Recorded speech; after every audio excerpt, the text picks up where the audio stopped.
Singer was singing, but it wasn't enough as the Reds lose to the Brewers again. Let's talk about it right now on First Word.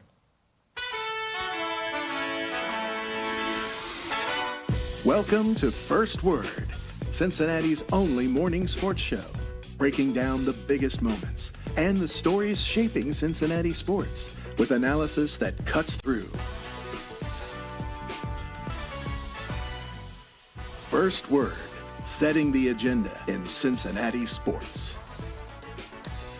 Happy Tuesday and welcome in to First Word. I'm James Rapine alongside Marissa Contepelli and Jacob Tissett. We are your morning sports show, Cincinnati, every single weekday, 7 to 11, right here on the Crown Network. And man, oh man, if you would have told me Brady Singer's going to go 7 and the Reds are going to handle business in the field, I thought that they would get a win. Instead, they lose 2-1 to the Brewers in 10 innings, and this is painful. This is the offense wins championships title is really going to reign supreme today because they had no offense and no hope as they lose 2-1. It really stinks to squander such a great outing by Brady Singer, who pitched 7 innings, 2 hits, 7 strikeouts, had 2 walks, but didn't give up a run. Was just awesome for the Reds, and they don't have a win to show for it today. James, this is one of those times where I will absolutely concede in the offense wins championships because, like you just said, 1 run, 2 hits, 11 strikeouts on the night, just not going to cut it. And just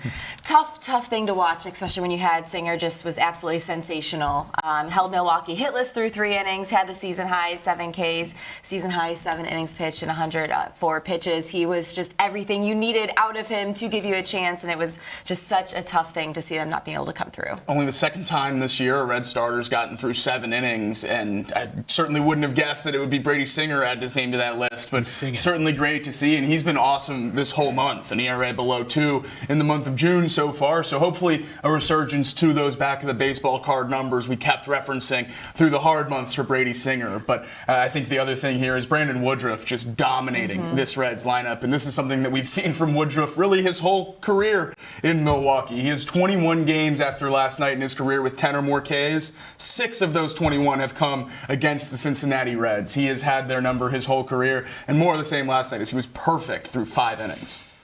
Yeah, perfect through 5 innings, which means the bats needed to get going. But let's be honest here. Singer goes 7.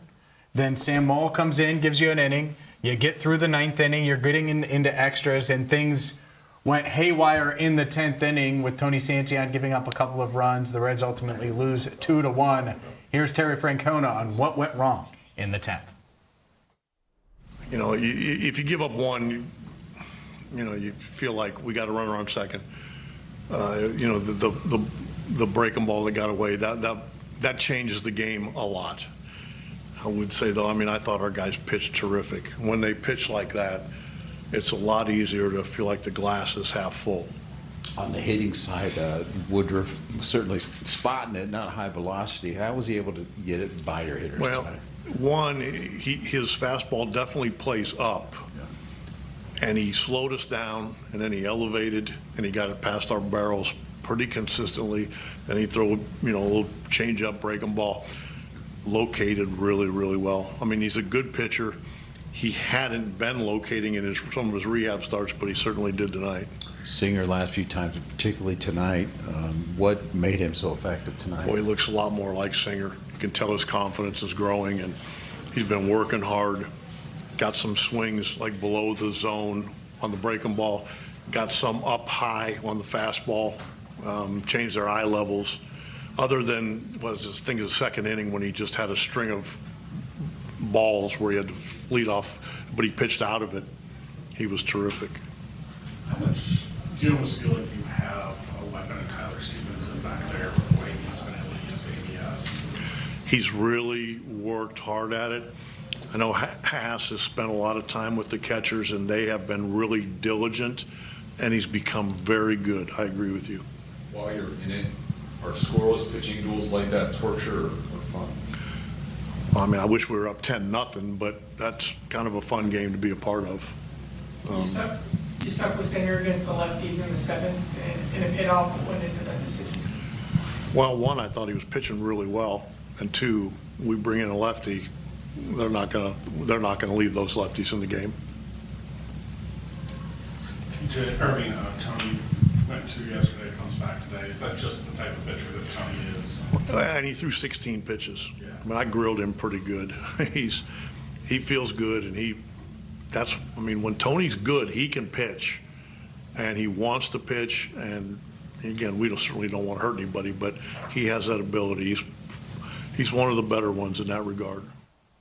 The Reds finished with 2 hits, no runs. They only gave up 3 hits in a game where you're trying to get back to 500. You're trying to get a win in the division. You're going up against the first place team in the division. If your pitcher goes 7, only gives up a couple of hits, scoreless, your bullpen delivers through 9, you have to find a way to get a run. You just do. And that's the unfortunate part here is as well as the Reds played. It's hard for me to be overly critical because they played well in a lot of areas. The bullpen, an area we've talked about a ton. Well, guess what? They got to the 10th inning before giving up a run. You take that all day long. Singer has his best outing of the season, and they can't get 1 run across. Maddening.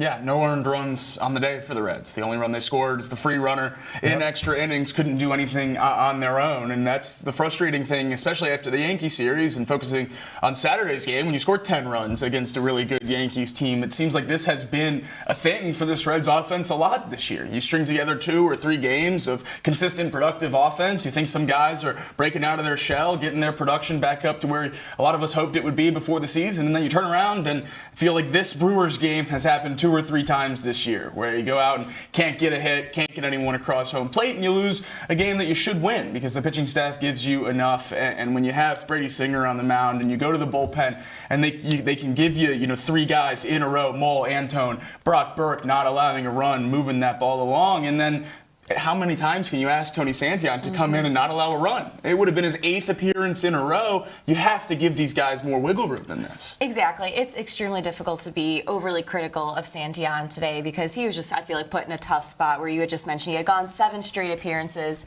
scoreless baseball, and he is coming off a night where he had pitched 2 innings the night before, threw 16 pitches, and it was tough. It's not like he, gave up 3 home runs that inning. It was a walk and then, a couple of sacrifices that ended up getting the runs across. Yeah, off of the 2-inning save on Sunday, how surprised were you to see him come out last night at all? Very.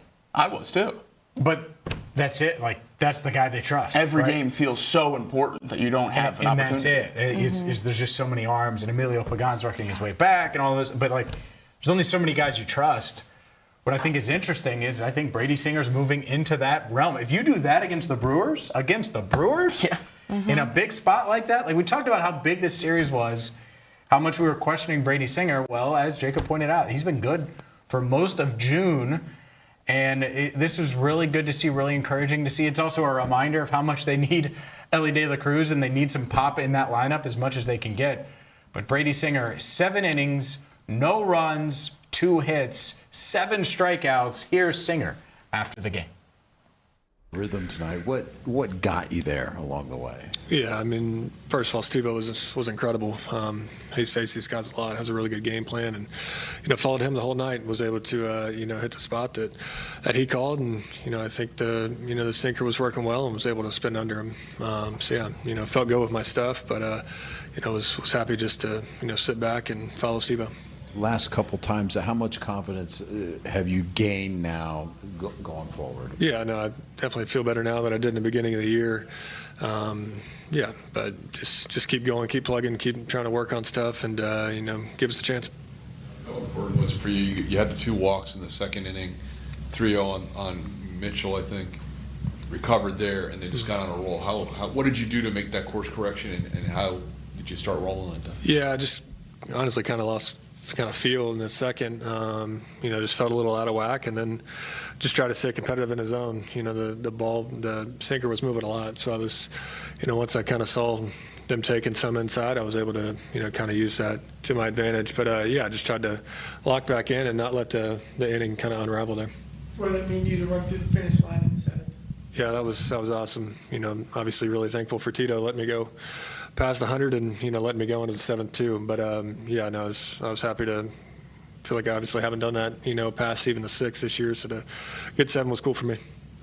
You talked about Steve-O, Tyler pitch calling, but what is it like having him back there when he challenges and to have like 4-1 challenges? Yeah, no, I mean, really, really good at it. I mean, this is, something new in our game, and obviously you either, adapt, and he's adapted very, very well, and, so has Trevi. I trust those guys 100% when they challenge. I'm pretty sure it's a strike. So, yeah, I don't know how many he got me tonight, maybe 3 or 4, but, yeah, awesome to have, a guy back there that can do it. That should have been a post-game press conference with Singer getting the win. It didn't happen. Tony Santillan takes the loss after giving up the 2 runs in the 10th inning. But Singer, 7 innings, 2 walks, 7 strikeouts, just 2 hits, shutout baseball. And the thing that stands out to me, obviously the no runs, right? Or the 1 run, and 2 hits. Only 2 left on base for the Reds. They weren't even getting close to scoring. And that is obviously a major, major issue when offense wins championships. Yeah, that's the frustrating thing. Is it's not like the Reds let opportunities slip through their fingers like they have in the past. They couldn't even get opportunities at all last night. But very encouraging for Brady Singer as he continues his strong month of June, down to a 1.64 ERA in the month of June. Has tied together 4 straight really, really good starts for him. Back up to double digits back in the Central. Never great to see that. And then the even 3 in the wild card. I feel like the Reds have been hanging around that 3 games back from the wild card for a long, long time now. It's bunched up in the National League. Still in it. Still in it. Still in it. That's still it. That side of the desk, still in it. These are the ones that are just so like. Yeah. You win that 3 straight. Brady Singer has his best outing. Nick Lodolo has a chance now to give you a series. Like, it just feels much different today. And instead it's like, oh, well, that was fun and should have been more fun and didn't need to end that way, and it ended that way. Like, that's how I feel today. It's really incomplete. Yeah, and incomplete is like, I don't feel like they failed because there's a lot of good things, but they got the loss, so it is a failure. But there's still some bright spots. They've been able to build back up what they did against the Yankees. You build back up a little bit to give us a chance to buy back in, and then every time they have a chance to take that next step. And since April, it's been 3 or 4 of these that they just haven't won. And this one may be the most frustrating because of how great Singer looked and how unexpected that is from the year he's provided so far. When you get a start like this from Brady Singer, you have to win that game. And the Reds just never really came close. I know it's a 2-1 score in the game, but it never really felt like they were close to winning that game last night. It didn't feel like a 2-1 score. I mean, they had 14 strikeouts. No Red had a single walk. Yeah. There were 0 walks for the Reds last night, and how you mentioned just 2 left on base, just 2 hits. It's surprising. Like, I was surprised over the course of that game, and I know Woodruff had good stuff. Like, he looked really, really dominant for the majority of that game, but it's like, after coming off the series against the Yankees where you had the production that you did, it was just surprising. Yeah, no, it was painful. Wish they could have taken a few of those runs from Saturday and brought them to Monday. But regardless, the Reds fall to 37-40 on the season. More on the Reds, a positive update on one Hunter Greene. We will get to that and much, much more. And While You Slept, next, right here on First Word.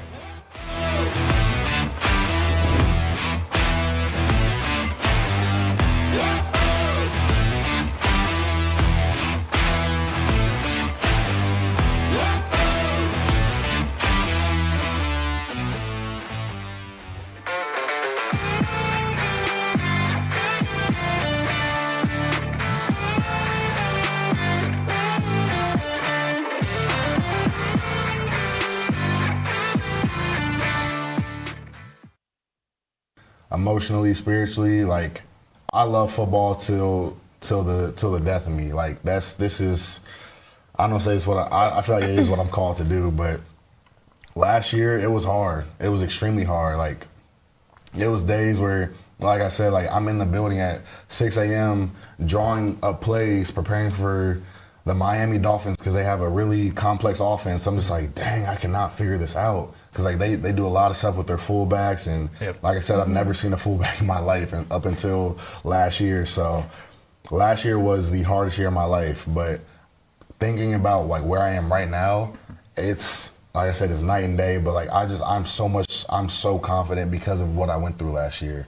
And, like, I would go home, like, last year, I'm just like, dang, like, this is tough. But, like, I'm trying to be a leader. I'm trying I'm obviously not trying to show that to the guys, like, because I love playing football. I love where I am. I love being in Cincinnati. I love the guys that I get to go to work with. But it was a long year, and I just try to show up every single day with the right mindset and, you know, be the leader that I was brought here to be. And but it was a tough year. But thinking about this year, oh my gosh, I literally. I have a smile on my face the whole time I'm in the building. Like, and that's gonna, I know it's easy to say in June, but I'm gonna have that until February. Truly. Like, I'm so confident this year, so much more confident. So it's gonna be fun.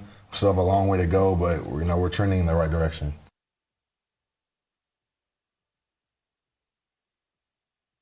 This is the Rebound Rundown. I'm your host, Paul Fritschner. Your home for college basketball in the Cincinnati area and across the country every Monday through Friday during the season. Previews, recaps, breakdowns, interviews, and more. You can find it all right here. Your one-stop shop for a quick dose of college hoops on your morning commute. Make sure to subscribe on YouTube and wherever you get your podcasts. Every morning, Cincinnati wakes up and gets to work. Companies are built, deals are made, restaurants open, ideas become careers, and every day the people behind it all sit down at the working lunch. Founders, CEOs, entrepreneurs, community leaders, the people building Cincinnati. The Working Lunch with Jack Crumley, weekdays, noon to 1, only on The Crown.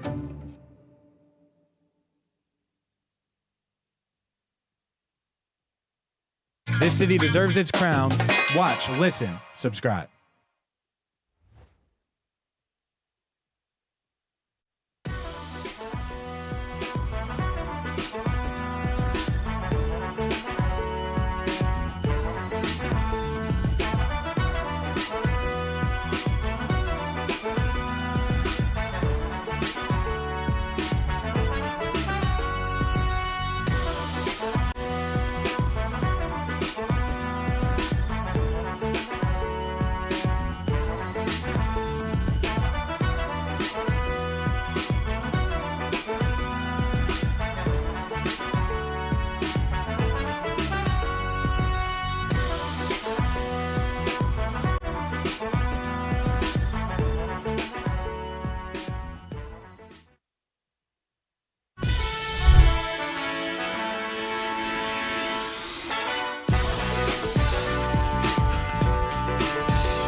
First word, rolling on a Tuesday, right here on The Crown. I'm James Rapine alongside Jacob Trisket, Jacob Tissett, Jacob Biscuit, and Marissa Contepelli.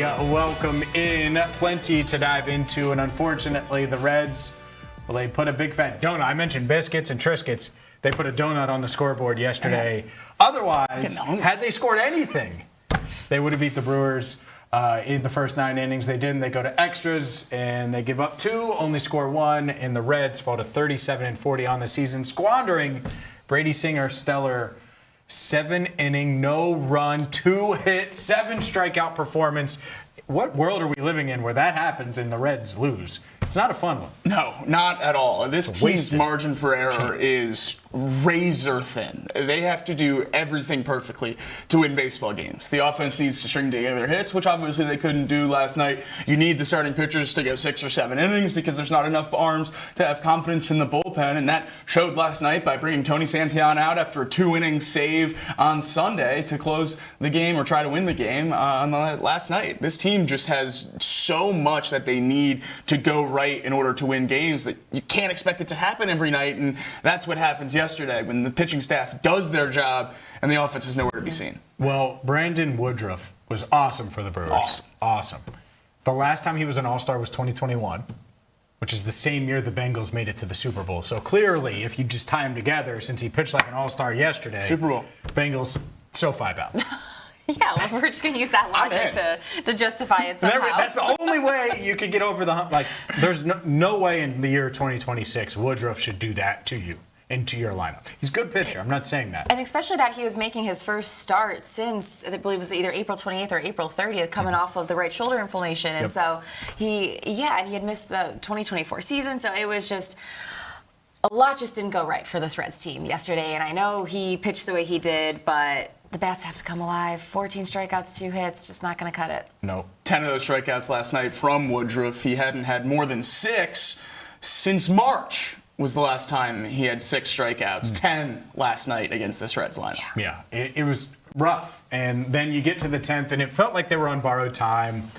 Right, and you go to Tony Santillan, and it's tough because he's pitched so well. And after you got what you got from Singer, and then Sam Moll comes in and does what he needed to do, TJ Antone and the rest of the bullpen, they get it done. They get you to the 10th, and Santillan gave up a couple of runs. Here's Tito on what went wrong in the 10th inning. You know, if you give up one, you feel like we got a runner on second. You know, the breaking ball that got away, that changes the game a lot. I would say, though, I mean, I thought our guys pitched terrific. When they pitch like that, it's a lot easier to feel like the glass is half full. On the hitting side, Woodruff certainly spotting it, not high velocity. How was he able to get it by your hitters tonight?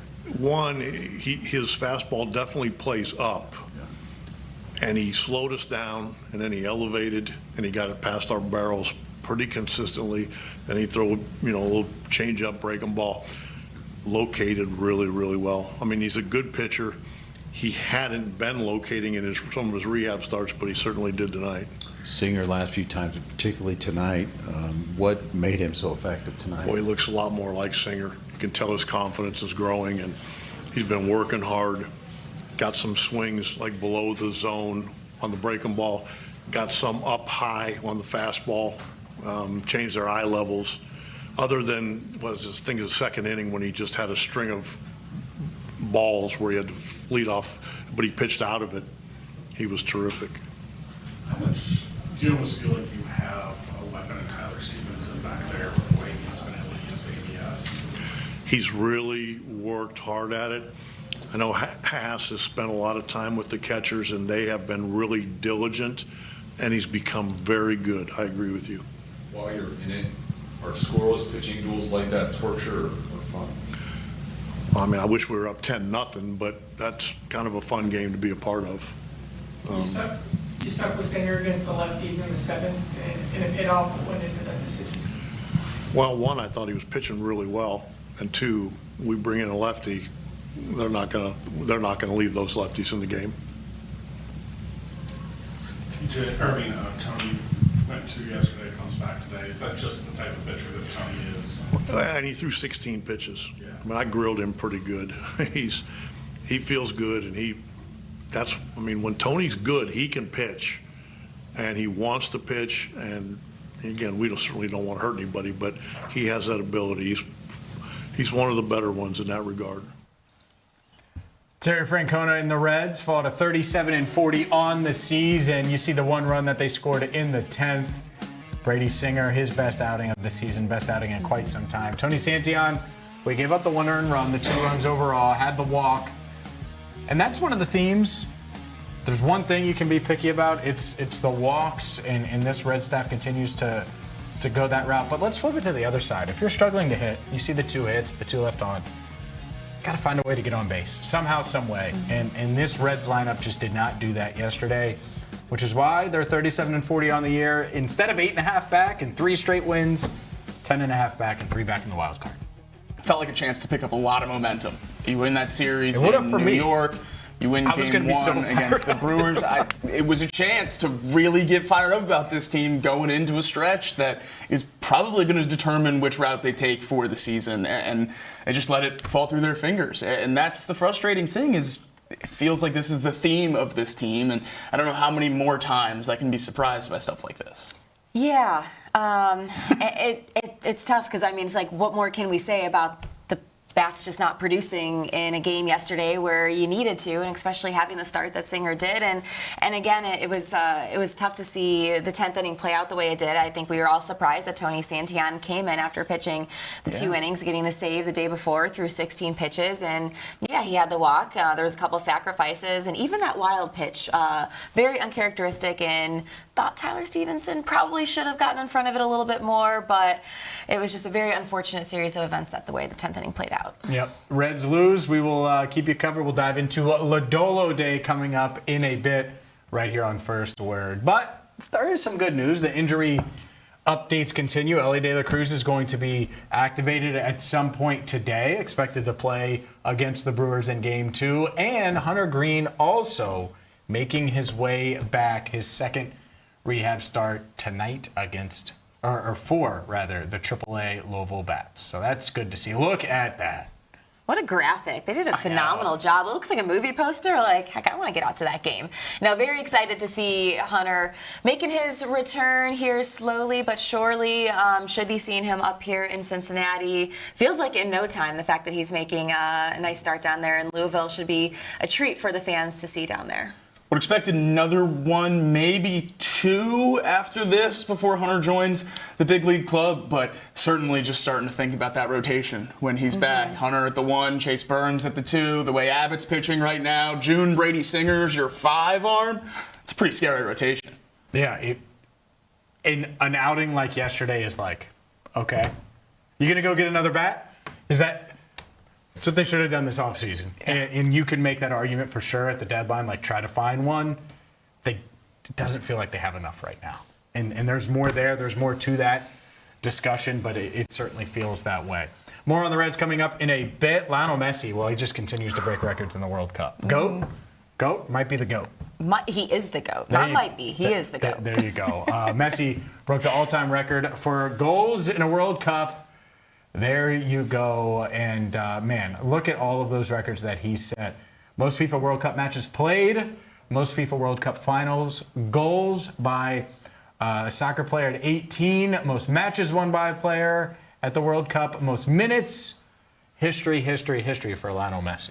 It's been we really are witnessing history, witnessing greatness. His brace yesterday now brings him to 6 total World Cup goals for this tournament, 17 in his career. He has now accounted for 11% of Argentina World Cup goals of all time. He is truly just one of the special players, and it's just, it's something that's so unique, and we just have to make sure we're enjoying this moment while we're actually witnessing him play. The GOAT debate was always a huge thing when I was growing up in soccer with Messi and Ronaldo, and I feel like now, especially after the last World Cup and then how this one has started, that's just kind of gone away completely, right? And Messi scored more goals than Ronaldo has in the World Cup since Ronaldo's last World Cup goal. The gap is really widening at this point. Yeah, Ronaldo's still a phenomenal player, but completely agree with you. There's levels. Steph, LeBron. No, I'm just kidding. Agreed. But it's a good way. It's LeBron. a good way. No, that's definitely not true. I've never met a bigger Steph hater than Contepelli right here. The good news is we're not talking about Steph. We're talking about Giannis Antetokounmpo, who got traded late last night. Our guy Paul Fritschner, who's going to join us coming up in just a bit with the text of the group. Hey, Giannis on the move. The Bucks trading Giannis to Miami, and Bobby Portis also included in that deal. Tyler Hero, Khalil Ware, Jaime Jaquez Jr., 3 first-rounders as well, and Kasper Stekunis as well. But that includes the 13th pick tonight in the NBA draft. But a lot going to the Bucks.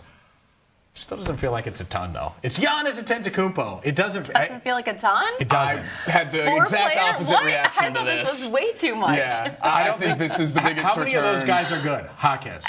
I think Hero's really good. I think Kel Ware's a 7-foot power forward center combo who can really be a special player. I think Jaconis is a really exciting young wing, and then a pick in the lottery in one of the strongest draft classes in recent memory. It's 13th. I get it. 3 first-round picks. Unprotected firsts in 2030 and 2032, that's a long way away. You don't know what the Heat are going to be then. My reaction to this was it's the biggest return since KD got traded to the Suns. This was shocking to me that they were able to get this much young talent plus the draft assets. That was the holdup, at least reportedly, from Boston, was an unwillingness to give more young assets and more draft capital along with Jaylen Brown in the 2 firsts. So the Bucks go with the Heat offer, and I think this is a phenomenal return for them, for Giannis, and a great move at timing. I feel like we've heard about this trade for 3 years, and they found a way to really maximize it. I think they held on too long, honestly. A year too long. Far too long. They didn't get a signature piece. I can't imagine you get a better package than this. For sure, after waiting for a year. I mean, they were dragging out the divorce way too long. Get in there, go talk to the lawyer and get it finalized. You like it. You think they got a lot. This is an awesome package. Yeah, Milwaukee got a ton. Yeah. They absolutely, I think Milwaukee won this trade. Agreed. The Heat instantly have, what's Giannis in the East right now? The Heat have the Heat's best player is better than the Cavs' best player, is better than Boston's best player on paper right now. Yep. So, but that's who they're competing with. Pat Riley's going to have to change the suit for a uniform and come off their bench. I was just going to, you can't just base it off of one player. We saw how that didn't work for these playoffs. Giannis and Bam are great. Norm Powell starting at your 2 guard. I think that's exactly what happened. I mean, Brunson's the best player down the stretch. And so that Knicks roster was unbelievable. The Knicks roster's good. There's no doubt about it. You saw with the Cavs, Donovan Mitchell couldn't carry that team. And I'm not team. saying they're a title contender. For sure. He's also not Giannis. I think the Heat right now are like a 46-win team. For sure. They need to add more. Mm-hmm. But this idea that, like, it's Giannis. You should get a lot for Giannis. Yeah. Like, anybody in the NBA draft tonight is hoping to be 80% of Giannis. Right now. Like, that's it. So, yeah, as long as he stays healthy, the Heat have this is the Shaq trade. This is bigger than adding Jimmy Butler was a few years ago. 7 years ago now at this point where they did get to 2 finals. Like, this gives them a shot now to be back in it. Do they need to do more? Yeah, but I'm not going to pretend Tyler Hero's some awesome piece. Like, that's the best player included in that trade technically. Right and now. I don't even think he's a winning player. Jaime Jaquez is probably the most winning player. Fine, we're debating it. They're 2 role players regardless. Yeah. Like, that's what it takes to get a star. For sure. Totally fine with that. Yeah, I don't love the trade for the Heat. I think you gut that roster and you trade a lot of picks. And sure, if you could find a way to add, I think that's huge. But this certainly, in my mind, lands much closer to Jimmy Butler than Shaq or LeBron or any one of those acquisitions. Really? Yeah. Well, LeBron's different. So those are the big Heat acquisitions, and I think those 2 won a championship. Jimmy didn't. I put this much closer to Jimmy. Jimmy was close. Jimmy was close. Heck. Ran into a buzzsaw. Yeah, we're getting into the weeds here. Ran into a buzzsaw. No, they just didn't have the horses, which is the point. You need the horses. You need a star. If Jimmy had Giannis, then guess what? It's a whole different story, and that's the point. That's why you go out and get Giannis. Serena Williams competing in Wimbledon for the first time since 2022. When you put this in the rundown, I hadn't seen it. And this is awesome. Serena Williams is back. I love this. Yeah, I can't wait. Wimbledon's one of my favorite events every single year, and Serena's going to be back in it for the first time in 4 years now, and that's certainly cool. If the best women's tennis player of all time, for sure. So great to see her back on the court at the biggest stage in tennis. Michigan promoting Mike Boynton Jr. with Dusty May out, and we'll dive into that a bit more with Paul Fritschner coming up. But Mike Boynton Jr. to be their interim coach of the Wolverines. This was the shocking news yesterday as we were ending the show, and Boynton to take over. I assume they're hoping to keep that top class of players, keep that roster intact. And so you promote from within with the Wolverines kind of scrambling a bit with the Mavericks, making a big move. Scramble for retention. That's what they're going to try to do, keep these players there. If the roster wasn't a contender this year, you'd probably go try to get a bigger name. But Boynton struggled at Oklahoma State when he was the head coach there, but certainly not the talent he's going to have at Michigan now. So we'll see how it goes. We'll dive into some NBA conversation coming up. Also, Bengals on the way as well. The NBA draft is tonight. So, yeah, we'll get to do that. We'll get to do Bengals as well. First word, just getting started on a Tuesday right here on The Crown.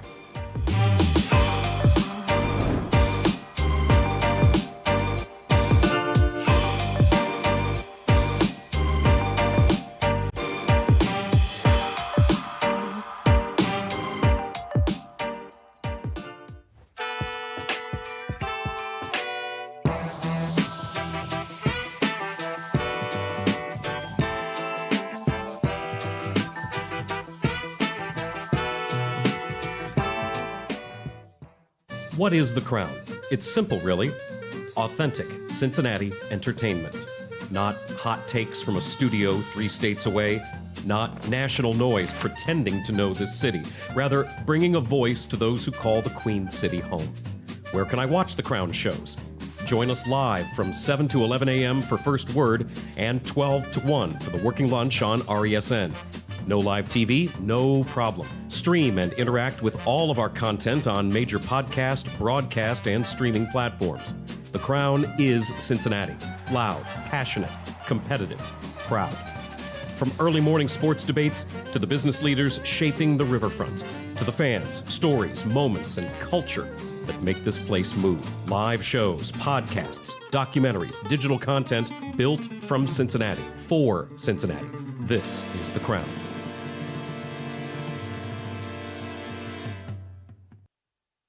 What was your first impression when you got to meet Dex, and what has it been like getting to work with him now in practice? Right, so him being a Clemson guy, the best school in the country, by the way. I met him a few years back. I remember he was just walking in the building, and I saw him. I was like, wow. Like, that was my first time seeing him. I was like, that's a large man, pause. But and then I was on the pickleball court when the news broke, and I remember I screamed. I hit a ball over the fence just out of excitement, and I was so happy because literally that day, my parents and I were talking about can we get Dex? And I was like, I mean, I don't know, anything can happen, but I wasn't too sure about it. So when I saw the news broke, I did not believe it. I ran around, I screamed, like I said, I hit a ball over the fence, and I was just like, let's do it. Like it's super exciting to see, them bring in a guy like that, like who Dex is. We know what he can do on the field. He's obviously elite. He's been doing great things since he stepped into the league, but who he is as a person, and like, oh my gosh, he's the best. He's one of the best teammates I've ever had in my life, and I've known him or played with him for 2 months. Like, it's truly a blessing to have him in front of me, pause again, but just to have a guy like that in the locker room. So it's been great with him. What?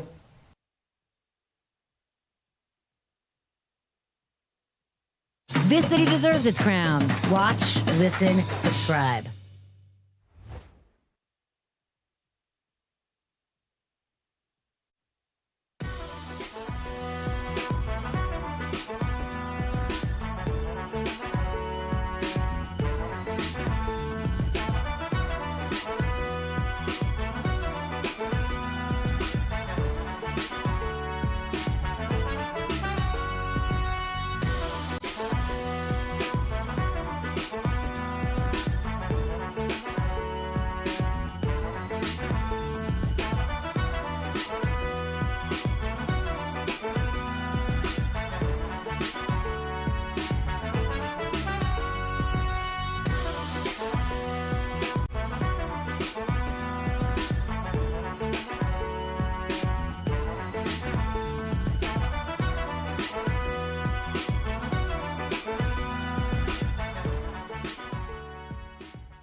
First Word rolls on a Tuesday. I'm James Rapine alongside Marissa Contepelli and Jacob Tissett. We are your morning sports show, Cincinnati, every single weekday, 7 to 11. Always open. Right here on The Crown. That's the no look. Boom, got it down. Look at that. Look at that. What? You ever made one of those? No. You made one of those passes? Right there? Come on. I'm not a facilitator. No? Just a heat check. Tyler Hero. Not shooter either. Jacob Hero. Jacob Hero in the building, everybody. Yeah, I play like I'm sure Marissa views Draymond Green. Are you sure about that? I actually believe that. Yeah. Elbows, muck it up dirty. For sure. Because you can't do anything else. Absolutely. I know my role. That's such a Draymond. That makes me sad. There's more to him than that, but a lot of people view him that way. And that's my game.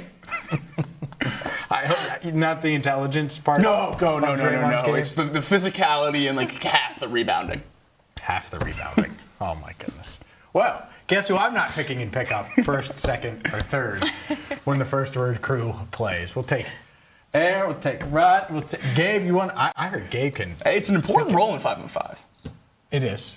No, I know. I need you to get all of Rodney's misses. That's right. I'm not missing. Contepelli, you think she can shoot? Yeah. Not a hooper. Every time we bring up basketball, she says how she's not. So I'm just going to keep buying stock. I don't think there's any. I'm selling all of it. That's there's fine. no confidence at all. I'll pick it up. Zero confidence. See? All right, let's dive into Joe Burrow, who could hoop, could visit wherever he wants to, could do whatever. His offseason plan a bit different than Dexter Lawrence's, and I thought this was interesting when kind of reflecting on minicamp week, the offseason program, going back and listening and watching what some of the Bengals' biggest stars said. Joe Burrow's offseason approach has certainly changed from a few years ago. My guy, Andrew Fox Miller, went back and looked. In 2022, I asked Joe about his plan post-minicamp before training camp, and he said, "Oh, it's go time, and I'm just going to go." This year, the opposite. He says he plans on taking a few weeks off. Here's Joe Burrow on his plan between now and training camp. Take a little break, and then once July hits, ramp it back up into the ramp up before training camp. The next 2 weeks, still be working out, but certainly not anything crazy, and then ramp it up in July. Joe, you guys have talked a lot about. You were asked that, and you were like, "It's go time." I remember you saying, "Why dial it back now and take that time?" What You live and you learn. You live and you learn. I think some people are going to say no, don't do that and keep working. And I think others are going to be like, Joe, just stay healthy, right? I think that's the interesting thing. Dexter Lawrence has a much different approach. We'll hear from him in just a second, but you'll live and you'll learn. Your thoughts on that? I'm fine with it. I mean, I've never once questioned Joe's ability to be ready for training camp or for the season. We know he's the hardest working person in that building. So yeah, he needs that balance. We've heard him talk about how he wants to make sure he's still having fun playing football. And for Joe, if that means, taking a couple of weeks off, in quotes, to live your life and to enjoy things before it's the huge ramp up go period of the next 7 to 8 months, I'm completely fine with it. And I think that's, if that's what's going to work for him, it's going to work for him. It's not going to be the case for every player. Everyone kind of maybe has a different playbook when it comes to the offseason. The only time I've ever been worried about Joe Burrow's readiness or on-field play has been injury-related. Whether it's the calf early in training camp and you're worried about whether he can get healthy or recovering from his surgery and you're wondering when he can join off-season programs. That's the only time any kind of worry has ever set in. So I think he's built certainly enough equity with the organization, with the fan base, that whatever he wants to do in the offseason, he can do in the offseason. And then we'll see him in training camp, and I'm sure he'll be ready to go. Yeah, I lean that way too, mostly because of just health in general. Like, the best practice I've ever seen from Joe Burrow was practice number 1 of 2023. Practice 2, he had the calf injury of training camp. Like, he was so good that first practice. It was a really hot practice. It was like 2+ hours. And I was like, how is this their first practice of camp? And they just went at it and had a bunch of team drills and more and more and more. So it was a really intense practice for day 1 of camp. Came out day 2, had the calf sleeve on, clearly had a little soreness, powered through it, and then guess what? Pulled his calf, had the calf strain, everything that went into that. But I think that's the point, and that's the lesson. A few years ago, he said it's go time, and he's really pushing. You don't win a championship in August, but your season could certainly derail in August. And it's certainly, you don't want to be going all in June if it's all about building. And at the same time, you hear what Dexter Lawrence has to say. And I can't debate this either, because Dexter Lawrence is on the complete opposite of things. And I think he's really motivated to prove everybody right in the building in Cincinnati and everybody wrong in New York. Here's sexy Dexter Lawrence talking about, well, his plan for the next few weeks. Don't be like a boxer, before they go in there till they fight. You got to put your head down and train. That's what it's about. So the next 5 weeks for you are not in any way about rest or anything like that. It's about go time. Yeah, it's go time. Yeah. It's go time right now in June. Yeah. Right. That's the process. Hey, is that something you've learned over the course of your career? That's something I've been doing since my rookie year. Around this time, before we get back, I just put my head down and I go to work and get ready. Go time for Dexter. He's all in. He's focused. I'm like a boxer training for the big fight. I hear that. I'm like, yeah, I get that too. I understand it for sure. Yeah, not all superstars have to be the same. Not all of them have to go about their offseason the same way. And I'd be lying if I said that didn't fire me up a little bit. Dexter's clearly excited to be here. He's been in the facility ever since he got here, got traded to Cincinnati, and he's been working hard. And all we've ever heard out of the building so far is great things about his leadership and his performance on the field and around the weight room. So it's great to hear that about Dexter Lawrence. It's great to hear that he really can't wait for training camp in week 1 to get here, and the chip on his shoulder coming in here and joining a team that needs to get over the hump, and hopefully he's the piece that can do that. I love that he's going to work through the summer. I love that he's going to be ready for training camp, and every single day it feels like the Dexter Lawrence trade just gets a little bit better. It really does. And again, different approaches for different players, completely fine with it as long as they come into camp ready to get to work, are in shape, ready to go. do what you got to do in the offseason. Yeah, for sure. And the differing approaches are interesting. We already know Joe said he planned on taking a few weeks off. Well, now we know why. He's in Milan right now for Fashion Week and had quite the fit. And I think that it's interesting to see Joe Burrow rocking different fits. Your guys' thoughts?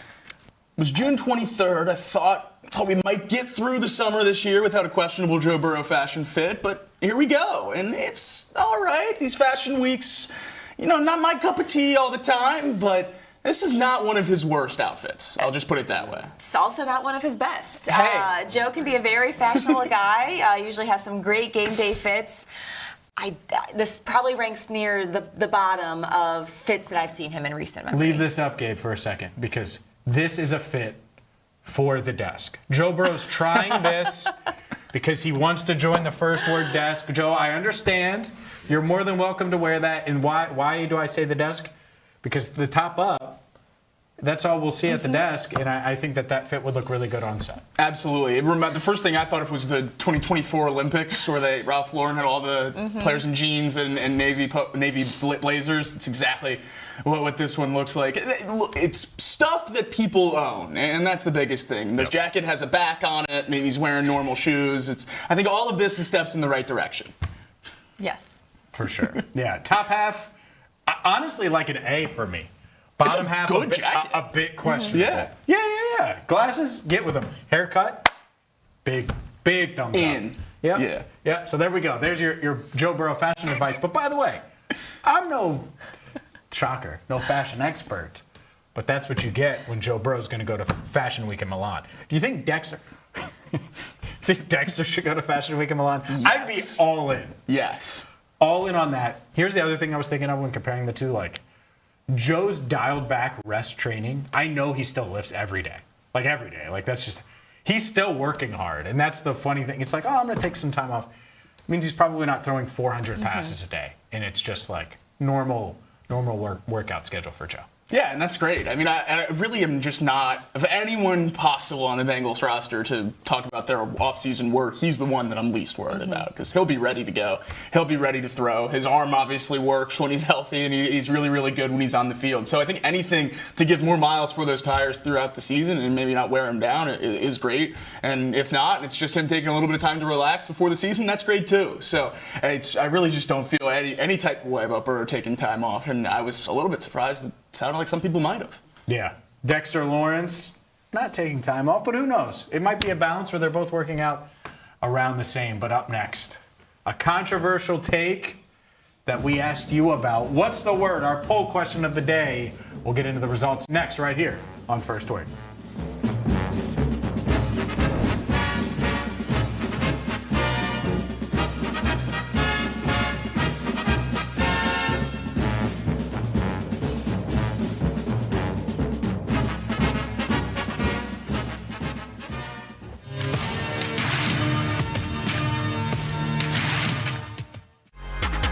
So you've worked out so far for Charlotte, Sacramento, and Toronto, right? Those are the three you've done. So Charlotte, Sacramento, Toronto, take us through what a workout looks like, right? You post your jersey, post the practice jersey, you say another one, and you have the opportunity to go work out in front of those teams. But, what does that workout look like? What do these teams want to see out of you?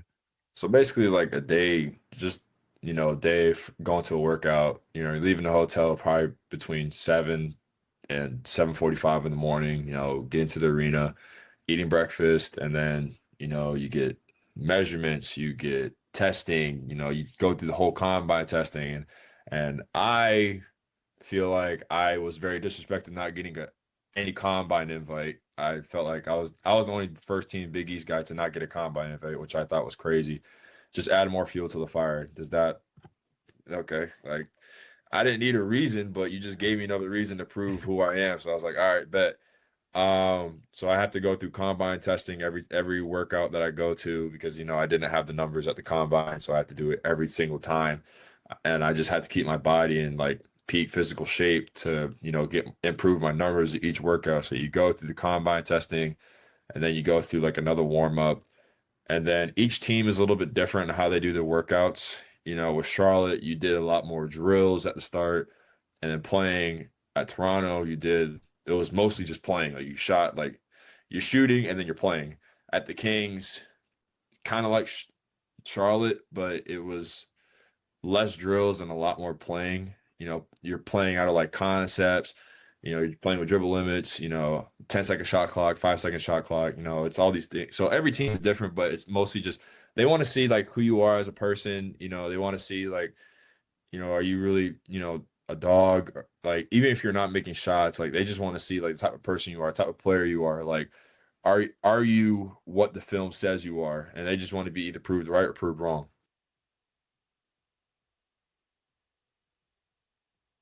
Think it's too big of a deal? I'm going to raise my hand. All right. Permission to speak. Did he or did he not get excited when Joe was putting that extra work in on Monday? Oh, it was great. The happiest I think I've seen him like all week. For 45 minutes of extra. It was awesome. Right now, you can just tell. He could have put the normal amount of work in the next 2 days. Just if I'm looking at it for if argument's Joe sake, wanted to throw the next 2 days, he would throw the next 2 days. But he clearly wanted to throw more because he stayed after and threw. And he did. And he threw yesterday. Joe wants to work. He can throw. I'm just saying. I'm sure he will throw over the next 6 Do you weeks. think Joe really wanted to cancel minicamp early? No, probably not. But I would imagine that he's fine with it, or it wouldn't have been canceled. Oh, you think? I don't know about that. I don't think Zach's like, hey.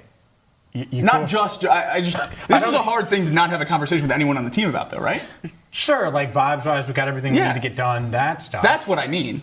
Oh, sure. Not asking for permission. Correct. Yeah. Well, yeah. I was going to say that didn't happen. Please. Yeah. No, I'm not saying that. But it's a collaborative conversation between the players that have been deemed the leaders of the team. I would hope that for any organization across any professional league, honestly, at this point, if you're giving these guys captain's patches on their jerseys, they should have meetings and conversations about this kind of stuff. So I would imagine that there was at least some kind of collaboration there to come to this conclusion, and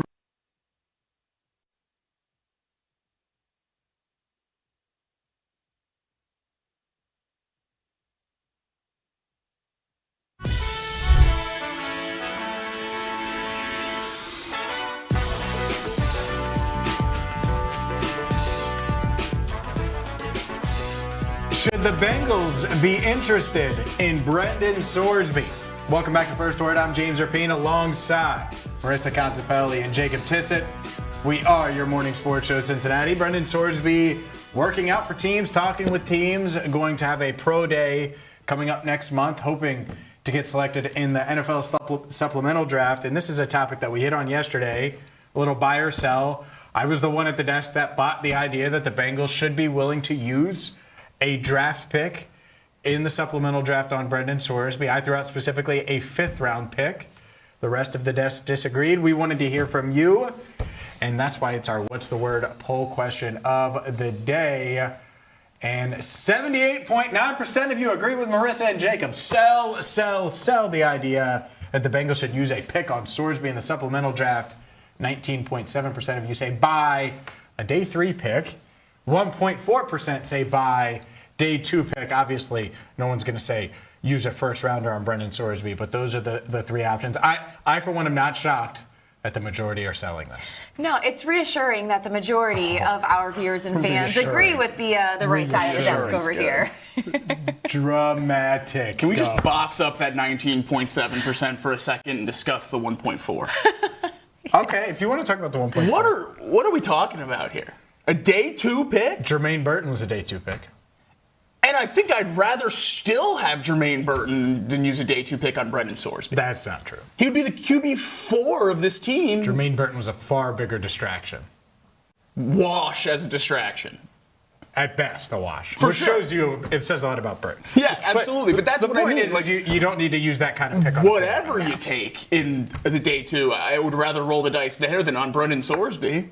I mean, it goes back to the question we had yesterday. What's the best case scenario that he provides value to this Bengals team? Yeah, the 1.4% is crazy. That's I okay. agree. Okay. I'm not there. Now we can go back to the 19.7. I want value. Just needed to address that. You guys have noticed this about. I'm like, oh, this is on sale. I want value. Brendan Sorsby is a day 2 quarterback, and if I can get him for a day 3 pick, I'm interested. Especially when my 2 quarterbacks not named Joe Burrow are combined 80 years old almost. Like that. You make decent points. Like from that perspective. Now, on the other side, people are going to say, well, this guy bet on his team and he's going to come with a ton of distractions, and this team hasn't had distractions. And Marissa, that's your point yesterday, is like, why mess with the mix here when things are going so well? And we're talking about Fashion Week in Milan and Sexy Dexy doing the Sexy Dexy dance and all of those things. Yeah, it's a great culture in that locker room. It's a very close-knit group. You don't need a distraction. This is the first offseason in how many years where there hasn't been a major distraction in the locker room? Let's not add one. They don't need it. Yeah, I get it. I like talent and I like deals. The story of the offseason. Yes. Talent and deals. I'm not kidding. Like, there are people but if that can mess with the chemistry of a group, I don't think it would. Are we sure it's either? I don't even think the quarterback room would feel him initially. Like, the Bengals do their fit. Like, you think Joe Flacco cares about Brendan Sorsby? Like, I just think he'd be like, oh, hey, Brendan, just keep it moving. We'll continue the conversation coming up with some of your responses. But up next, a national analyst said something bold, maybe not bold, about the Bengals defense and what it could mean for their Super Bowl chances. We'll get to that next, right here on First Word.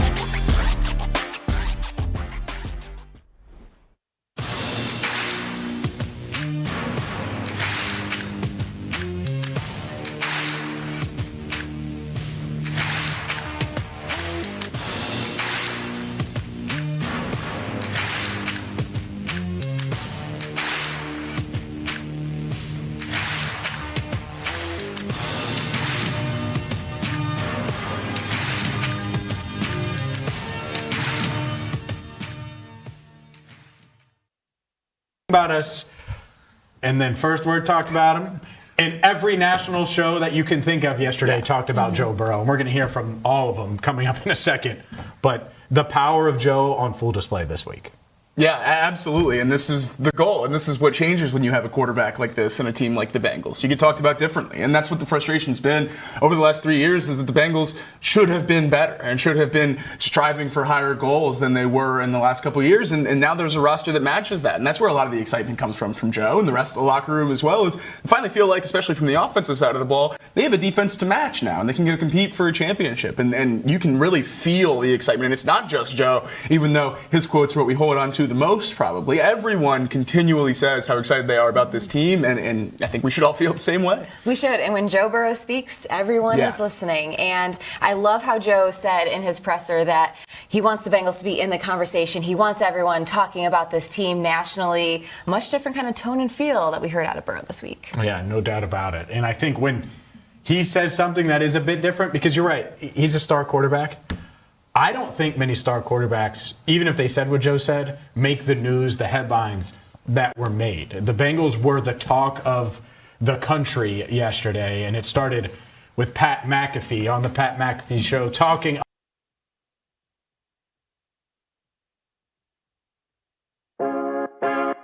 Hi, my name is Adley Jones, just your typical 40-year-old Cincinnati girl. Although, no, I'm not married or divorced.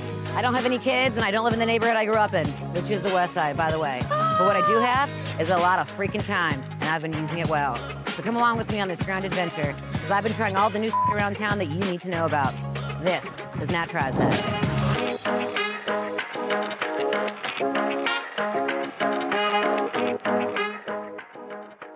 My name is Jack Crumley. I've been covering news in Cincinnati on the radio for the last 20 years. I grew up in Northeast Ohio, but Cincinnati has always felt like home since day one. I've seen so many things accomplished here, and now, with the Working Lunch, I get to write, read, and talk about them every day. Hard-working people with a drive and a dream. Innovative ideas that help shape this city. Cincinnati is a great city, and I'm excited to tell you about it every day. This city deserves its crown. Watch, listen, subscribe.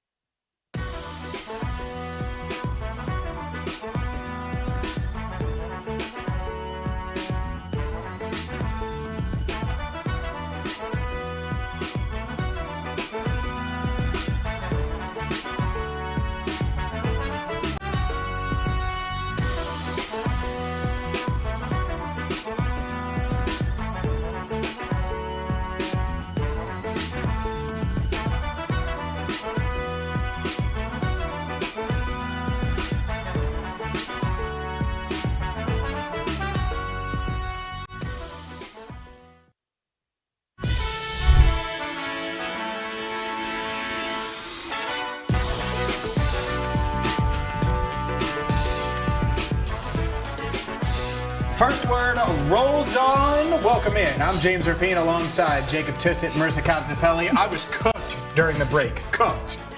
Well done. Well done, cooked. Talent or value, he has neither. Paraphrasing, but pretty close to what Jacob said about Brendan Sorsby. And Marissa just said, you know what, James or Brendan Sorsby? Just wanted to clarify who we were That talking was about. off the backboard, and she brought it home. And I was here. Yeah, it's bad news. Just dunked on me. Which, by the way, I deserve it sometimes. No doubt about it. I'm not going to run from it. That's why I wanted to start this block with it, is because I got dunked on during the break, and it's a cookout. So welcome to the cookout. This is First Word. We're with you till 11 o'clock. Where do you find us? Well, live on YouTube every single weekday, and of course, live on Mixler. If you want to listen live, we're streaming on X, on Facebook, and on the Rock Entertainment Sports Network as well. And if you miss a show, well, no problem. You can check us out on Spotify, Apple, iHeart, wherever you get your podcasts. And make sure you get the latest on everything Cincinnati business with the Working Lunch with Jack Crumley.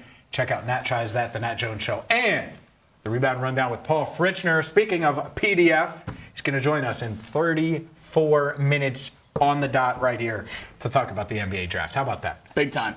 On the dot, I guess we'll see, but he will be joining us at some point. He will be joining us. Excited for when he will be sitting at this desk. Yeah. Drafts move slower, and sometimes in the morning, you never know. So there's a chance. But I do think that Paul Fritschner will be joining us at 8:35 or 4 or 6. There we go. I gave him a 3-minute window. Should be okay. Should be okay. All right. See how I went from being the theme of the cookout to now Paul is, who will join us. We'll come up. We'll dive into the NBA draft, the big trade over the weekend with him, and all of the college stars that are going to get picked tonight. But got to talk Bengals here. And I thought this was interesting from Kevin Clark last week. And he was reacting to Joe Burrow's comments, as all the national media members did, and we highlighted that. And as we were kind of siphoning through things that were said, Kevin Clark on ESPN making it clear that if the Bengals defense is in the top half of the league, they could be Super Bowl bound. The Cincinnati Bengals are my favorite to win the AFC. Pick 10 for Dexter Lawrence, the most double-teamed human on earth. He can't walk down the street without a guard and a center trying to rough him up, okay? He still gets to the quarterback despite that. And then today, Cassius Howell, a guy I really liked. He's another one of these guys who has short arms. It's not going to matter, just like a bunch of these guys in this draft. And then Takario Davis, a 6'4" cornerback who can run and be physical. But when I think about the Bengals, I think about a team that just needs to be average on defense. That's how I wake up every day and say, just be average. And that's what the Bengals defense has to do. And if they're the 15th best defense in football, they can get to the Super Bowl with Joe Burrow. In a landscape, and that's part of the reason that they made the trade to begin with Dexter Lawrence, in a landscape where we don't know about the Bills this year. We don't know about the Ravens. The Chiefs, obviously, if Patrick Mahomes come back from injury. There's a lot in flux here, Scott. So if you can have an undeniable side of the ball, which the Bengals have, you don't need much on defense, and I think they got there. There are a lot of people that have said similar things over the past couple of years. If they can just be average on defense, if they could just be okay on defense, top 20 on defense, top 22 on defense, I think top 20 would be a borderline failure given everything you've done on defense. But let's go with Kevin Clark's number. Let's say the Bengals have the 15th best defense. You buy or sell that that's good enough to get them to a Super Bowl? I absolutely buy it. I think it is good enough to get them to the Super Bowl, and I think we've seen that by the offensive success over the last 2 or 3 seasons. Now, I think asking for this Bengals defense after this offseason to be top 15 is drastically underselling what the front office did with this defense and the roster that the Bengals have put together this year. They should have goals much higher than that. This team should be not rooting to be a top half of the league defense. They should be trying to be a top 10 defense because they have the pieces to do it. They have one of the most exciting outside corner rooms in the league with Dax and DJ at this point. One of the deepest defensive lines in the league with the guys they've added this year, Jonathan Allen, Dexter Lawrence, and then now you're talking about a former second-round pick and Chris Jenkins might not make the roster. The depth in that defensive line room is absurd. And then adding Mafe and Howell to the young edge rushers that are ascending, this defense should have much higher aspirations than just being in the top half of the league. But I think that line is fair to have the Bengals compete for a championship, but I think it's underselling the additions they made. I am also 100% buying this. And let's just say 15th best, that's the floor. I completely agree with you where their aspirations are much higher. The additions, they should be I would think at minimum a top 12 defense. The Dexter Lawrence effect in and of itself is going to be a massive, huge improvement on this defense, on this defensive line. But to that point, if you look at just some of the outcomes of last year, a season ago, they were just 1-2 wins away from really being able to get into the playoffs and make a playoff run, because you know how Joe Burrow is when the temperatures get a little bit chilly here. But the loss to the Jets, the loss to the Bears, I would even rope in the Patriots loss and probably the Bills loss. Those are 4 games where if you have a top 15, top 10 defense, you're probably winning those games, and the course of the season is just drastically different at that point. Man, top 12? Buy or sell that they're going to top 12? Buy. Where would you rank Buy them? or sell top 10? Sell. You said that so confidently. Better than top. I think they should shoot for top 10. You land around 12. Like the goals for this defense with Dexter Lawrence and Brian Cook and all these guys shouldn't be top half of the league. If they shoot for top 10, maybe you don't land there, but you land close. 15. 15's close. But that shouldn't be the goal. Well, sure. The goal is different than the reality. And so the reality, you asked where do I have them ranked, and I love having Barrett Carter in studio. Linebacker is just a gaping hole until it's not. It just is. Pass rush is a question mark. I don't know if 2 Sackboy and Mafe and Miles Murphy at 5, are those guys going to combine for 13 sacks and consistent pressure, or 15 sacks and consistent pressure? I don't know that. I think the Bengals hope and should, but will? 2 different things. Should they? Yeah, I would say so. I think you could realistically say that. I think Shamar Stewart gives you some versatility there as well. Obviously, you got Jonathan Allen and B.J. Hill, and we've talked about all of these things of what Dexter Lawrence could mean. But he was in New York with the Giants, with that defense, with other pass rushers, and it's not like that was the 2000 Baltimore Ravens defense last year for New York. And so that's part of it. I think you could also argue that they have an ascending talent, 2 ascending talents, in Dax Hill and DJ Turner. Both guys are going to be motivated, whether they get deals or not, to go out there and show that they're elite players. And so if you have a good defensive front and a high-end secondary, Brian Cook's obviously motivated to deliver on that deal. There's reasons to believe, and I could see it coming together, but there's still a lot of question marks. And so top 15, I'm not saying that should be their goal. Their goal should be to be number 1, right? And the Bengals offense, by the way, better be top 5, top 3. And their goal should be number 1 as well.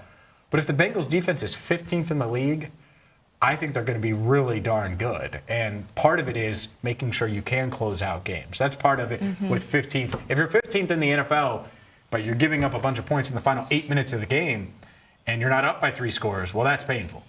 And so making sure that you do close the door, slam the door shut on these teams, it's huge. And it's not just on the defense. I think the offense plays a role in that as well. But I buy that top 15 is realistic, but I think they're in the 10 to 15 range because I need to see who's going to be the star, who's going to be the standout. Obviously, you think Dexter Lawrence. Well, there's going to be plenty of games where he's double-teamed, and opposing offenses say, 97's not beating us, so someone else needs to. And who is that? I think that's what's interesting. But do I see the path to a top 15 defense? Yeah. You give up a top 10 pick for a reason to get Dexter. It brought it all together. And we saw what they did with the top half of the league defense in 21 and 22. When the league in the regular season, obviously, were great in the playoffs, really raised their level of play. But in the regular season, landed between 16 and 21 on those years in total team defense. So absolutely, if the Bengals are in that position, they'll at least be in the dance. And that's exactly what Marissa's saying here is when Joe gets in, what can happen? Anything can happen. He can beat anyone. And we've seen that conversation point over the last 3 years when the Bengals have been on the outside looking in. I mean, 2024, the Chiefs threw a game against a divisional rival at the end of the season because they didn't need to win, and it kept the Bengals out. So I think no one in the league wants to play the Bengals if they get into the playoffs. And it's because of those offensive weapons. And now the steps you made on defense hopefully win you those Jets and those Bears games. And then you're talking about a team, whether you win the division or you're in as a wild card, you're in, and then we go from there. Right, exactly. And James, I completely understand your point of there are a lot of question marks, and we need to see everything kind of come together on defense. And yeah, honestly, I'm kind of expecting the Bengals defense to come out a little slow to start the season because it might take a week or two to really see what the rotations are going to be like, how everyone's going to gel together. I think the linebacker play will be improved. Just listening to Barrett Carter and hearing him and what you saw out of practice gives me much more confidence in that group. Now, I still want them to add to that room, absolutely, but I feel a little bit better about it than I did maybe about a month ago, just knowing what we knew about the young linebackers going into camp and the season. But yeah, there's going to be question marks. I just think with the moves that have been made, the guys coming back, you mentioned DJ and Dax, the goals should be high for this team, and they should meet them to be a minimum top 15. Yeah, I totally get it. I totally get that sentiment. And if they're 15th, is that a disappointment, though? No, the how is what matters, right? For how sure. Yes, but also just given the improvement for just how bad they were the last 2 seasons, I think most fans would take that upgrade. Top 15 for me is the exact line of disappointment for the defense. If there you go. So that's the line. If they're 11th, like Jacob boldly predicted, not top 10, but definitely top 12 for sure. 11. Or 12th, I guess. They'll win the division. Yes, and that's what I think. That's where it's all coming from. They will win the division in my mind. And be right there. The defense is good enough to win the division, and the defense is good enough to do all this stuff. Almost, I don't want to say alone, but almost standing alone as a unit in terms of being a unit that can compete. And then you add Joe Burrow with this offense onto it. I think the Bengals absolutely should be discussed as AFC and Super Bowl favorites in that conversation as a top-tier contender. Yeah, I get it. And that's why we're having a lot of these conversations. We will dive into the Bengals coming up in a bit. Paul Fritschner joins us live in studio in 20 minutes. But up next, everything you missed while you slept right here on First Word.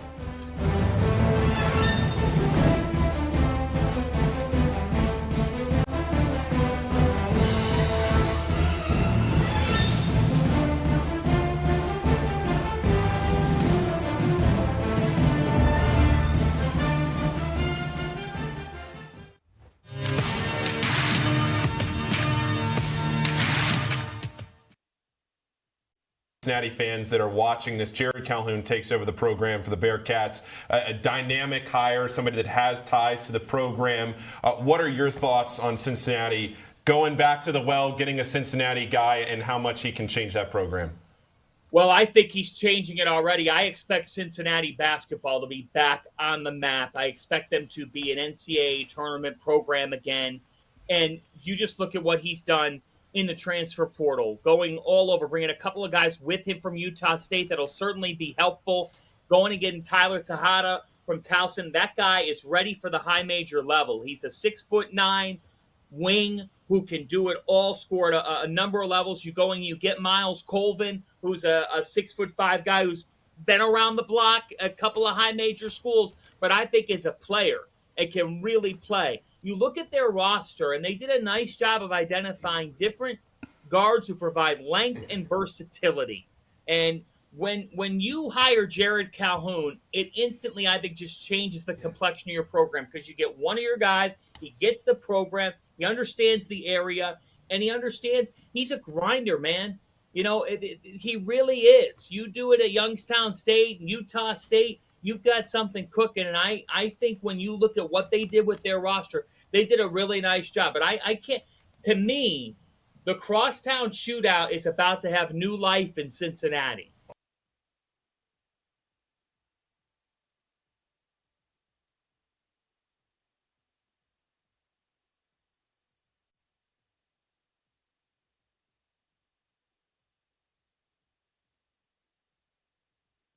Affects the whole game, and you know whenever you break the snap and you're going up to the ball, you have to see where 97 is. So that's a linebacker's dream, you know, playing behind that. So I'm looking forward to taking the field with him and, you know, making a lot of plays with him and, you know, hitting the sexy Dexy with him. I've been practicing. I still don't know how to do it, so it's gonna take a little more practice. But I'm excited just to take the field with him, and you know, he's a great player, so I'm excited to line up with him for sure. You know, don't feel bad. These guys are still trying to practice their sexy Dexy. We had them doing drills in here a couple of weeks ago.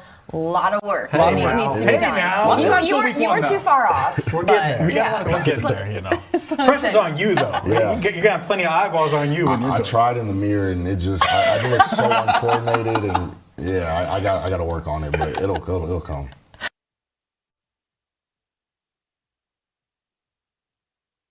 On the radio here in Cincinnati. Cincinnati has always felt like home. Right here on the Crown Network. Out and about in Cincinnati, bringing you these stories that you need to hear in the Queen City.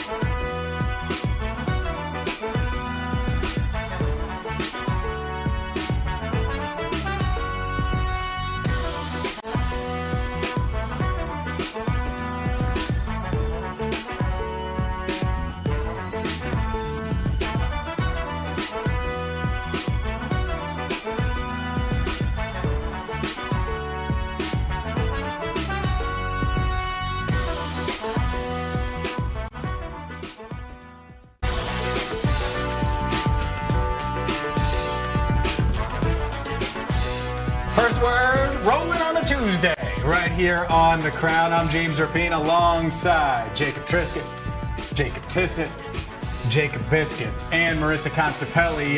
Welcome in. Plenty to dive into, and unfortunately, the Reds, well, they put a big fat donut. I mentioned biscuits and Triscuits. They put a donut on the scoreboard yesterday. Otherwise, had they scored anything, they would have beat the Brewers. In the first 9 innings, they didn't. They go to extras, and they give up 2, only score 1, and the Reds fall to 37-40 on the season, squandering Brady Singer's stellar 7-inning, no-run, 2-hit, 7-strikeout performance.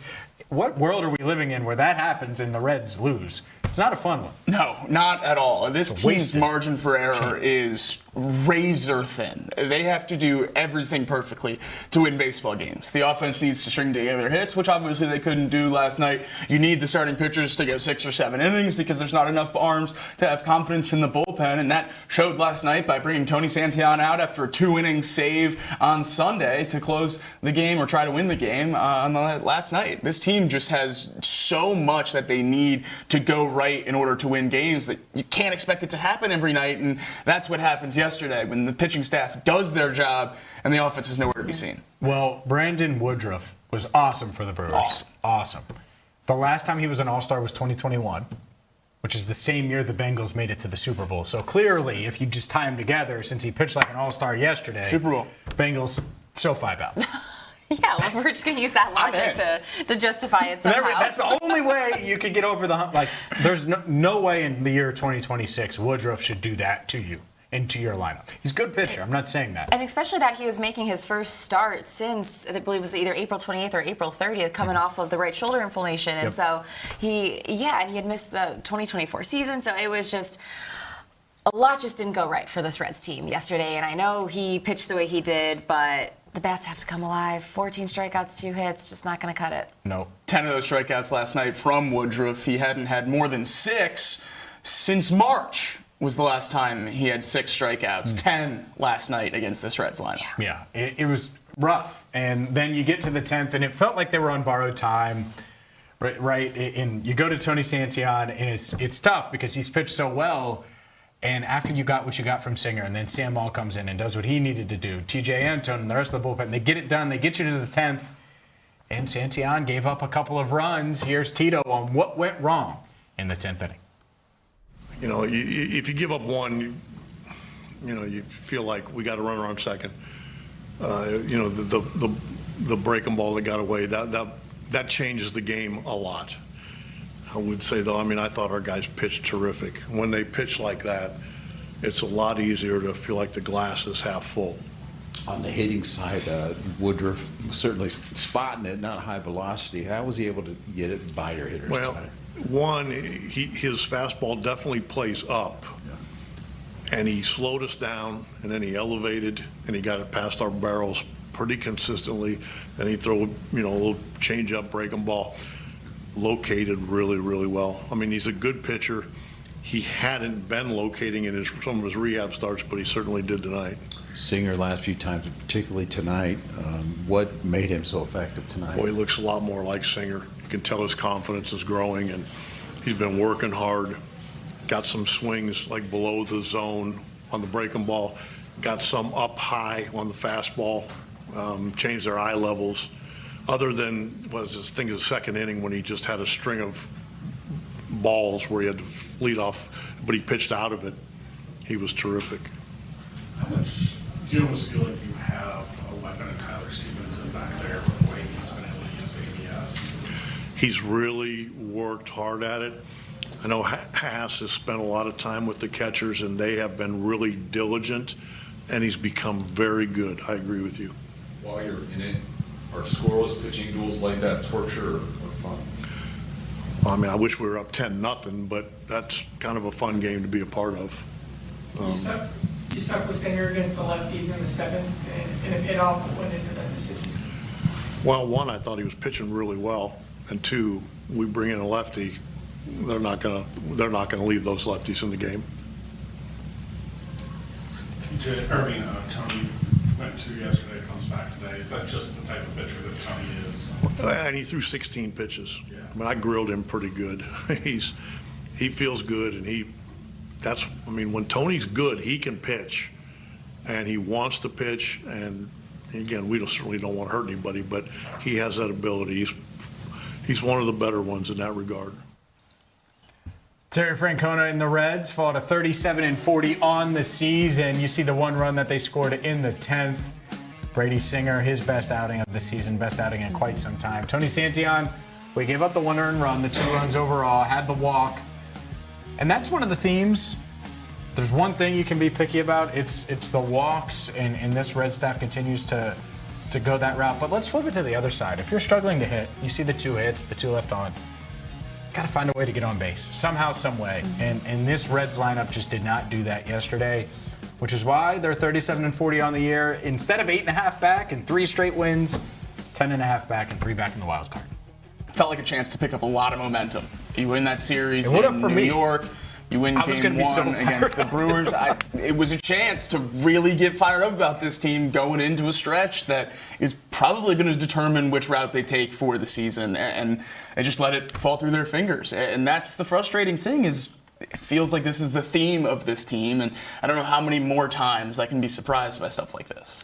Yeah, it's tough because, I mean, it's like, what more can we say about the bats just not producing in a game yesterday where you needed to, and especially having the start that Singer did. And again, it was tough to see the 10th inning play out the way it did. I think we were all surprised that Tony Santillan came in after pitching the 2 innings, getting the save the day before through 16 pitches. And yeah, he had the walk. There was a couple sacrifices, and even that wild pitch, very uncharacteristic, and thought Tyler Stevenson probably should have gotten in front of it a little bit more, but it was just a very unfortunate series of events that the way the 10th inning played out. Yep. Reds lose. We will keep you covered. We'll dive into Lodolo Day coming up in a bit right here on First Word. But there is some good news. The injury updates continue. Elly De La Cruz is going to be activated at some point today, expected to play against the Brewers in Game 2. And Hunter Greene also making his way back, his second rehab start tonight against, for the AAA Louisville Bats. So that's good to see. Look at that. What a graphic. They did a phenomenal job. It looks like a movie poster. Like, heck, I want to get out to that game. Now, very excited to see Hunter making his return here slowly but surely. Should be seeing him up here in Cincinnati. Feels like in no time. The fact that he's making a nice start down there in Louisville should be a treat for the fans to see down there. Would expect another 1, maybe 2 after this before Hunter joins the big league club, but certainly just starting to think about that rotation when he's back. Hunter at the 1, Chase Burns at the 2, the way Abbott's pitching right now, June Brady Singer's your 5 arm. It's a pretty scary rotation. Yeah, in an outing like yesterday is like, okay, you gonna go get another bat? That's what they should have done this offseason. And you can make that argument for sure at the deadline, like try to find one. It doesn't feel like they have enough right now. And there's more there. There's more to that discussion, but it certainly feels that way.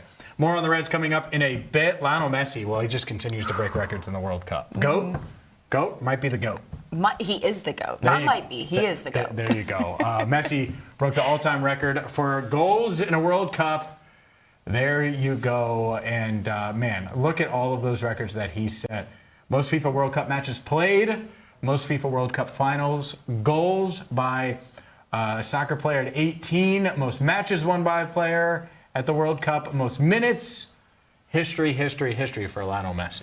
It's been we really are witnessing history, witnessing greatness. His brace yesterday now brings him to 6 total World Cup goals for this tournament, 17 in his career. He has now accounted for 11% of Argentina World Cup goals of all time. He is truly just one of the special players, and it's just, something that's so unique, and we just have to make sure we're enjoying this moment while we're actually witnessing him play. The GOAT debate was always a huge thing when I was growing up in soccer with Messi and Ronaldo, and I feel like now, especially after the last World Cup and then how this one has started, that's just kind of gone away completely, right? And Messi scored more goals than Ronaldo has in the World Cup since Ronaldo's last World Cup goal. The gap is really widening at this point. Yeah, Ronaldo's still a phenomenal player, but completely agree with you. There's levels. Steph, LeBron. No, I'm just kidding. Agreed. But it's a good way. It's LeBron, a good way. Steph. No, that's definitely not true. I've never met a bigger Steph hater than Contepelli right here. The good news is we're not talking about Steph. We're talking about Giannis Antetokounmpo, who got traded late last night. Our guy Paul Fritschner, who's going to join us coming up in just a bit with the text of the group. Hey, Giannis on the move.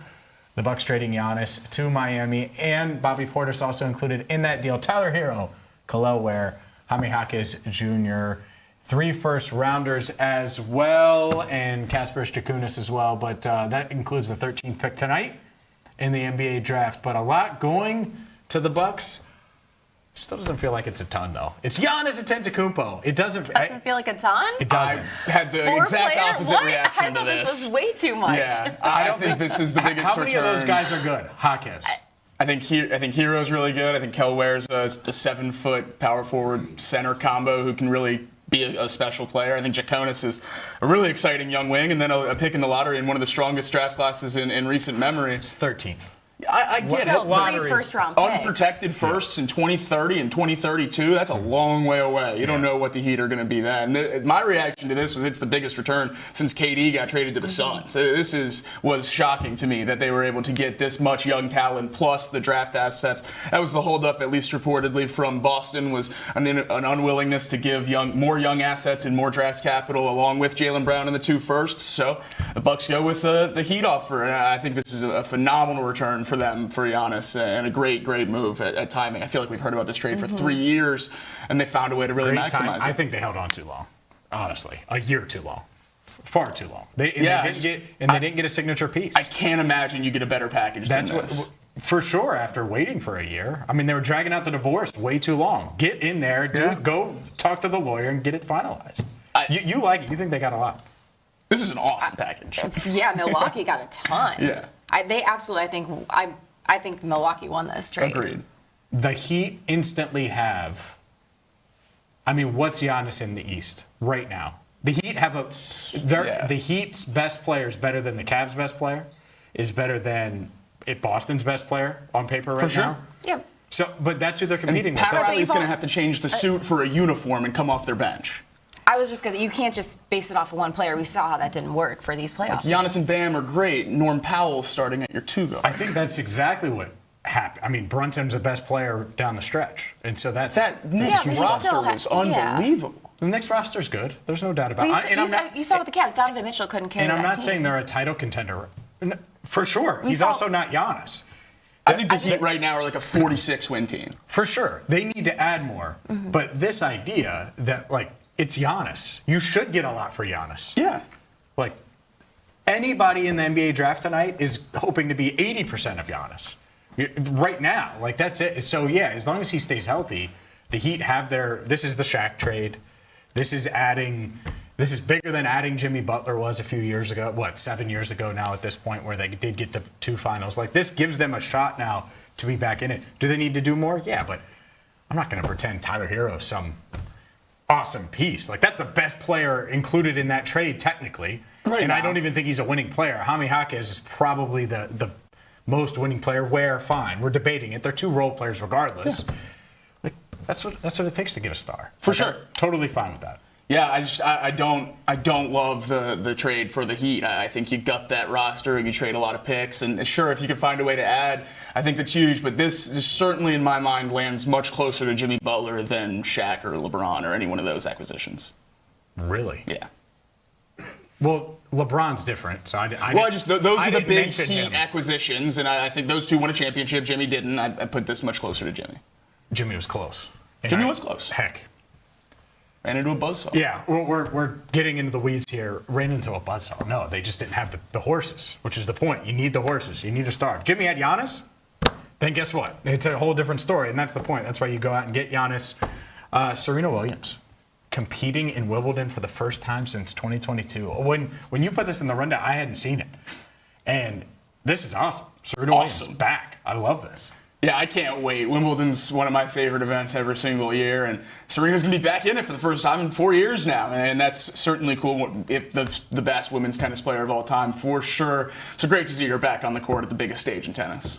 Michigan promoting Mike Boynton Jr. with Dusty May out, and we'll dive into that a bit more with Paul Fritschner coming up. But Mike Boynton Jr. to be their interim coach of the Wolverines. This was the shocking news yesterday as we were ending the show, and Boynton to take over. I assume they're hoping to keep that top class of players, keep that roster intact, and so you promote from within with the Wolverines kind of scrambling a bit with the Mavericks, making a big move. Scramble for retention. That's what they're going to try to do, keep these players there. If the roster wasn't a contender this year, you probably go try to get a bigger name, but Boynton struggled at Oklahoma State when he was the head coach there, but certainly not the talent he's going to have at Michigan now, so we'll see how it goes. We'll dive into some NBA conversation coming up. Also, Bengals on the way as well. The NBA draft is tonight, so yeah, we'll get to do that. We'll get to do Bengals as well. First word, just getting started on a Tuesday right here on The Crown.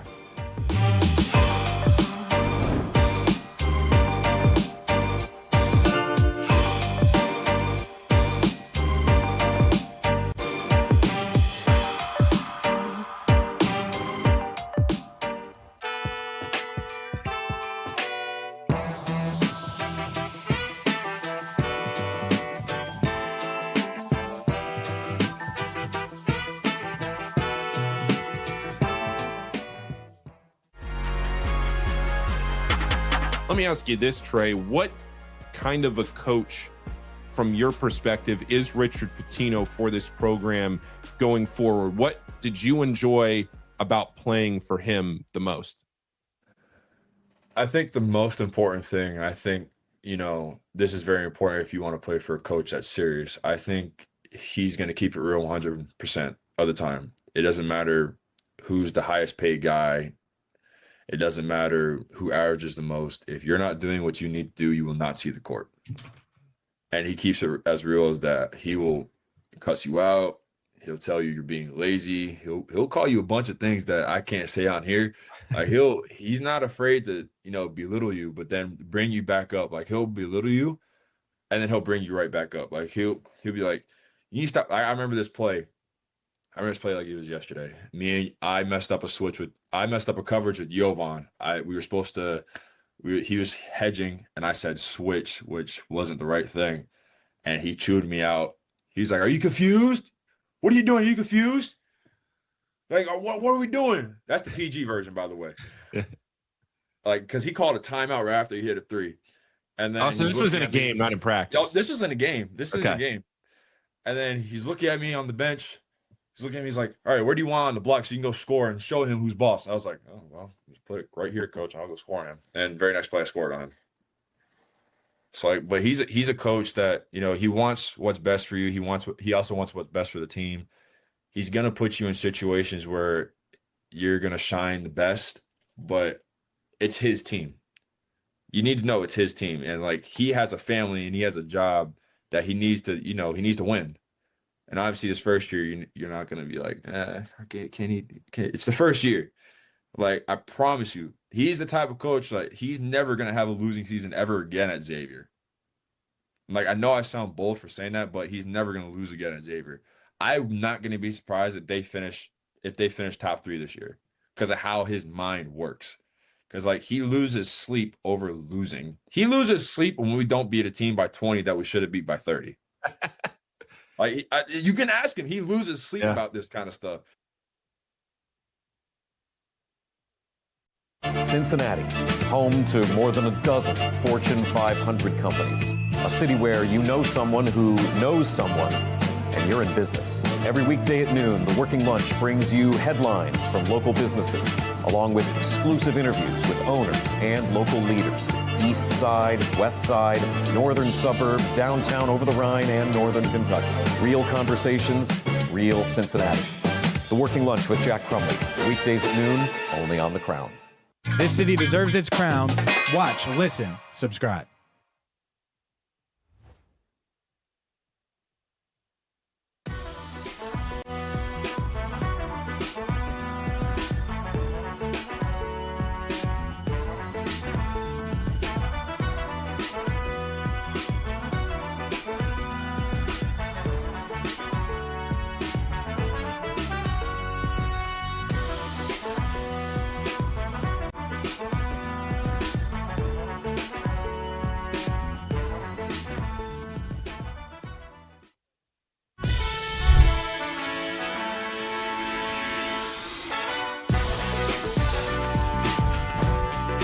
Let's talk that basketball.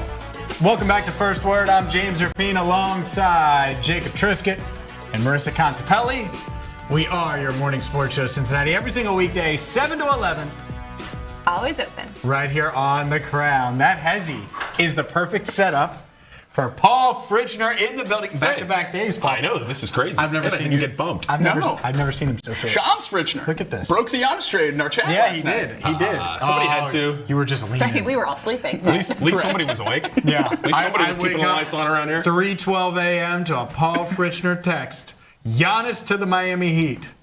Instant thoughts to that before we dive into all these college prospects that you cover for the Rebound Rundown. Yeah, it was one of those things where you look at it. You and I were just talking about this before we came on. You look at it and it kind of jumps off the page that, hold on a second, whoa, you got all these guys back. But then you start to dive into it and it wasn't that crazy, I don't think. I am surprised, though. I am surprised, though, that they took this over the Celtics deal. I was more surprised by that.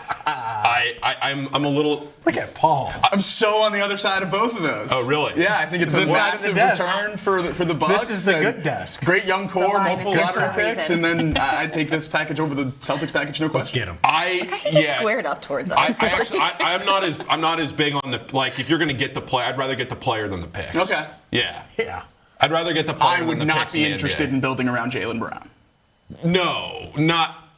You're right, but I still think that would have been the better trade. When they came out, I forget who it was, but when you were looking at the breakdown of the two trades, I think I would have rather taken the Celtics trade. Well, if they throw Hugo in there, Hugo changes everything. Tyler Hero, Jaylen Brown. Yeah, Jaylen Brown. Neither of them. Yeah, neither. What's funny is there's not a human that is lower on Jaylen Brown than Jacob Tissot. That is correct. It's unbelievable If how you low he lose is. in the playoffs and go hop on a Twitch stream, I am out for the rest of your career. And the thing is, we're about to dive into the NBA draft. Really, from pick 1 on, if you get Jaylen Brown, you're going to be pretty excited about that. So, just to put it in perspective here of what it is. Did you guys see the video of Jaime Jaquez finding out? Yes. Do you think that's real? No. Neither do I. Yeah, I didn't see it. He was in the gym. He was getting some shots up. Someone walked over, showed him a phone. He was frustrated. It didn't seem. Even if it's 9 p.m. West Coast, nah. It just didn't seem genuine. No. He wasn't like too shocked either. It seemed like. No, he was like, all right, see ya. See you in Milwaukee. See you out there. Yeah, but I think it's a good young return from Milwaukee. I mean, you got Jaconis, you got Kel Ware. I think those guys have a chance to be pretty special. I don't think it's a bad trade. I'm just saying, like, looking at the Celtics against that Heat trade, I would have taken the Celtics trade. They held on too long. They held on a year. I'm just glad it's the over. fact that those are the only two. Same. I'm just glad it's all over. Well, yeah, it was finally. ridiculous. They should have moved him at the. I think. Yeah. I don't know. I think Shams could probably get like 4 or 5 more tweets off about the Giannis trade. What do you think he's thinking? Well, I should ask you this question as a breaking news guy. When you get You are breaking news guy. But when people think of you, it's breaking news. Yeah. Go.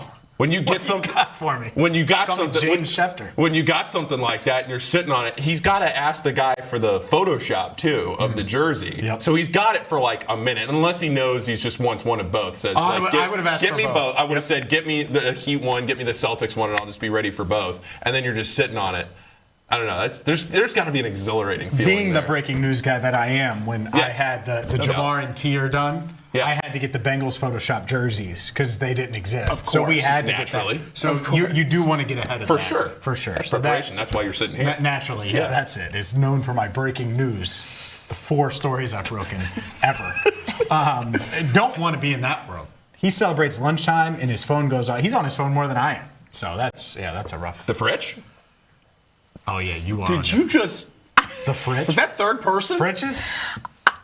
Third I don't know whether I was more a.m.? stunned about the trade or what just happened. You just get me off the rails here. Yeah. You want to get back into the NBA draft, Well, guys? Yes. Pick involved in the trade last night. Pick 13 will be used tonight. Yes. NBA draft. Man, we were about to get him on the open. I know, road. it was- I was we- ready to go. we were dangerous This is territory. my wheelhouse. Yeah. Go. Lottery is one of Breaking news. the strongest lotteries in recent memory for sure. Great young class. How does this kind of draft class just drum up a lot of excitement? Yeah, I think that you're exactly right. This is one of the best 1 through, we'll call it, you could say 11 for sure, and maybe even stretch it 11. down to 15. Like the top 15 of this draft, and specifically I'd say 1 through 11. Because if you look at the 1 through 11, I think it's pretty clear who the 1 through 11 are in this draft. But the fun part about all of this is that you don't know where any of them are going to go. Right. I think I would not be surprised, except for maybe Caleb Wilson at 4, I think, is probably the only one that feels like the most solid, true, done fit right now. AJ?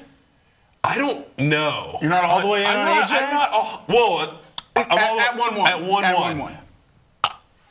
Like, It's happening. yeah, It's happening. You think so? You don't think so? I think it's much more. I'm with Paul. I think it's much more open than I think the people are letting door on is right still now. like cracked. I don't think that it's 100% done. Absolutely, he's Why? going 1-1. Explain. Just because I think there's not that much of a gap. You look at Darren Peterson. All 3 of them, really. You could easily sit here and argue that Darren Peterson's the best of the 3, except that he had some issues at Kansas this year. His availability. Was it a true injury? Was it a character thing? Whatever. Take time. Go. You could say Darren Peterson should be 1-1. Nobody's going to argue with you. Cam Boozer, probably the most well-rounded from both sides of the ball, maturity, a winning player, all of that at number 1 overall. Or you have DeMonte, who's like just the best overall prospect of the 3 of them. You're not going to go wrong. In fact, I would almost rather have the 3rd pick here so that the decision's made for you. Yeah, I mean, if you could move down and do that, I get the logic. I think Boozer's a lock to go 2, and I think Devonta's going to go 1. I think those are locks. I think Peterson is 3. Boozer over DP would be a pretty big shock, I think. Utah, the Carlos Boozer senior connection there, you have that. He has the Utah ties. Would not shock me at all. And if you just look at what they've done in Utah, like he just fits really well. We'll see. But I could totally see Boozer going number 2. Important to note, Devonta's only met with the Wizards. Darren Peterson has only met with the Wizards and the Jazz. So only the top 2 for DP, and then Devonta only with the Wizards. Devonta's been the number 1 recruit in this class since he was in 8th grade, so it would certainly make sense if he continues that run to the number 1 pick there. But speaking of those top 4, clear top 4 in this draft class, who would you say is the next player in this class after the Devonta, Darren Peterson, Boozer, and Caleb Wilson? You got to take. You want to get off. I don't. I was just. Do you agree with that top 4? Yes, for sure. They're in an echelon of their own, I think there's a 1 through 11 here, and then a separation, and there's a 1 through 4, and then a separation. So that 5 through 11. But again, that top group, the 1 through 4, because I think Caleb Wilson's going to Chicago no matter what. So then you just slot him in there. Unless he goes top 3. Peterson doesn't go. He doesn't fall to 4, right? I would be shocked if he got past Utah. So you think I'm insane for the Boozer team? I think those 2 are significantly better than Boozer. Interesting. Regardless of what I just think that's. I think they'll get drafted that way. Yeah. Interesting. No, is that crazy? Do you think Boozer 2 or Boozer 3? I would go Devonta, Boozer, Peterson. Wow. Is how I would go. Okay. Man, this does. You got some. Get some good odds on that. You get that's how I would go. PDF. I don't know if that's how the draft will go. That's how I would go. I think you're getting a well-rounded 2-way player in Cam Boozer. I don't know why. Maybe this is a weakness in how I look at these guys, but I really respect winning. And I know Boozer lost this year in the Elite Eight. I get that, but he had won everywhere at every level going up. And I always love when you see players that win everything everywhere, because that mindset that you have that you're not, the Darren Peterson thing all year was so frustrating to cover, and I know it came out later that the injuries were real and maybe it wasn't such a big deal as everybody was making it out to seem in the national narrative, but you also didn't do anything to help yourself in that narrative. And that got frustrating as the year went on. It was the same deal with Michael Brown at Louisville. I mean, that deal to me is almost worse because what's that relationship like with Pat Kelsey? Is it truly strained? Is it not? I mean, he didn't invite him to the green room. I don't know if that was a real, was that a real thing too? I don't know. I saw it. I guess we'll find out tonight. So, but just those things to me, the intangibles, when you're splitting hairs here and trying to find one thing here and there, obviously you're looking at fit on the court, all of those things. But when you're splitting hairs on the little things as well, sometimes those character things come up too. All right, Paul, I've got to ask you. My Cavaliers picking 29th. They could use a wing. They could use a backup big. Who are maybe some prospects you maybe like in the late end of the first round there? You know what? We'll keep it local. Why not take Baba Miller? Ooh. Why not send him right up 71? I mean, he's kind of that fringe. I don't know if he's going to get picked tonight. Baba. But why not? If we're going to sit here and talk about prospects, why not talk about Baba Miller there at the end of the first round? I mean, you can see right here all the mocks have him, at the early portion of the second round, and that's probably where he's going to end up going. But Jarrett Allen who? It's Baba time. if you need that spot, I really liked him. I obviously didn't have the Bearcats didn't have the best season around him this year, but when they were playing at their best, it was because Baba and Mustafa Cham were playing as well as they possibly could. Darius Acuff, where does he go, and what is he in the league? What do you think he's going to be? I love Darius Acuff. I'm sorry, man. I'm sorry. Jacob's mad at Darius Acuff because he went off on his Alabama Crimson Tide because Acuff is a baller. I'm mad at Darius Acuff because he's a baked potato on the defensive end of the court. No, he's not. Does that matter, though? It doesn't matter. Not if you can score like he can. I guess you might be right. I don't know if that matters. That's the thing. And when I watched him this year at Arkansas, I saw somebody that could score at every level, at an elite level. And maybe you see him go in that 7, 8, 9 range, probably. Is he Dame Lillard? Sure, better. I'm all in on Darius Acuff. Well, Lillard fell to 6, so that's why I'm just giving him. Oh, I thought you meant the career-wise. size. Yeah. No, I think he could absolutely be back to Baba Miller, back to some local hoops here in Cincinnati. Bearcats, biggest rivalry in college basketball, one of them for sure against the Musketeers. We heard yesterday, a story went viral, that they could potentially be playing this game at Paycor Stadium outside in December. Paul, I was wondering your thoughts on that game, Bearcats, Muskies basketball outside in the cold, real frozen in December, Paycor, Muskies, Bearcats. Yeah, hold on here. I'll be ready. Are you guys ready? I think we'll be cold. Could you help us out? Oh my goodness. Yeah, I had hand warmers for you guys, but I left those at home. I'm sorry. Oh, we're gonna put the hood on as well. Can I ask you guys now? Maybe get you a UC hat. Now, here's what I'll say. In defense of the Hamilton County Commissioner, it is a fantastic idea that you play the Crosstown Showdown downtown at Paycor Stadium. Shootout? But how about the Crosstown Shootout on December 5th? I would prefer February 5th, but to your point, yes. December 5th, probably not at Paycor. No, you don't think so? Middle of football season doesn't even have to be mentioned. You're playing basketball outside in December. What are 3 worse ideas than playing the Crosstown Shootout outside in the first week of December? Outside in general? Oh, I was going to say Fountain Square. I was going to name different spots. Play them? Yes. We can get outdoor exhibitions in October? Actually, 3 worse ideas. The NBA's lottery reform for tanking, letting Brendan Sorsby play after he gambled on sports, and France selling us the Louisiana Purchase. What about Crosstown Classic? That idea, awful. Awful. At a neutral site. Playing it at Heritage, awful. Awful. I think Paycor is better than those two. Because there'd be elements. Paul loves Heritage Bank. So you're going to have to take that up with Paul. Yeah. Oh, my goodness. He's Paul Fritschner. Check him out on the Rebound Rundown. Up next, we will dive into loyalty. No, there is no loyalty. That's next right here on First Word.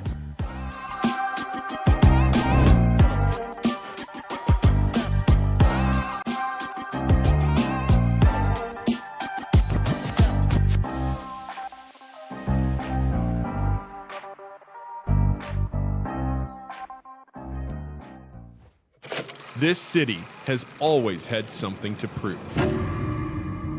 While the rest of the country talked about us, we built our own voice. Blue collar, underdogs, built differently, overlooked, talked about like we were supposed to stay quiet. But that was never who we were, because this city doesn't wait for permission. And neither do we. And now, for the first time, Cincinnati has a network built in its image, because the biggest stories in this city deserve more than highlights. This isn't cable television. This isn't national media. This is ours. This is the Crown.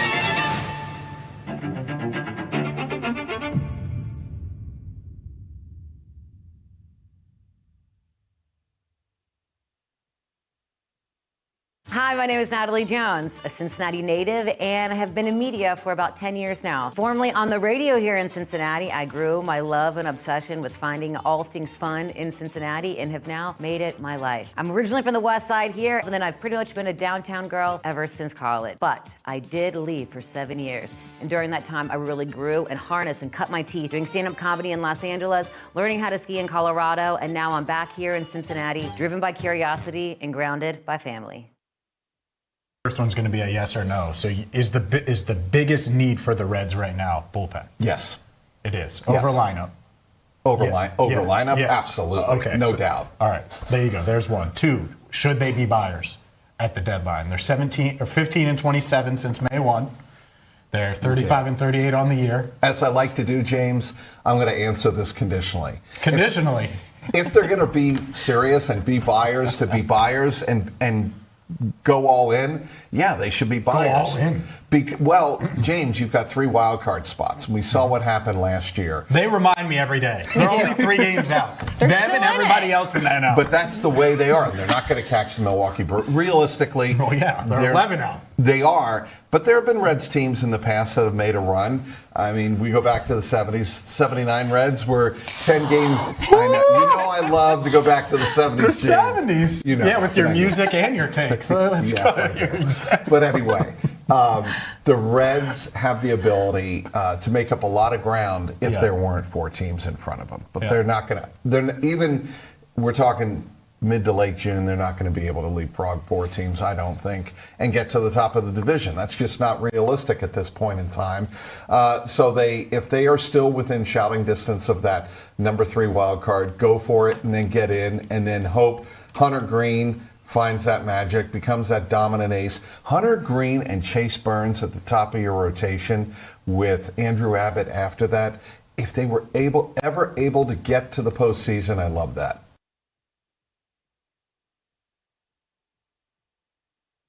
I'm Paul Fritschner. I'm a 2019 graduate of Xavier University, and I've been covering college basketball for 10 years here in the Cincinnati area. I'm the host of the Rebound Rundown, a daily college basketball podcast during the season and a weekly show in the offseason covering everything you need to know about your favorite team.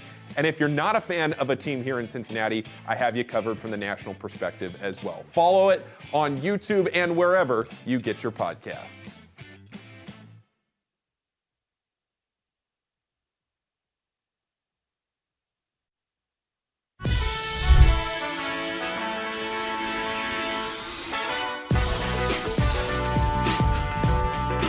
Did Zach Taylor and the Bengals get it right?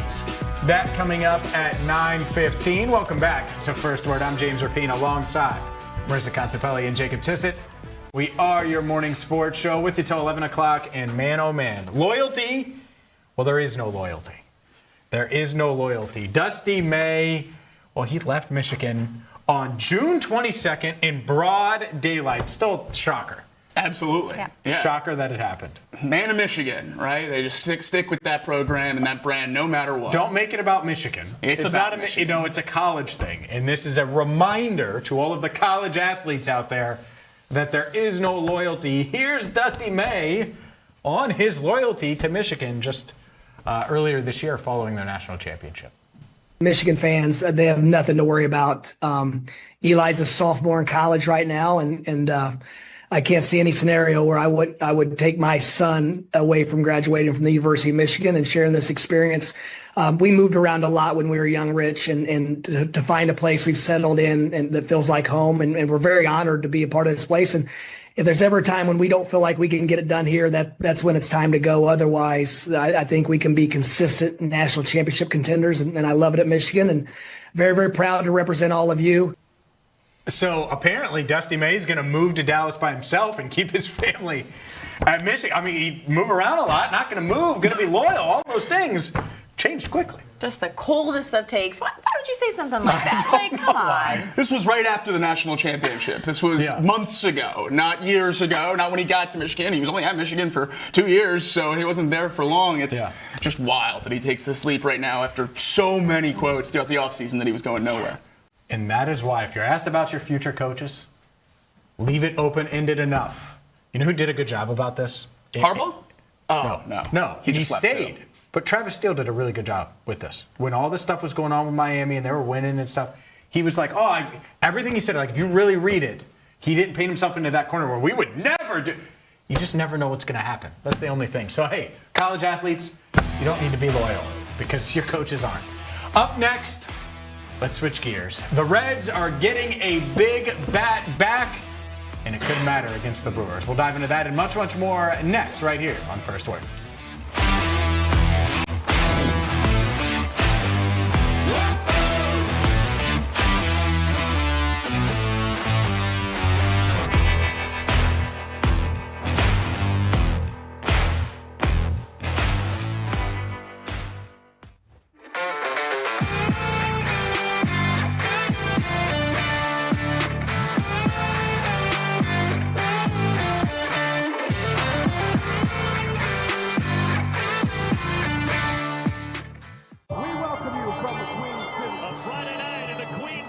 Cincinnati, Ohio. We welcome you from Cincinnati, Ohio.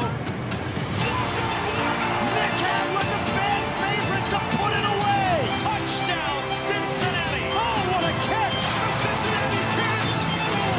What a possession. Dallas scores in the Reds game.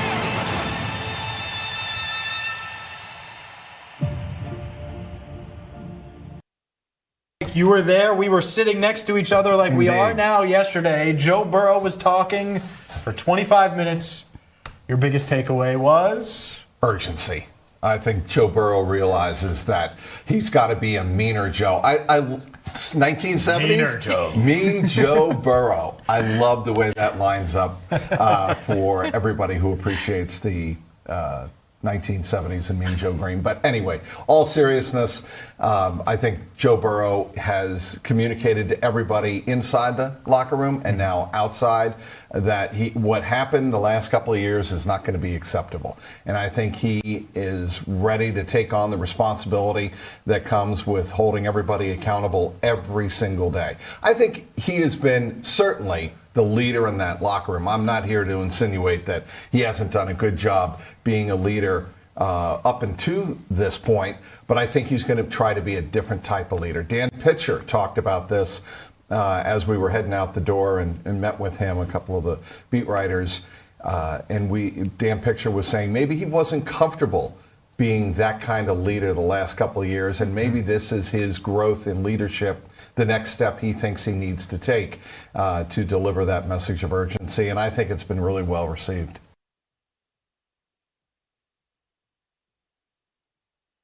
Cincinnati, home to more than a dozen Fortune 500 companies. A city where you know someone who knows someone, and you're in business. Every weekday at noon, The Working Lunch brings you headlines from local businesses, along with exclusive interviews with owners and local leaders. East Side, West Side, northern suburbs, downtown over the Rhine, and northern Kentucky. Real conversations, real Cincinnati. The Working Lunch with Jack Crumley. Weekdays at noon, only on The Crown. On the radio here in Cincinnati. Cincinnati has always felt like home. Right here on the Crown Network. Out and about in Cincinnati, bringing you the stories that you need to hear in the Queen City.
Welcome to First Word, Cincinnati's only morning sports show, breaking down the biggest moments and the stories shaping Cincinnati sports with analysis that cuts through. First Word, setting the agenda in Cincinnati sports.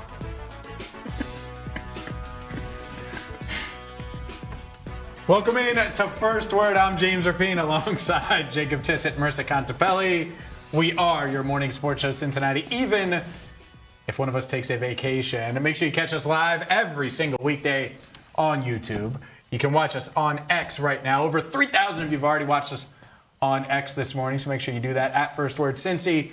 Also on the Rock Entertainment Sports Network, live on Mixlr. So if you want to listen to us, take us with you wherever you go, you can do that. And of course, Spotify, Apple, Google is where you find us in podcast form. And it's not just us, no. The entire Crown Network can be found on Spotify, Apple, YouTube. And make sure you check out the Working Lunch Live with Jack Crumley every single weekday, because he knows somebody that knows somebody that knows somebody. And that's why he's in business. And he's in business, noon to 1 every day right here on the Crown. Let's dive into these Cincinnati Reds, because the Reds, they did put themselves in position. To be in position. And I thought that they were going to be in business because Brady Singer pitched his rear end off last night against the Brewers. They were going toe-to-toe with the best team in the division, one of the best teams in baseball, and it really felt like the Reds were going to get, at least at points, I thought they were going to get their third straight win. Instead, they finished with 2 hits. They lose in extras 2-1. They fought a 37-40 on the season, and they squander what was a golden opportunity to get within 1 game of 500 and gain a game on the Brewers. And not the first time this season the Reds have squandered an opportunity to get back in the mix here, and this is, again, another heartbreaking loss against the division, which seems to be another theme of the season so far. And the frustrating thing with last night is the pitching staff did their job and then some. Brady Singer, like you said, phenomenal 7 innings of shutout baseball, and then even the bullpen, 3 guys with shutout appearances, and then Tony Santillan comes in after a 2-inning save yesterday, only allows 1 run. Like, it wasn't bad from the pitching staff, but when the offense only gets 2 runners on base, strands them both, you're in a really, really tough spot when it comes to winning baseball games. I think I'm going to start calling him Sensational Singer, because that's what he was last night. And honestly, that's what he's been in the month of June. Just a 1.64 ERA, and last night held Milwaukee hitless through 3 innings, had a season high 7 strikeouts, season high 7 innings pitched, went over 100 pitches for the evening too. That was another season high, had just the 2 hits allowed, scoreless 7 innings. What more could you want or ask for from Brady Singer? It was just really tough to see the bats not keep up their production and the momentum that we thought they created over the weekend. No doubt about it. Things went awry in the 10th inning. We'll hear from Terry Francona on the 10th inning, kind of break that down coming up in a second. But before we do that, let's put the man of the hour. Let's give him a little. Sensational Singer's got a ring to it. So, Gabe, let's start with Singer here. Let's start with the man who went 7 innings, had 7 strikeouts, only 2 hits allowed in the 2 walks, shutout baseball. Here's Brady Singer following his best outing of the season. Rhythm tonight. What got you there along the way? Yeah, I mean, first of all, Steve-O was incredible. He's faced these guys a lot, has a really good game plan, and followed him the whole night. Was able to hit the spot that he called, and I think the sinker was working well and was able to spin under him. Felt good with my stuff, but was happy just to sit back and follow Steve-O. Last couple times, how much confidence have you gained now going forward? Yeah, no, I definitely feel better now than I did in the beginning of the year. But just keep going, keep plugging, keep trying to work on stuff, and give us a chance. How important was it for you? You had the 2 walks in the 2nd inning, 3-0 on Mitchell, I think. Recovered there, and they just got on a roll. What did you do to make that course correction, and how did you start rolling it then? Yeah, I just honestly kind of lost feel in the second. Just felt a little out of whack, and then just tried to stay competitive in the zone. The sinker was moving a lot, so I was, once I kind of saw them taking some inside, I was able to, kind of use that to my advantage. But I just tried to lock back in and not let the inning kind of unravel there. What did it mean to you to run through the finish line in the 7th? Yeah, that was awesome. Obviously really thankful for Tito letting me go past 100 and letting me go into the 7th too. But I was happy to feel like I obviously haven't done that, past even the 6 this year. So to get 7 was cool for me.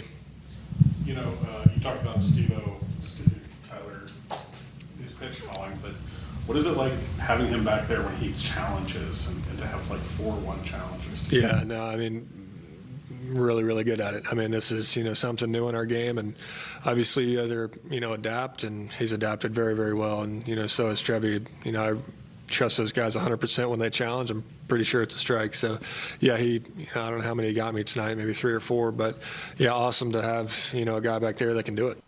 Sensational singer, Marissa Contepelli with the nickname. Let's trademark it. Trademark it right Done. now. Yeah. Trademarked. Done. There we go. Stamp it. Look, the bottom line is the 7 innings, 2 hits, 2 walks, 7 strikeouts. Huge performance for Brady Singer. It's been an up and down, mostly down year, but June has been up, and maybe this is a sign of what is to come for the remainder of this season. I sure hope it is. It's something that this staff can use, and you look at the rotation. We talked about how this rotation probably needs to be the strength of this team going forward, and if they're going to make a run in the second half, continue to stay in the playoff conversation, the rotation has to be the strength of this team. And wouldn't it be great if Brady Singer is your 4th or 5th arm out there and is putting up those kind of numbers? Wouldn't it be even better if he pitched himself to a spot where you could unload him for some real talent? Look at you. Look at you. You're just trying to, even when he pitches well, you're against the man. Oh, no. I've been rooting for him to pitch well all summer for that reason. Yeah, for that reason. You're against, you hate Brady Singer. No. Hate. No. Dislike strongly? I'm not his biggest fan. Well, you're not his, you're not even a fan. You're anti-singer. I'm not anti-singer. No singing in the Tissot household. No, there is no singing in the Tissot household. Me nor my roommate can sing whatsoever. But if Brady's going to pitch like this, I'm going to feel a little bit better about him. The thing that I've always hung on to about Singer is the hope and pray that he gets better from the 7 ERA at the beginning of the season was always more feasible to me because a better back of the baseball card, Brady Singer's around a 4.5 ERA. We're not asking for a 2 like a Brett Lauder or a Chase Burns or a Lodolo or a Hunter Greene in this rotation when they come back. We're asking for pretty close to what he's gotten to now, and it's just 4 good starts in a row. Gets him down to a 4.8, which is what the Reds need from Brady Singer. You need to rely on length, and you need to rely on being in the games when he comes out, and right now, at least through the month of June, you've been able to lock that in. Yeah, no doubt about it. Brady Singer pitched well, and Sam Moll did his job 1 inning. TJ Antone, the rest of the bullpen, did their job up until Tony Santillan in the 10th inning. Here's Terry Francona on what went wrong in the 10th inning in the 2-1 loss to the Brewers. If you give up 1, you feel like we got a runner on second. The breaking ball that got away, that changes the game a lot. I would say, though, I thought our guys pitched terrific. When they pitch like that, it's a lot easier to feel like the glass is half full. On the hitting side, Woodruff certainly spotting it, not high velocity. How was he able to get it by your hitters tonight? One, his fastball definitely plays up, and he slowed us down, and then he elevated, and he got it past our barrels pretty consistently, and he throw a little change-up breaking ball, located really, really well. He's a good pitcher. He hadn't been locating in some of his rehab starts, but he certainly did tonight. Singer last few times, particularly tonight. What made him so effective tonight? Boy, he looks a lot more like Singer. You can tell his confidence is growing, and he's been working hard. Got some swings like below the zone on the breaking ball. Got some up high on the fastball. Changed their eye levels. Other than, I think the 2nd inning when he just had a string of balls where he had to lead off, but he pitched out of it. He was terrific. How much do you almost feel like you have a weapon in Tyler Stevenson back there with the way he's been able to use ABS? He's really worked hard at it. I know Haas has spent a lot of time with the catchers, and they have been really diligent, and he's become very good. I agree with you. While you're in it, are scoreless pitching duels like that torture or fun? I wish we were up 10-0, but that's kind of a fun game to be a part of. You stuck with Singer against the lefties in the 7th in a pit-off. What went into that decision? Well, 1, I thought he was pitching really well, and 2, we bring in a lefty. they're not gonna leave those lefties in the game. Tony went to yesterday, comes back today. Is that just the type of pitcher that Tony is? And he threw 16 pitches. Yeah. I mean, I grilled him pretty good. He feels good, and when Tony's good, he can pitch, and he wants to pitch. And again, we certainly don't want to hurt anybody, but he has that ability. He's one of the better ones in that regard. You hold on. And there you go. First, you see the sac fly that gave the Brewers the lead. And even then, at 1-0, like Tito said, it's like, okay, well, it's 1, you're going to have a runner on second, and then there you go. That's the one, the pass ball. You can't let that happen. You can't let that through. And in these games where the margin for error is razor thin and you only have 2 hits and you've only had 2 runners left on base and find a way to get a run in the 10th, like that wild pitch. Technically, that wild pitch is going to stick with Tony Santillan. It would stick with me for sure. And that's a tough one because, it's on Santillan, but that's also on Stevenson. And I feel like majority of the time he would probably do a little bit better of a job of getting in front of that or, knocking it down a little bit more. So just an unfortunate series of events. And, starting off the inning there, too, with giving up the walk to Mitchell. It was an 8-pitch at bat.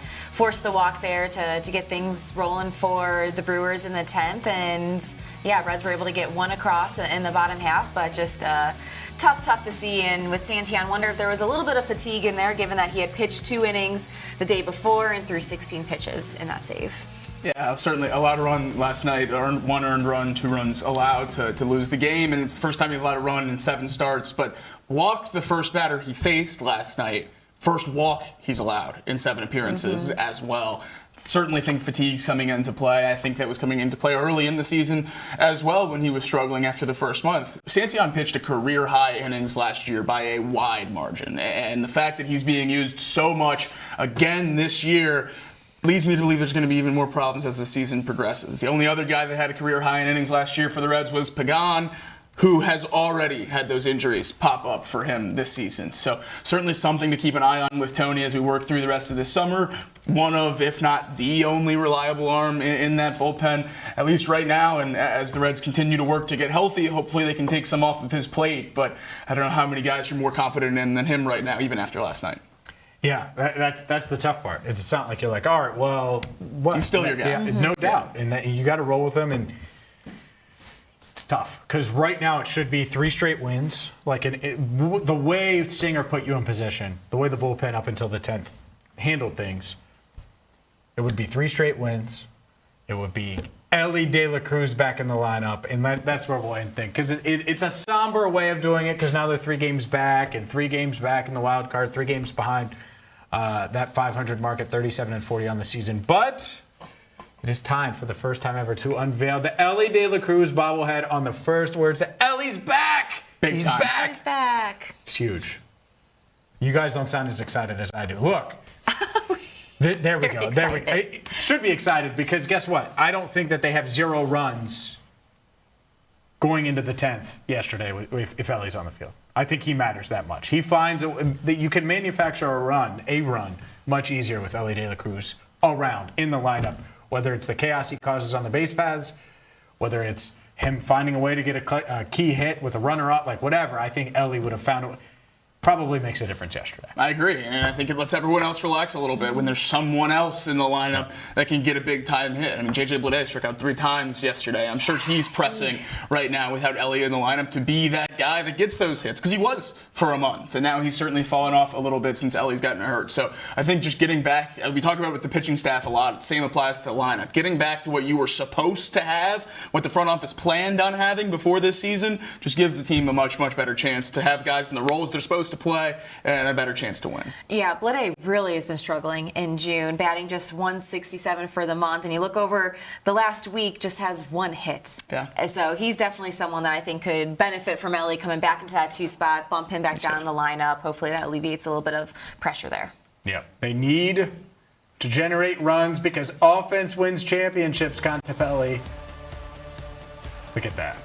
She just gave me the silent treatment. Hey, it would have won yesterday. With that today. It would have won yesterday. There's no doubt about it. But did Zach Taylor get it right? We'll answer that question next on First Word.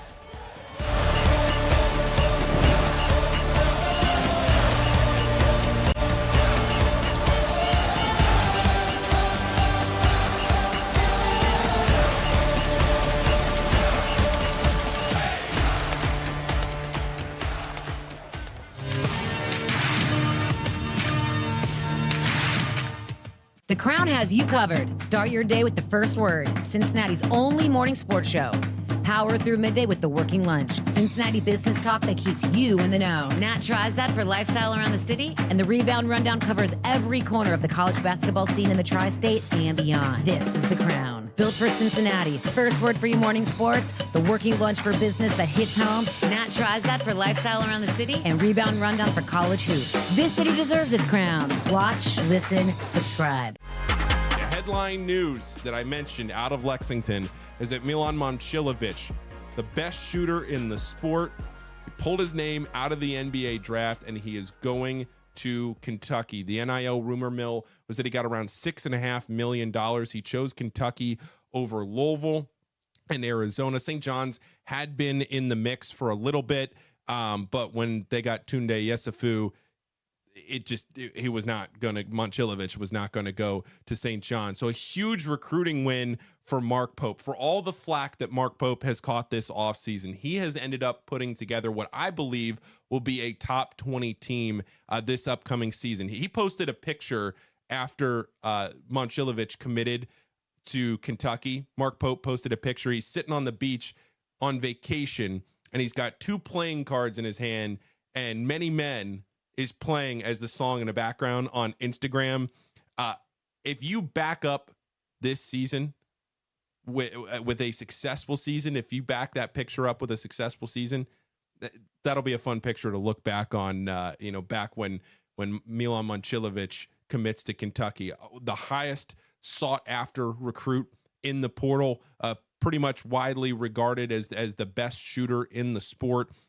Shot almost 50% from 3 this past season, and Kentucky is the only school in the country to land 3 transfers rated 95 or higher in Momcilovic, Alex Wilkins, and Zoom Diallo.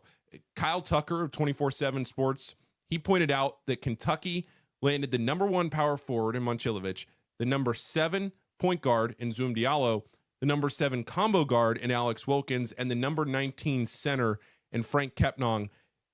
You're looking at a starting lineup right now at Kentucky of Zoom Diallo, Alex Wilkins, Cam Williams, Milan Momcilovic, and then Malachi Moreno, who came back to school. That is a pretty high-level team, given what we were talking about with Kentucky about a month ago.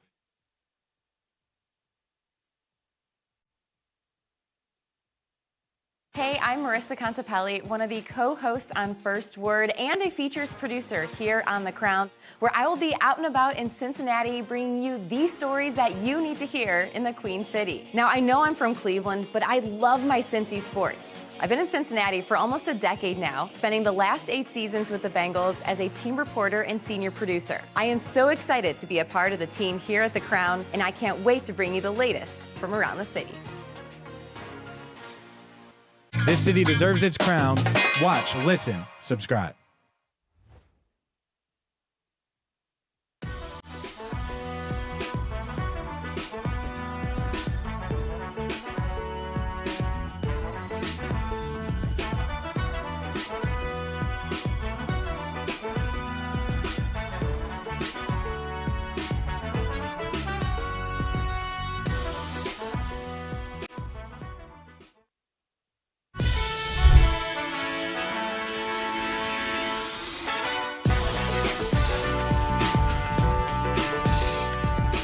First Word rolls on. Did Zach Taylor get it right? Welcome back. I'm James Rapine alongside Marissa Contapelli and Jacob Tissett. We are your morning sports show, Cincinnati, every single weekday, 7 to 11, right here on The Crown. And we have dates. Training camp is almost here. Hey, Reds, get us to training camp. Wouldn't enough to at least get us to training camp. You got us through mini camp. Barely. Barely. Marissa, your Reds need to get us to training camp. And now we know the dates.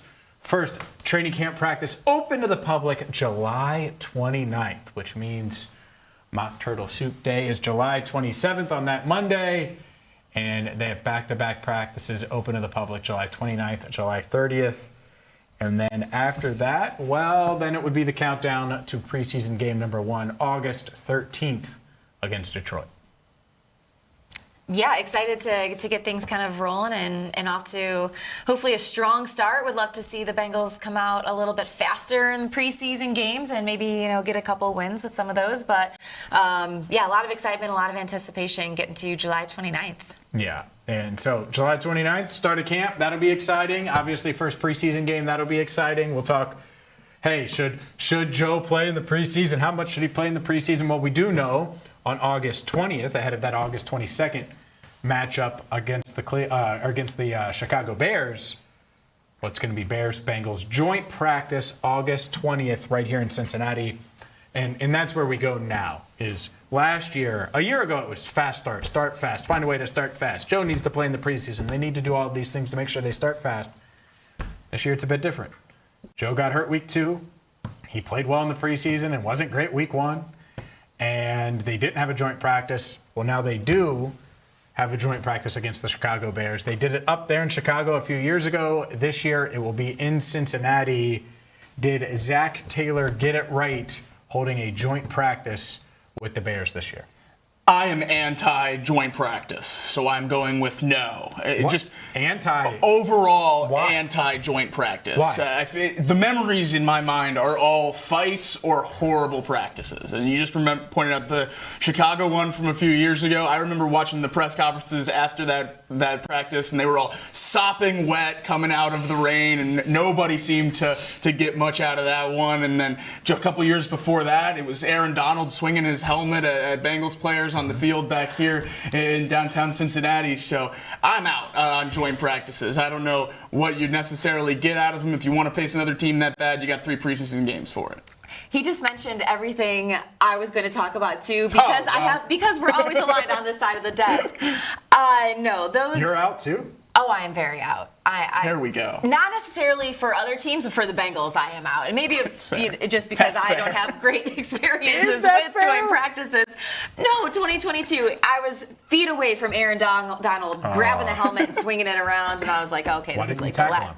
You want me to go tackle Aaron Donald? Yeah, I'll try that for next time. Why didn't you step in? But no, the one, see something, say something. Get in there. Yeah, exactly. You had scuffles during the one against Green Bay, and still it's like the teams aren't showing that much in these practices against each other too, but that 2024 joint practice up in Chicago can confirm the content team was also sopping wet, just like all the players were. That was a miserable time out there. I didn't go. However, best trip I didn't. It looked like a nightmare. It was a nightmare also because there were 2 massive injuries that happened in that practice too. Chris Evans having to be carted off with a lower leg injury.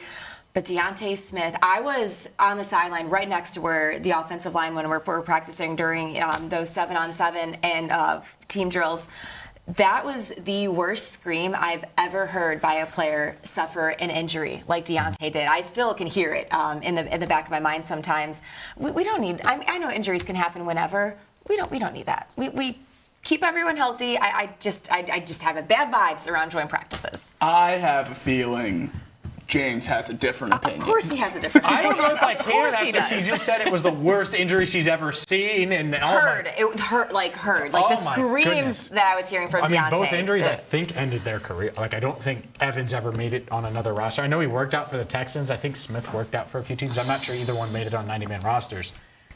Part of that's just where they were at in their career then. They probably weren't making the team. Regardless, to your point, injuries, huge factor. Here's why I'm pro practice and joint practice is because it is controlled.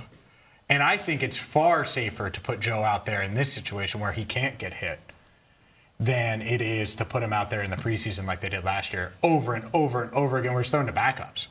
I mean, they didn't trust to put T. Higgins and Jamar out there, and yet Joe Burrow was like, hey, I want reps with the 2s. Hello? No, Joe. No, you don't want reps with the 2s. And so the controlled environment part, it's why I'm very much pro joint practice. I'm not saying it's perfect. And tempers do flare. And it is August 20th. So it's going to be hot. Or it's going to just be uncomfortable. And guys are going to be annoyed. And they're going to talk trash. And I also think you learn a lot in joint practice. I was sold on Eric All when he got in the face of whatever Colts defender he did during the joint practice a few years ago. And it was because some play happened. Eric got taken to the ground. The guy started to talk trash. And Eric got up and I was like, oh, It was the first time I got to see that nastiness side to him. And then afterward, he said, "Oh, I like blocking more than catching." And I'm like, "Oh, he's going to be good." And so Eric All, who was good at his rookie year, that was his rookie campaign. Hopefully, he can recover from injury. Speaking of that, who knows if he actually participates in this joint practice? But I think there's a lot that can be valued. I think it should be controlled, and that's what I keep coming back to. Like, there's a reason Jamar didn't play as many snaps as Joe last year. That this narrative that Joe needed the reps and it was going to matter. Well, it only mattered until it didn't when you were in Cleveland and Myles Garrett and Denzel Ward and those guys were out there because that offense stunk up the joint. They were awful.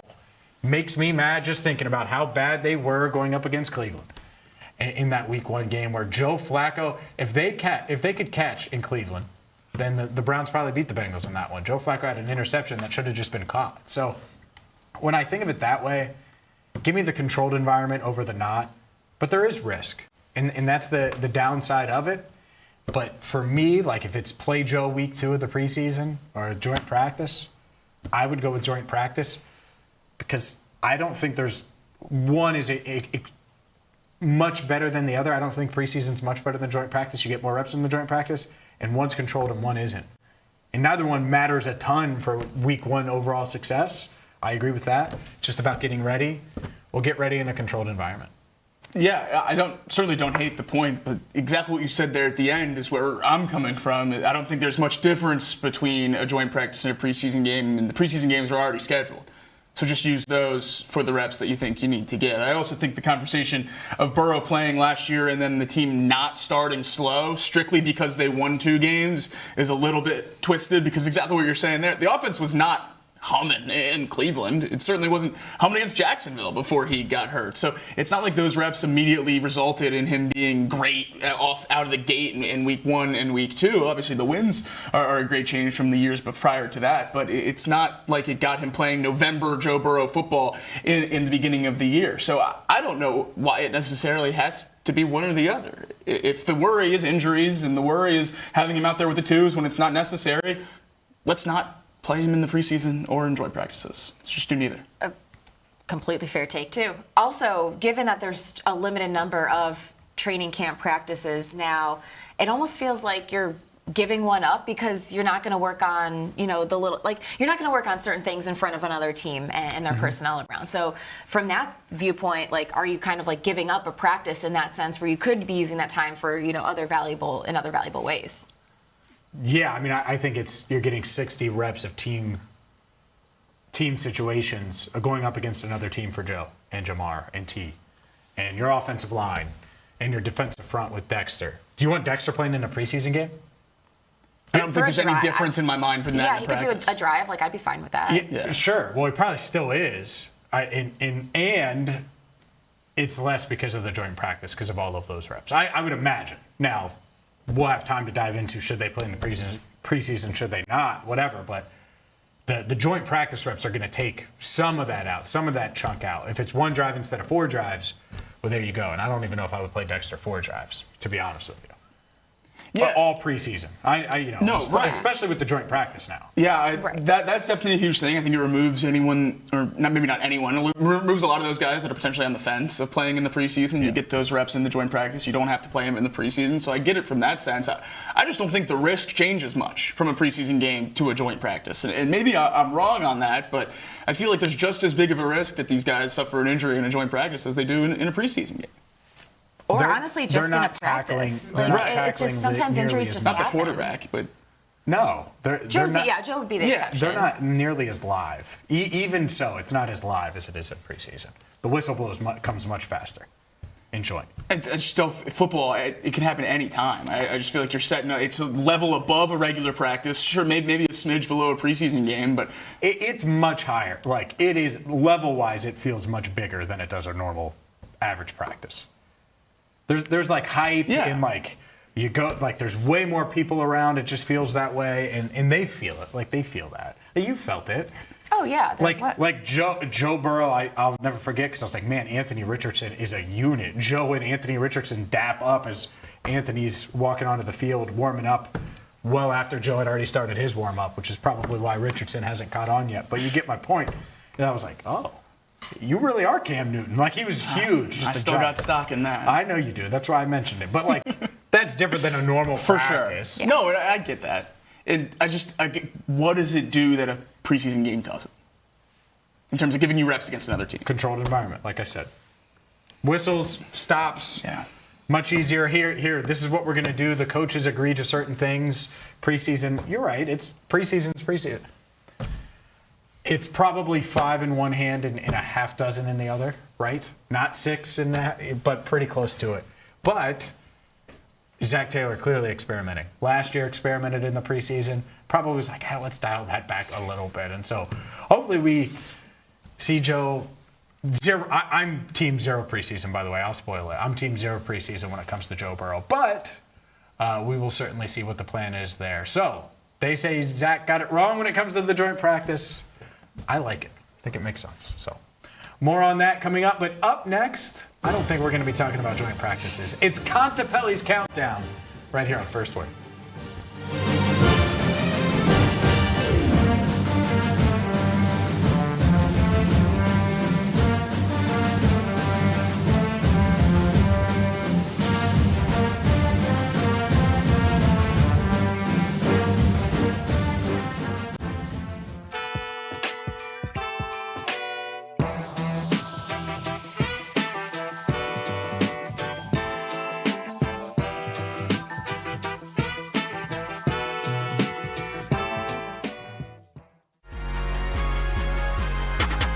They started getting all the additions, and it's okay, Tyler Tejada, great, 17 points at Towson.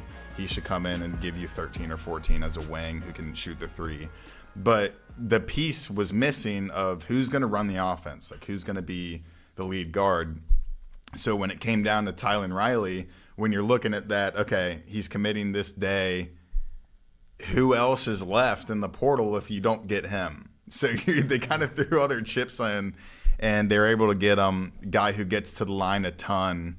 But I mean, hey, look, another team that we cover on this show, Kentucky, they put their chips in the middle of the table for a high school guy, Tyron Stokes, and that didn't work out. So it is nice when you push your chips into the middle of the table and you get the guy, because Tylen Riley is a dynamic, game-changing, playmaking type guy who will completely alter what this team would have been without him and now what they will be with him. Yeah, but I mean, do you want your 1 and 2 to be Talon Kinney and Tyron Stokes at Kansas? I don't know if I do. Yeah, that seems like it can go awry pretty quickly. Yeah. But yeah, I mean, Riley's a great player, and I love the amount of guards they brought in that shot 80% from the free throw line. Yeah. Now that's something UC fans are going to have to get used to. a good People free throw making their shooting free team. throws.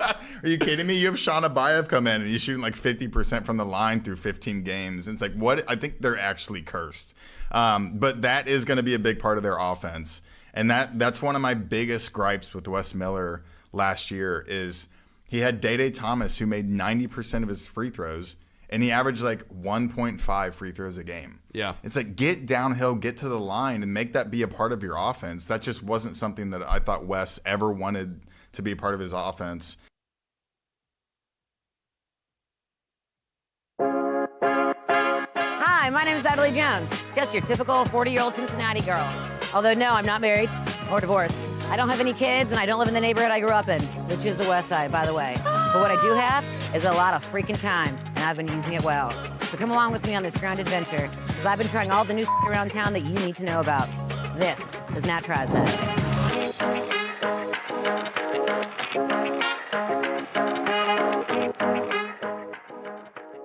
My name is Jacob Tissett, and I'm a co-host of First Word from 7 to 11 every morning right here on the Crown Network, where we will break down the biggest stories in Cincinnati sports. I'm a graduate of the University of Alabama, where I spent 4 seasons working for the football team as a student assistant, contributing to the 2020 National Championship and 3 SEC championships. I'm a Cincinnati native, a St. Xavier High School graduate, and will bring a local perspective and passion to covering the Bengals, Reds, and everything in between.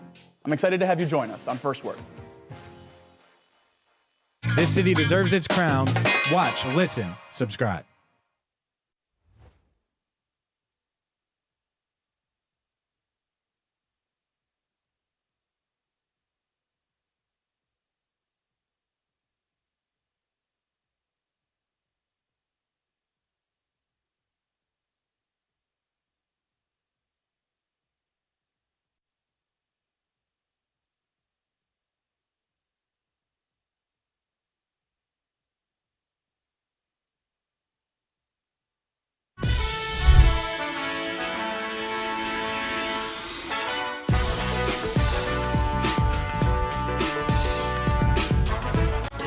It is time for Contepelli's Countdown here on First Word. Welcome back. I'm James Rapine alongside Jacob Tissett, Jacob Trisket, Jacob Biscuit, right here on First Word. I have to do them all right next to you. I want you to feel the Trisket in the air. I never get the biscuit one. Run Trisket. I got that. Well, that's all that matters. I could go for a biscuit with egg, cheese, and bacon on it, maybe some sausage instead of bacon, maybe bacon on the side with sausage. Regardless, you hungry, man?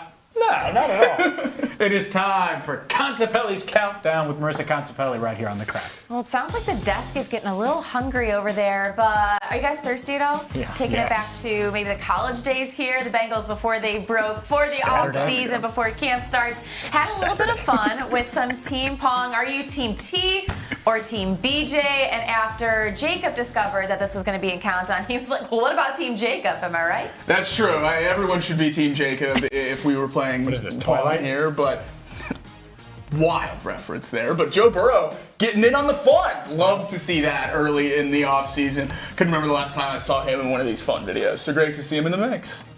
One, great to see him. Two, I instantly went into analyzing.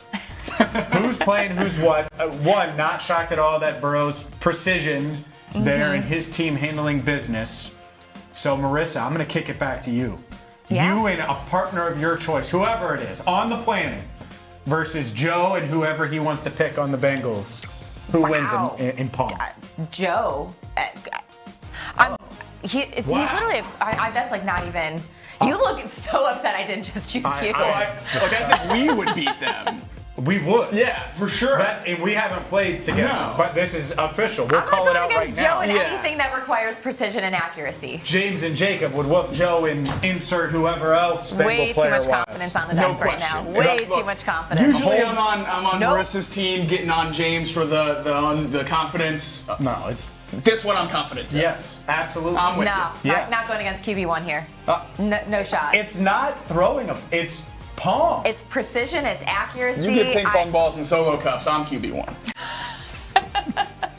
Yeah. Well, we'll see who That's would fine. win. I didn't want to be mean to you and say something about me. We would be really, really good at it. We'd be so good. Gabe wants us to move on. We would whoop Gabe and anybody he knows too. All right, well, we'll see who would win Right, the First Word, the Crown Pong Tournament Challenge. Stay tuned for that later this summer. We're going to make it happen. But who won the NFL offseason? NFL on CBS posted this absurdly ridiculous top 10 list here. I have so many questions. One, how are the Bengals not mentioned in the top 10? But more importantly, guys, how are the Browns first on this list? Make it make sense. Yeah, I guess they won the offseason by trading their best player for a good return. Is that the spin here? And then number two, the Raiders won because they got Max Crosby back and overpaid a center. So I'm not really entirely sure about most of this top 10. I didn't even get a chance to get frustrated about the Bengals not being on here until I talked through all these teams that don't make any sense. Yeah, this one is so odd to me. And Commanders, I thought they had a really good offseason. They're pretty low on that list. I think the Chiefs, love in general, they traded a top corner. And so, the Rams should probably be one. I would think so, hands down. Yeah. The Raiders are up there for sure because of where they came from. The Jets, 3, that seems a bit high.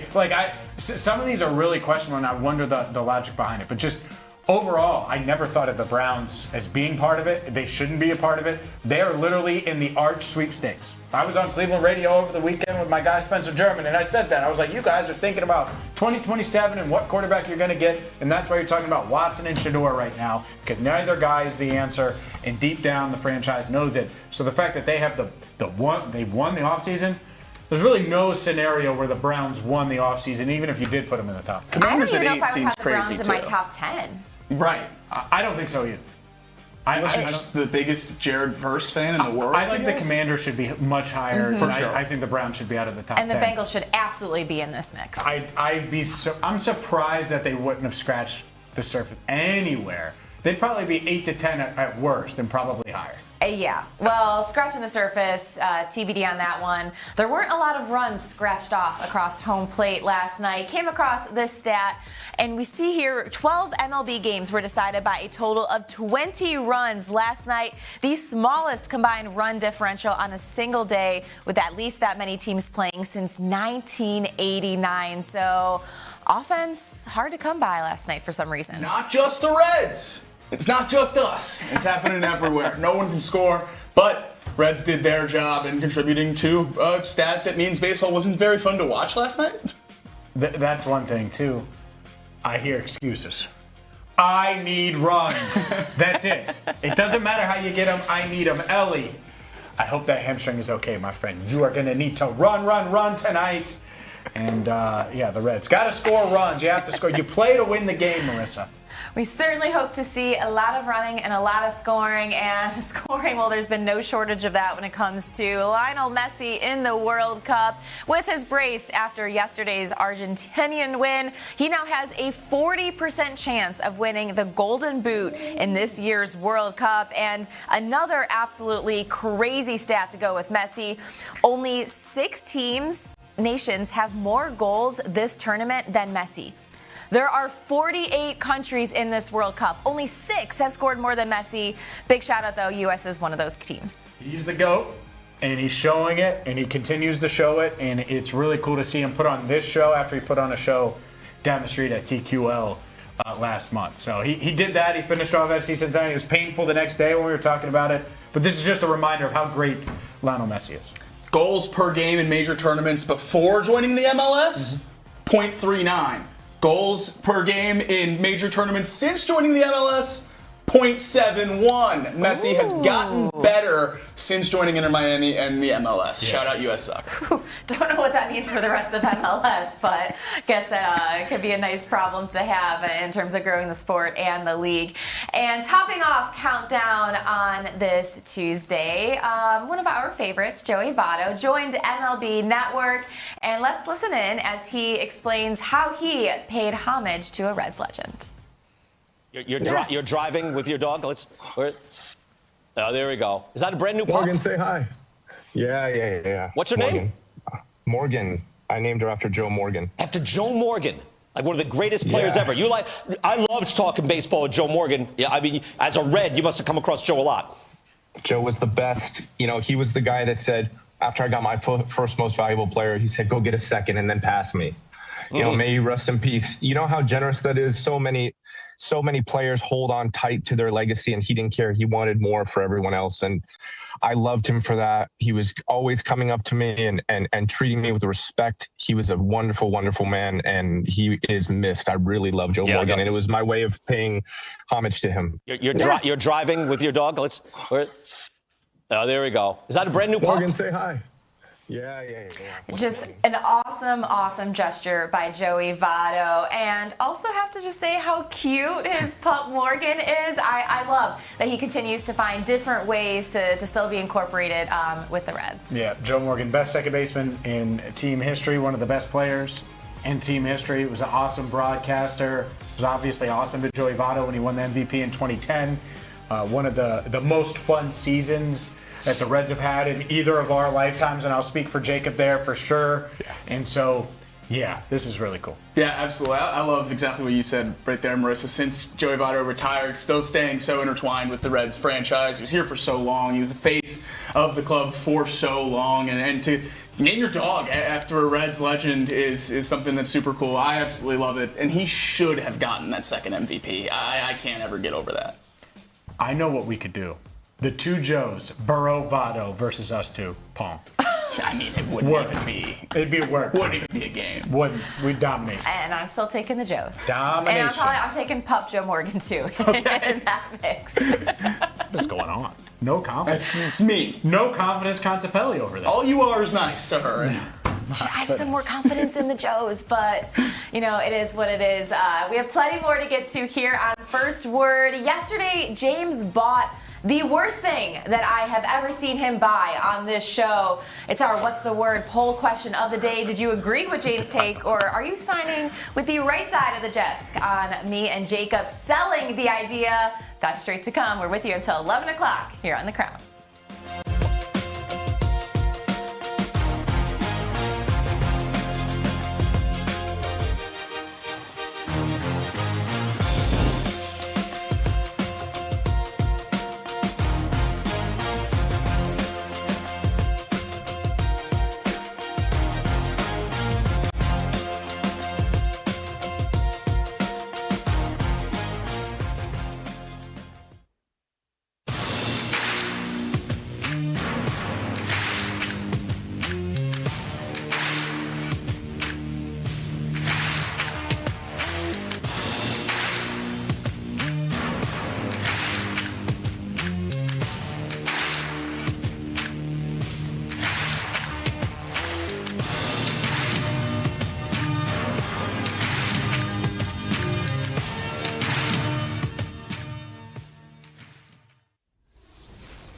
Thanks for joining us here on The Crown. I'm Marissa Contapelli, and it is time to put FC Cincinnati goalkeeper Roman Celentano in the hot seat and ask him some rapid-fire questions. And I'm not really sure how these are going to stack up to what you're used to facing over there at TQL. If it's going to be easier, if they're going to be tougher. But are you up for the challenge? Sure am. All right, we're going to kick it off. Growing up, was goalkeeper always the position you wanted to play? When I started playing soccer, yes, but before that I was playing baseball, football, American sports, and I never thought soccer would be a thing, but after the 2010 World Cup, I was like, this is what I want to do, and I was good with my hands, so it was just goalkeeper after that, nothing on the field. So what is the best or favorite save of your career? Probably the 2023 Save of the Year against Columbus. That was a big moment for, I don't know, myself, the team to win at home against our rivals, and it kind of set us on the path to go on and winning the Shield, so it was big for me. Who is the toughest striker that you have faced? It's hard not to say Messi, so I'll go with that. What is the hardest part about being a goalie that fans might not realize? There's a lot to it that I don't think people understand or realize, but I would just say consistency, keeping, it's not about having a good game than having a bad game. It's about being okay all the time, and I feel like it's hard to do that, so when you have a goalkeeper that can do that, it's pretty impressive, so I give those guys a lot of credit. What's more stressful, penalty kicks or going through airport security? Airport security. That was a fast answer on that one. Why? Yeah. There's no pressure on a penalty. You can only be the hero as a goalie, so I like penalties because it gives you a chance to be the hero, and maybe, I'd like to have some back in my career in MLS, but I don't mind facing them. I get more stressed out in other parts of the game, so that's no problem for me.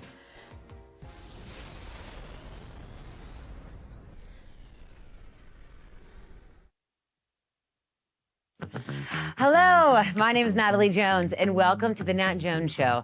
After retiring from my 10-year radio career here in Cincinnati, I caught the bug, and I'm happy to bring it here to The Crown. I love captivating people who have captivating stories to tell.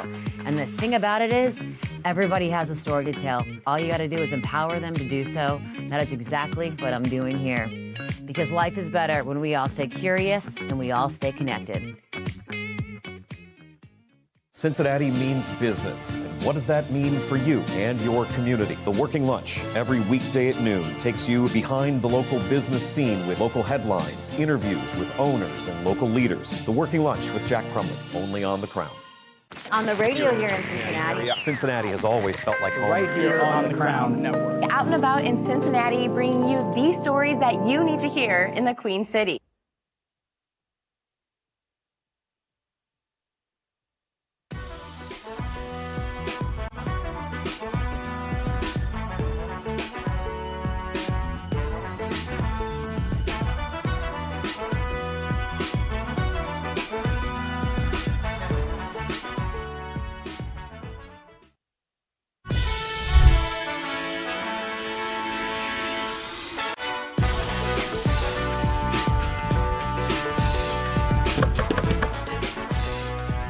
Welcome back to First Word. We are your morning sports show, Cincinnati, every single weekday at 7 to 11. Always open. Right here on The Crown. I'm James Rapine alongside Marissa Contapelli and Jacob Tissett. Make sure you check us out on YouTube. We're over 6,000 have already subscribed, and the live chat is booming. No confidence Contapelli might be a thing. She's like, yeah, I'm not confident. I've got more confidence in the Joes than you two. When it comes to precision and accuracy with... So Joe has a deal with whoever, and it says, like, not your average Joe. They will be average Joes when we're done. Absolutely. That's right. You guys, I think you guys are just way too confident. No, I just know what happened when I was... Yes. You underestimate the athleticism required for drinking games. Adam, we need to get this scheduled at some For point. Pong. Yeah, of course we do. I'm into getting it scheduled against Joe Burrow and Joey Votto. Well, okay. Twist my arm. You know what I meant. The first Let's get him in here. Yeah. That'd be awesome. Welcome in. Fresh off of Milan. I'll play for 4 hours. Yeah. Also bring Morgan in, Joey Votto. That'd be cool too. Oh, I would, yeah, Joe I would Flacco, love you're that. also invited. You don't bring the food here. You don't have to eat at the restaurant alone, or you can and then come here, play a little Pong. Anyways, let's dive into our What's the Word poll question of the day, where Marissa Well, she got me. She said, man, the worst thing ever, James, about the worst thing ever. Yes. She's not talking about an item. She's talking about an idea. Buy or sell that the Bengals should use a pick in the supplemental draft on former UC quarterback Brendan Sorsby. Well, we asked you, and 78.9% of you say sell, sell, sell. 19.7% say buy, day 3 pick. And 1.4% say buy, give up a day 2 pick. Any surprises there?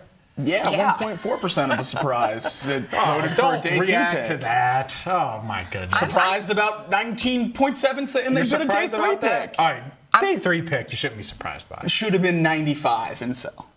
No way. I was going to say I'm surprised that number wasn't higher. Yeah. Well, maybe. It's shocked. Because it's a good idea.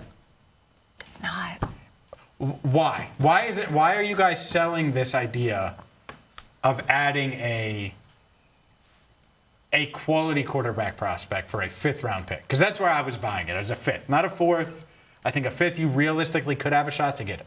Because you don't need you don't need you don't need him as your backup quarterback this year. You just don't. Not this year. Yeah. No, you're right. Joe Flacco's your backup. No doubt. Yes. You also don't need the headache and the distraction in the locker room. This is going to be a topic of conversation for some time. I don't care if he's playing or not. It's going to be a thing in sports media. This locker room finally has an offseason with no distractions. You don't need to bring a distraction like this that you had mentioned earlier is the talk of sports media and everything right now. Just the chemistry, the culture is there. Just don't mess with it. Things move fast, though. This will blow over. I don't think it will. It'll blow over. He's a backup. That's where my head's at. What are you getting? You're getting a backup quarterback relatively close to the value I think he provides as a player. If you're trading... he's going to get probably picked with a day 2 pick in the supplemental draft. I think so. Okay.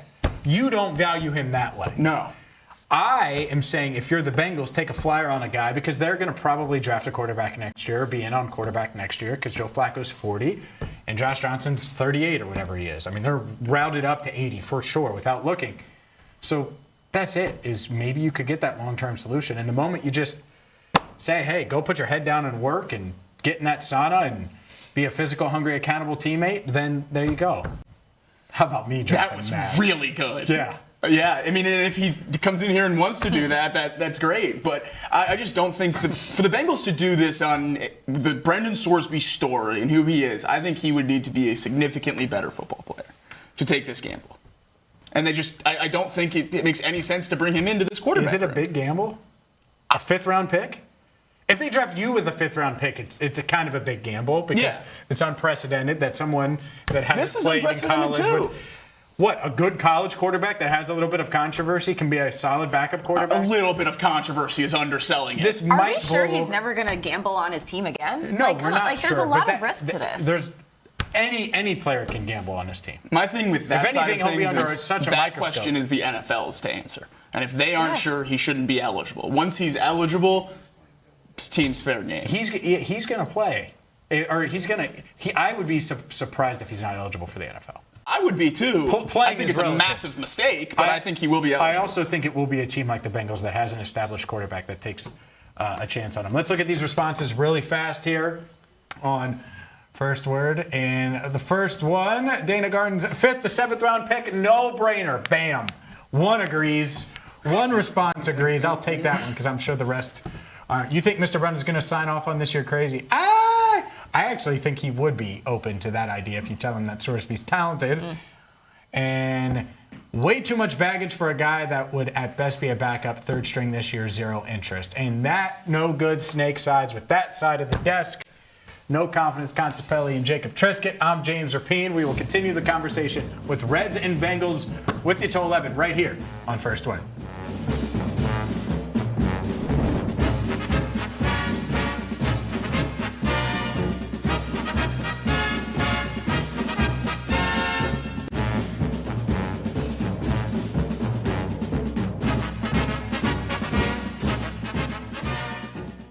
The Crown has you covered. Start your day with First Word, Cincinnati's only morning sports show. Power through midday with the working lunch, Cincinnati business talk that keeps you in the know. Nat tries that for lifestyle around the city, and the Rebound Rundown covers every corner of the college basketball scene in the tri-state and beyond. This is The Crown. First Word for your morning sports, Nat tries that for lifestyle around the city, the working lunch for business that hits home, and Rebound Rundown for college hoops.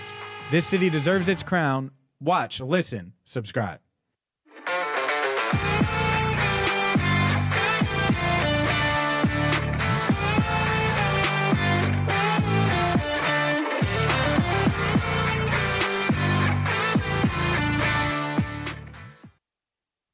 I think that's a real thing there. But do you think first round? No, I'm selling that too. I have the same argument that you just made. If he would have gone, he should have gone this year because the quarterback class was way lighter this year than what we're going to see next year. So if you're going to be a first round, if you have a first round grade, why not go this year? It doesn't add up to me. And also, if Brendan Sorsby at the very least knew he had gambled on college football. We can argue about who else knew or what else. If that's hanging over your head and you go in the portal and you're this big name, $5 million quarterback and all that, you have to have some level of assumption that could come out at some point. If that is in your back pocket and you're getting first, second round reviews, go to the league and not have to worry about any of this thing. So you don't, and we just heard Pete Thamel say second round. I buy that teams are going to consider second round. First round, too much, I agree. I think second round, especially if they had a first round grade on them or close to it, they will jump at that right now. And some of these teams that either one, have a need at quarterback, or two, have their quarterback, but don't have Joe Flacco, don't have the best quarterback room in the league, where the Bengals go from Burrow, Flacco to Josh Johnson. I mean, it's the most experienced quarterback room in the league. If you don't have that and you need a proven backup, like if Ty Simpson didn't end up with the Rams, let's just say, and that was one of the shocks of the draft, I think the Rams would be in.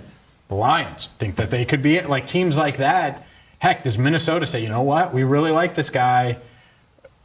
We don't have to give up a first round pick to get him. I do buy that day 2 pick very much in play. I think that's going to happen. I think it's going to be a second rounder. There's just too much smoke. Too much.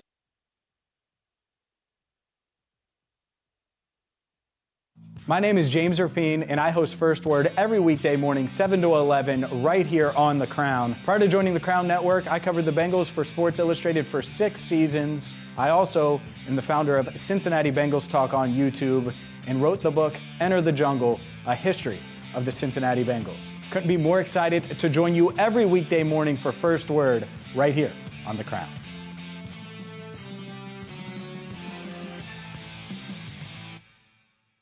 This city deserves its crown. Watch, listen, subscribe.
Welcome in to First Word. I'm James Rapine alongside Marissa Contepelli and Jacob Tissett.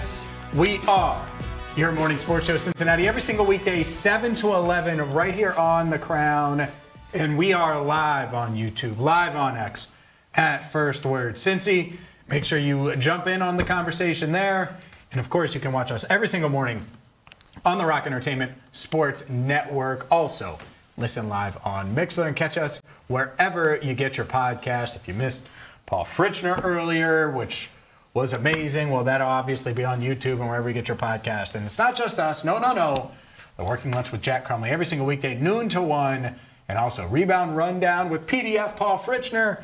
And Nat Jones Show and Nat Tries That on YouTube and wherever you get your podcast. Let's dive into the offseason approaches because I think this would surprise some people if you said a Bengals player is going to take some time off and kind of throttle it down a little bit here to end the month of June. And then another player is going to be ramping up and has that boxer mentality.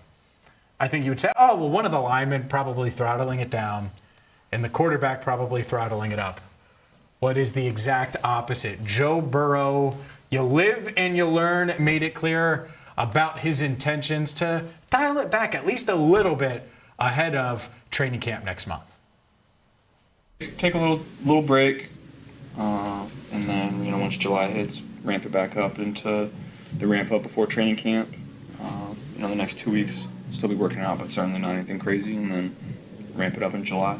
Joe, you guys have talked a lot about. You were asked that, and you were like, "It's go time." I remember you saying, "Why dial it back now and take that time?" What you live and you learn.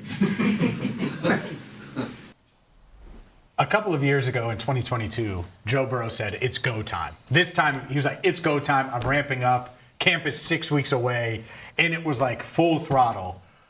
A much different Joe Burrow there, and that was from last week. But coming out of minicamp, his mindset certainly has changed. It has, and he's a more veteran Joe Burrow now than he was, back just a couple of years ago. And I think that's completely fine for, players to have different types of off-season prep, and if someone to take some time off, someone to ramp it up, whatever is going to work for that player is what they should do. And not everyone has to have that same kind of game plan going into training camp. And I think it's also fine for Joe Burrow to change his mind about how he wants to spend those 5-6 weeks, because we heard him speak not that long ago about wanting to make sure that football stays something that he enjoys and he's happy in it, because the day that changes is probably the day he might be done playing the sport. Absolutely, and I think it's important that Joe Burrow, by throttling it down, doesn't mean that he's not going to touch a football for 6 weeks, or he's not going to be in the gym for 6 weeks. I think the biggest thing that I hold on to through this whole thing is at every single point in Joe Burrow's career, he's been ready to go. And whether that's attacking rehab from an injury or being his best version of himself on the field,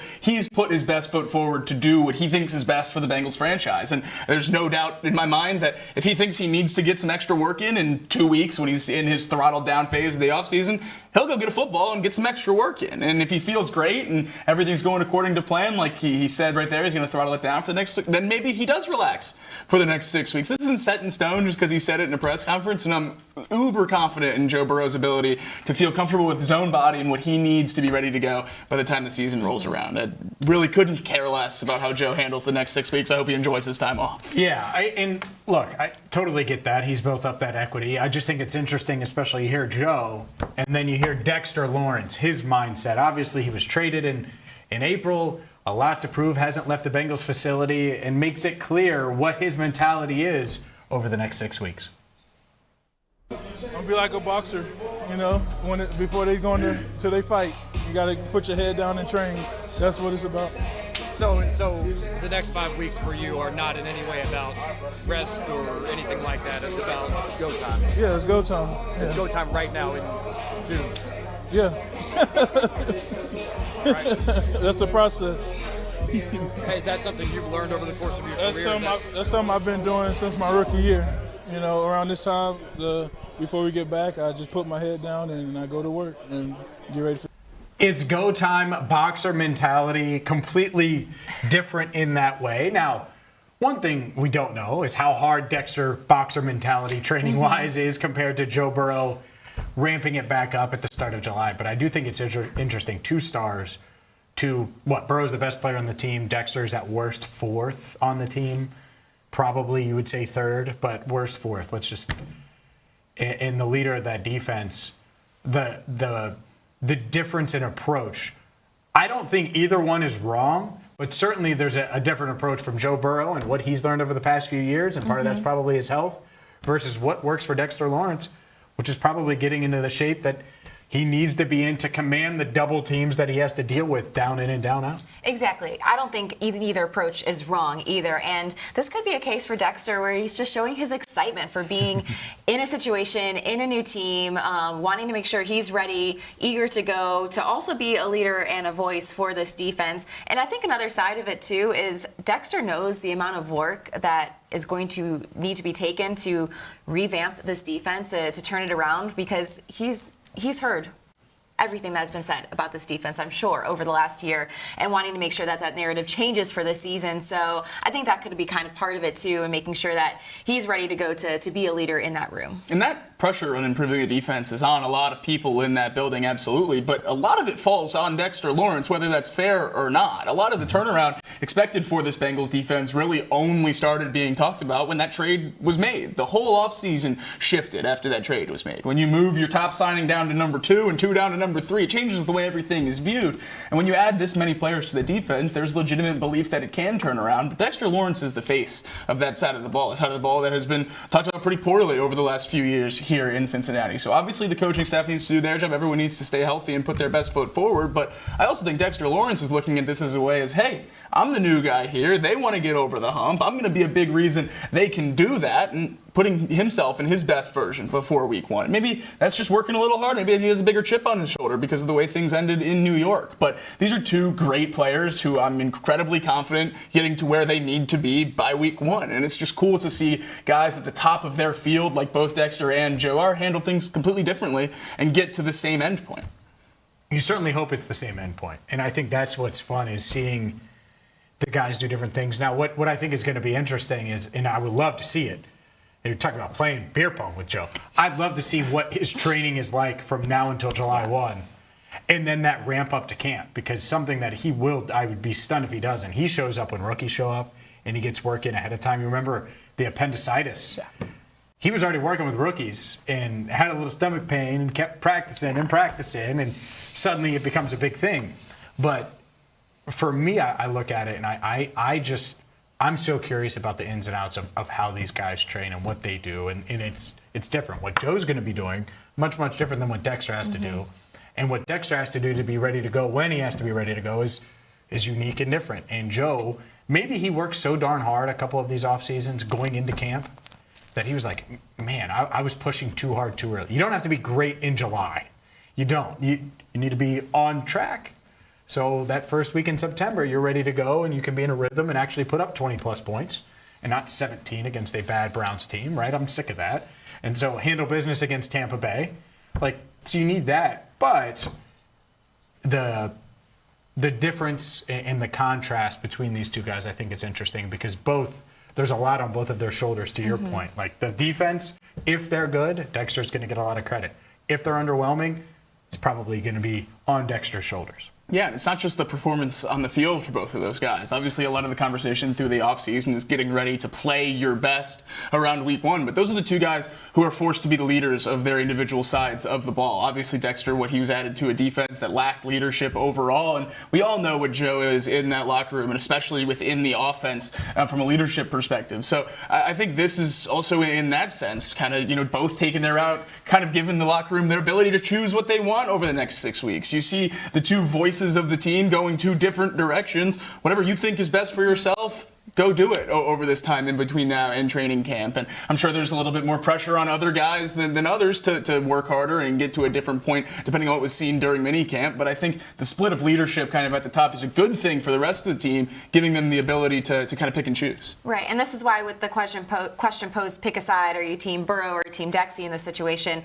Neither side is wrong. Let me just make that very clear. I just hope any of the guys who are ramping it up, who are go, don't burn themselves out before camp starts. Make sure, to your point, what does that look like, and that there's a good amount of balance. So I think because of that, I'm going to lean Team Burrow. Make sure, look, the season is so long, especially if you plan to be playing into February, like this team has goals to do. So there's nothing wrong. Take a couple of weeks off, then start to ramp it up once July hits. I think it's interesting because as you're describing that, and it makes sense, you earn that ramp up.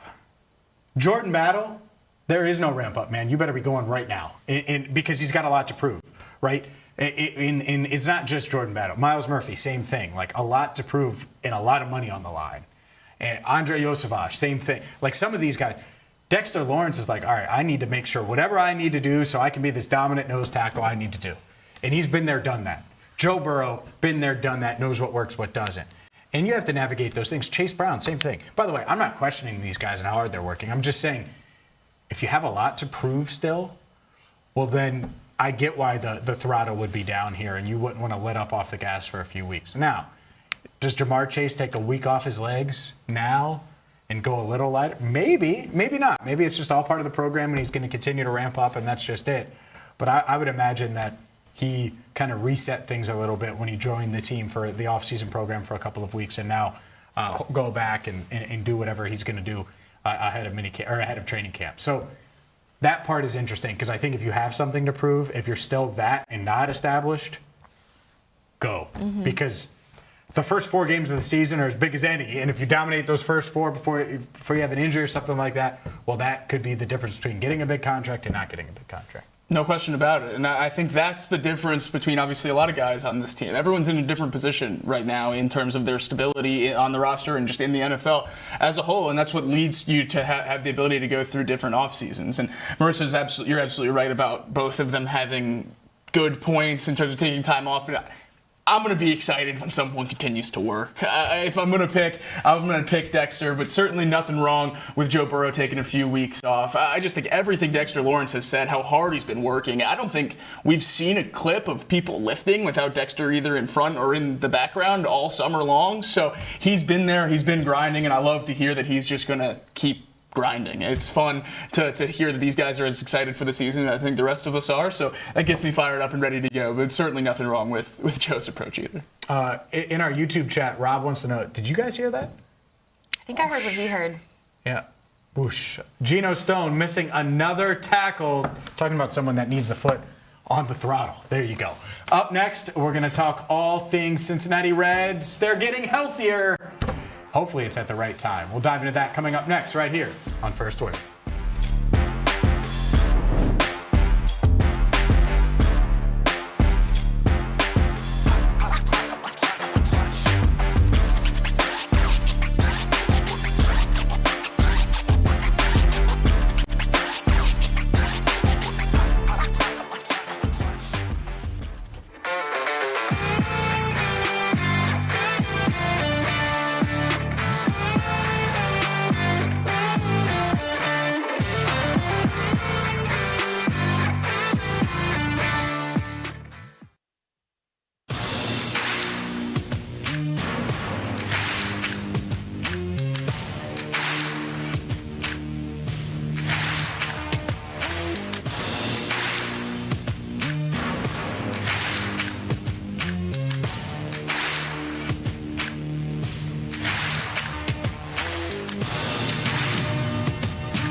This is the Rebound Rundown. I'm your host, Paul Fritschner. Your home for college basketball in the Cincinnati area and across the country every Monday through Friday during the season.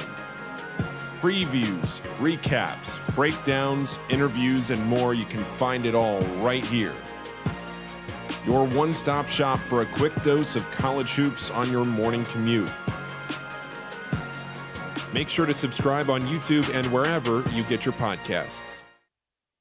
They wouldn't be one of the first 10 teams I listed to win this year's Super Bowl, and they have not been anywhere close in the last 3 seasons that have been played. It is surprising to me how much staying power that one win against the Chiefs has had. All right. Worst word. And here's why it's the worst word. 1, put your fandom away. Yeah. The Kansas City Chiefs fandom is nonsense. 2, this idea, Jets, Raiders, Titans, Cardinals, Giants, Falcons, Colts, Saints. If Drew Brees was playing in his prime for the Saints right now, guess what? Then you could compare the Bengals to the Saints. You're comparing all these teams that are hoping, praying, and may all be in on Brendan, so to speak, right? Outside of maybe the Raiders with Mendoza or whoever they had. But my point is none of them have a franchise quarterback. The Bengals not only have a franchise quarterback, they have a guy that Nick Wright apparently likes. No chance do you actually like Joe Burrow, because if you like Joe Burrow, you'd be aware that going head-to-head against your guy Mahomes, he's won more than he's lost. And that's it, is Joe Burrow going up against Josh Allen, Mahomes, insert whoever else you want. He's either won or going to have a really good chance of winning regardless of the defense, which you praised. And I think that's it. Why are all these shows talking about Joe Burrow? Because he is one of the best on the planet. Have they had some down years? Absolutely. But you can't deny that. You can't deny that Joe Burrow is in that conversation with all these other guys. And so Like today, who are you taking? Patrick Mahomes coming off of a torn ACL? Did you watch Mahomes last year? Joe Burrow, when he was out there, was better than Mahomes was last year. I know Burrow has the health issue. Fine. So you could say, yeah, the Bengals are really good, but Joe needs to stay healthy. Well, everybody knows that. This argument that they're one of 3 teams and then comparing them to the Falcons and all of these other, quite frankly, losers that can't figure out quarterback is unfair because the Bengals have Joe Burrow and they don't, and sometimes it is that simple.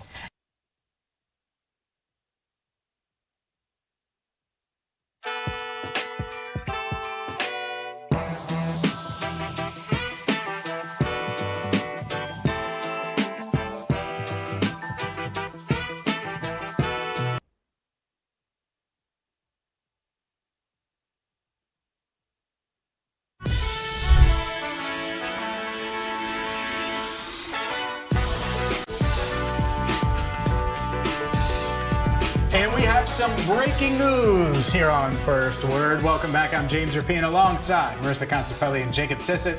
We are your morning sports show, Cincinnati. And he's back. Elly De La Cruz is hopefully sliding into home about 12 times over the next 2 days. Can we see this real quick? Yeah. Sliding in the Oh, that was risky. What if she had pushed it too far? What if I had dropped? What? Confidence Contepelli. Yeah, she is confident, clearly. And I'm confident that Elly is going to matter for the Cincinnati Reds. He has officially been brought back. Yes. Brought back to the roster. Let's go. And we'll get into the move and everything like that. But just in general, right now, Elly De La Cruz back with the Reds. Yay. Yay. Exactly. Hey, there's nothing bigger than this. I think the only time it's going to be more exciting than this activation is when Hunter gets activated again. I mean, those are the 2 guys that are the engines of this team. Obviously, what Elly does both defensively and in the lineup has been great. And the frustrating part about this first IL stint of his career, he was playing the best baseball of his career. He's still in the top 5 in terms of shortstop WAR. He's still up there in a lot of those metrics, which just tell you how great he was before he got hurt and missed these last few weeks. So couldn't be more excited to have him back with the Reds now. And I think the question now just lies, when does he play shortstop next? Yeah, extremely to have him back in that lineup. And the Reds posting this move and optioning Will Benson down to AAA. And Jacob, we were kind of talking about this at the desk during break, like what was going to be the corresponding move. And we were looking at the numbers. Benson has 13 at-bats in the month of June, has not been used since June 14th at all in a game. So not overly surprising. If you're not pinch hitting Will Benson for Dane Myers last night at the end of that game, then Will Benson has no use on the major league roster. Now, the confusion here for me on the Reds is, where are you playing all these middle infielders? You got McLean, you got Arroyo. Now, Elly, assume he'll DH today, but not sure when he can play shortstop, obviously sooner rather than later if they're going to activate him now. And I have a big objection to keeping Edwin Arroyo up here as a bench bat. Mm-hmm. If he's not going to play on a consistent basis, I know he struggled, but if he's not going to play on a consistent basis, he should have been the one sent down for Elly. It's so important to get these prospects consistent at bats, and sending Will Benson down, I think, leaves either McLean or Arroyo on the bench a lot. What if you just don't play Elly at short? I'm serious. For how long? Just DH him.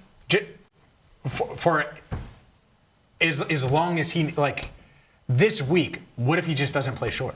I don't need him to play shortstop this week, because now they're in position to do that. Or maybe it's mid-game, they get him off his legs if they have a lead and they're going that route and they feel comfortable defensively. Like, there's a lot of ways you can do it.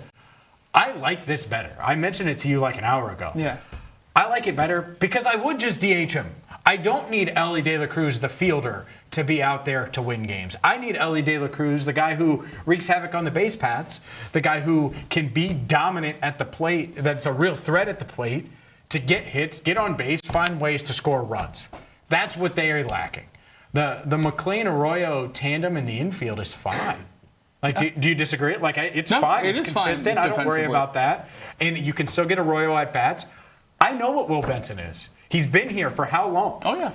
So I kind of like it. As long as that's the plan. To your point, if you're just benching Arroyo or benching McLean, well, then I don't know if that makes sense. If Elly can't play shortstop, I'm not activating him yet. I'm not saying can't. But why? If Francona, the front office, isn't comfortable playing Elliott shortstop, he should not be activated yet. But does it make you better to play him at shortstop versus Yes. DH him? Why? Because you get better bats in the lineup. And he's better defensively than either of those two guys. It's taking McLean out. Right. Okay. You have Elliott short, Arroyo at second, which is ideally the middle infield. So you would have set McLean down? Yeah. Okay. So that, I don't even know if, I assume it was considered because he's been struggling. Or Arroyo, if McLean's not on the table, then the answer to me is clearly Arroyo.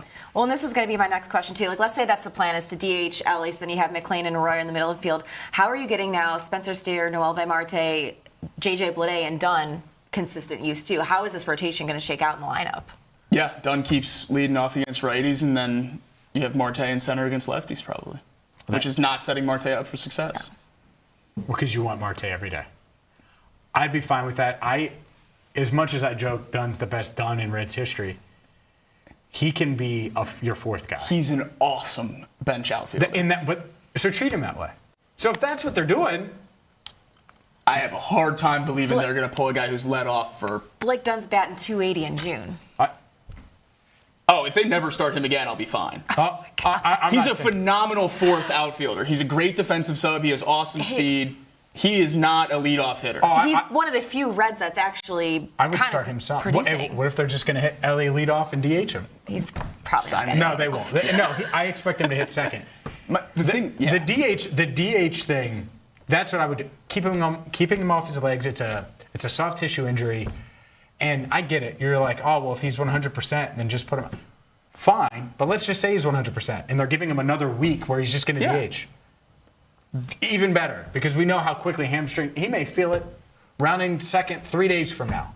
And you hope not, but like that could happen. He may also feel it when he dives for a ball in the infield. Like I'm comfortable with that.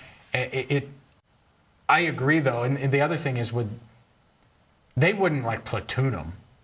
Like 4 innings. Like he played 7 innings at short. I don't think that's really in play either. I'm just trying to think of different scenarios of why Will Benson. I think that may be it. It's going to be DH Elly for a little bit, which I'd be fine with if that's what they do. I'd fully expect a DH today.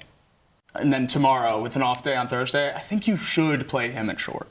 With an off day right afterwards, and you can see how he reacts to it. If it's not the best, then he's back to DHing, and you have a whole off day for him to sit through it. I think you have to take advantage of these off days to try to get him back at short, because I do think this Reds team is a significant amount better when he's playing shortstop as opposed to DHing. You think so? You think there's that big of a... He makes the highlight plays. He's not as consistent. But he's been more consistent this year. He's a top 5 defensive shortstop. You and your... All right. We could watch him field a regular, he's definitely something to be desired at times at shortstop. That's undeniable. Not a lot of times. There are times. There's 2 shortstops I would take over him defensively. Even this year. Yeah, you're fair. Like fair from your perspective. Baseball definitely doesn't view it that way. People that look at errors and stuff to determine a shortstop, sure, but that's when you use the metrics that are available to you. Everyone, of course, errors matter. Recognizes how great Elly is. Anyways, Elly De La Cruz, if you're just joining us, activated. Will Benson set down, and it's going to be interesting to see how they use Elly De La Cruz. He's not the only one. The Reds bullpen getting healthier, taking a step forward, and they're going to need it, especially during the situation like they were yesterday, where they're relying on Tony Santillan again.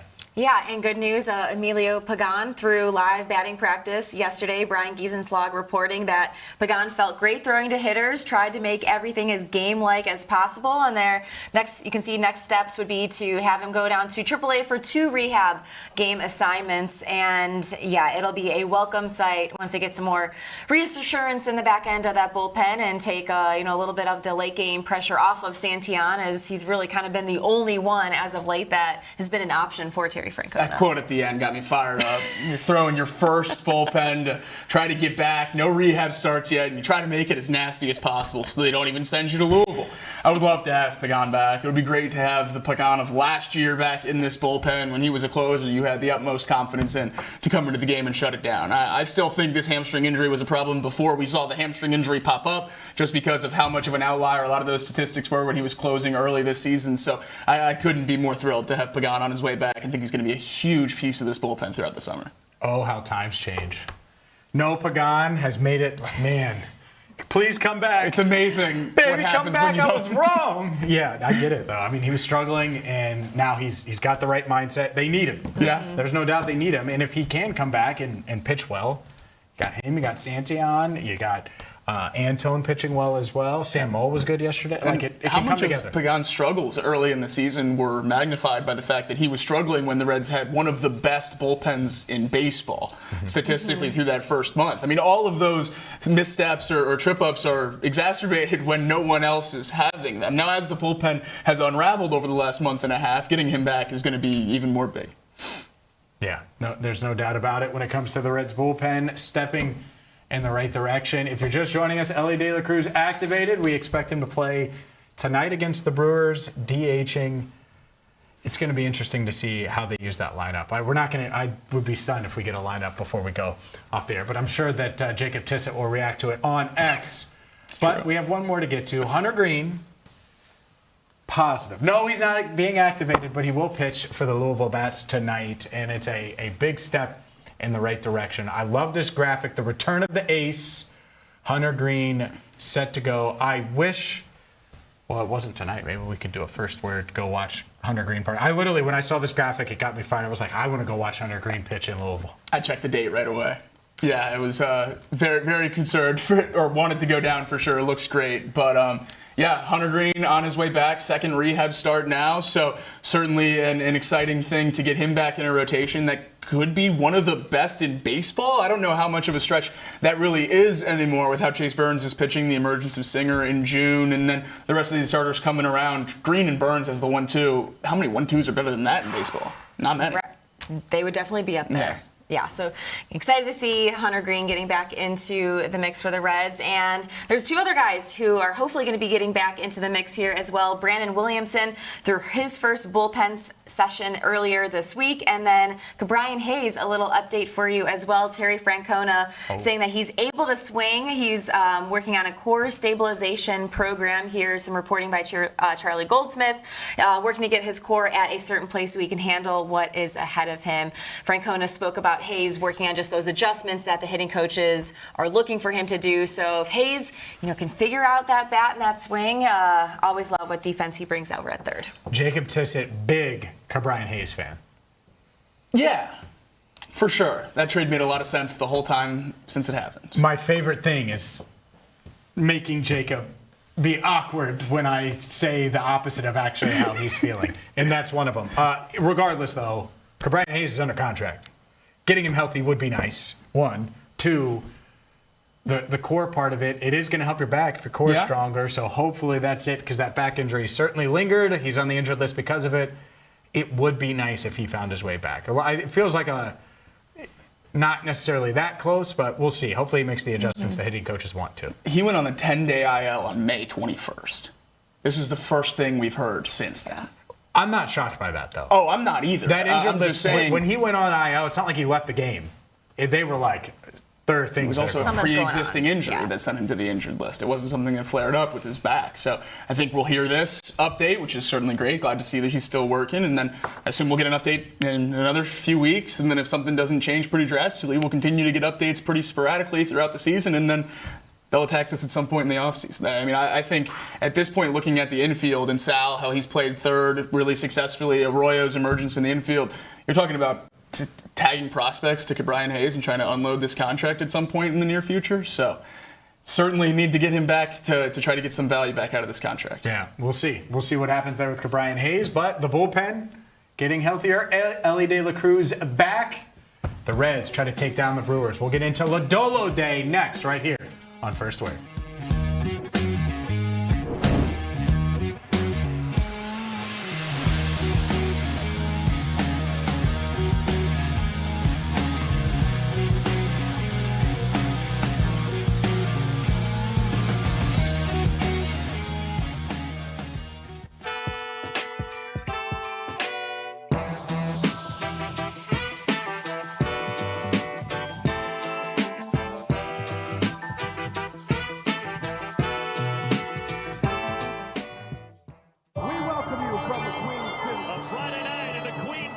Cincinnati, Ohio. We welcome you from Cincinnati, Ohio. backhand with the fan favorite to put it away. Touchdown, Cincinnati. Oh, what a catch. The Cincinnati Kings score. Antetokounmpo scores and the Reds win.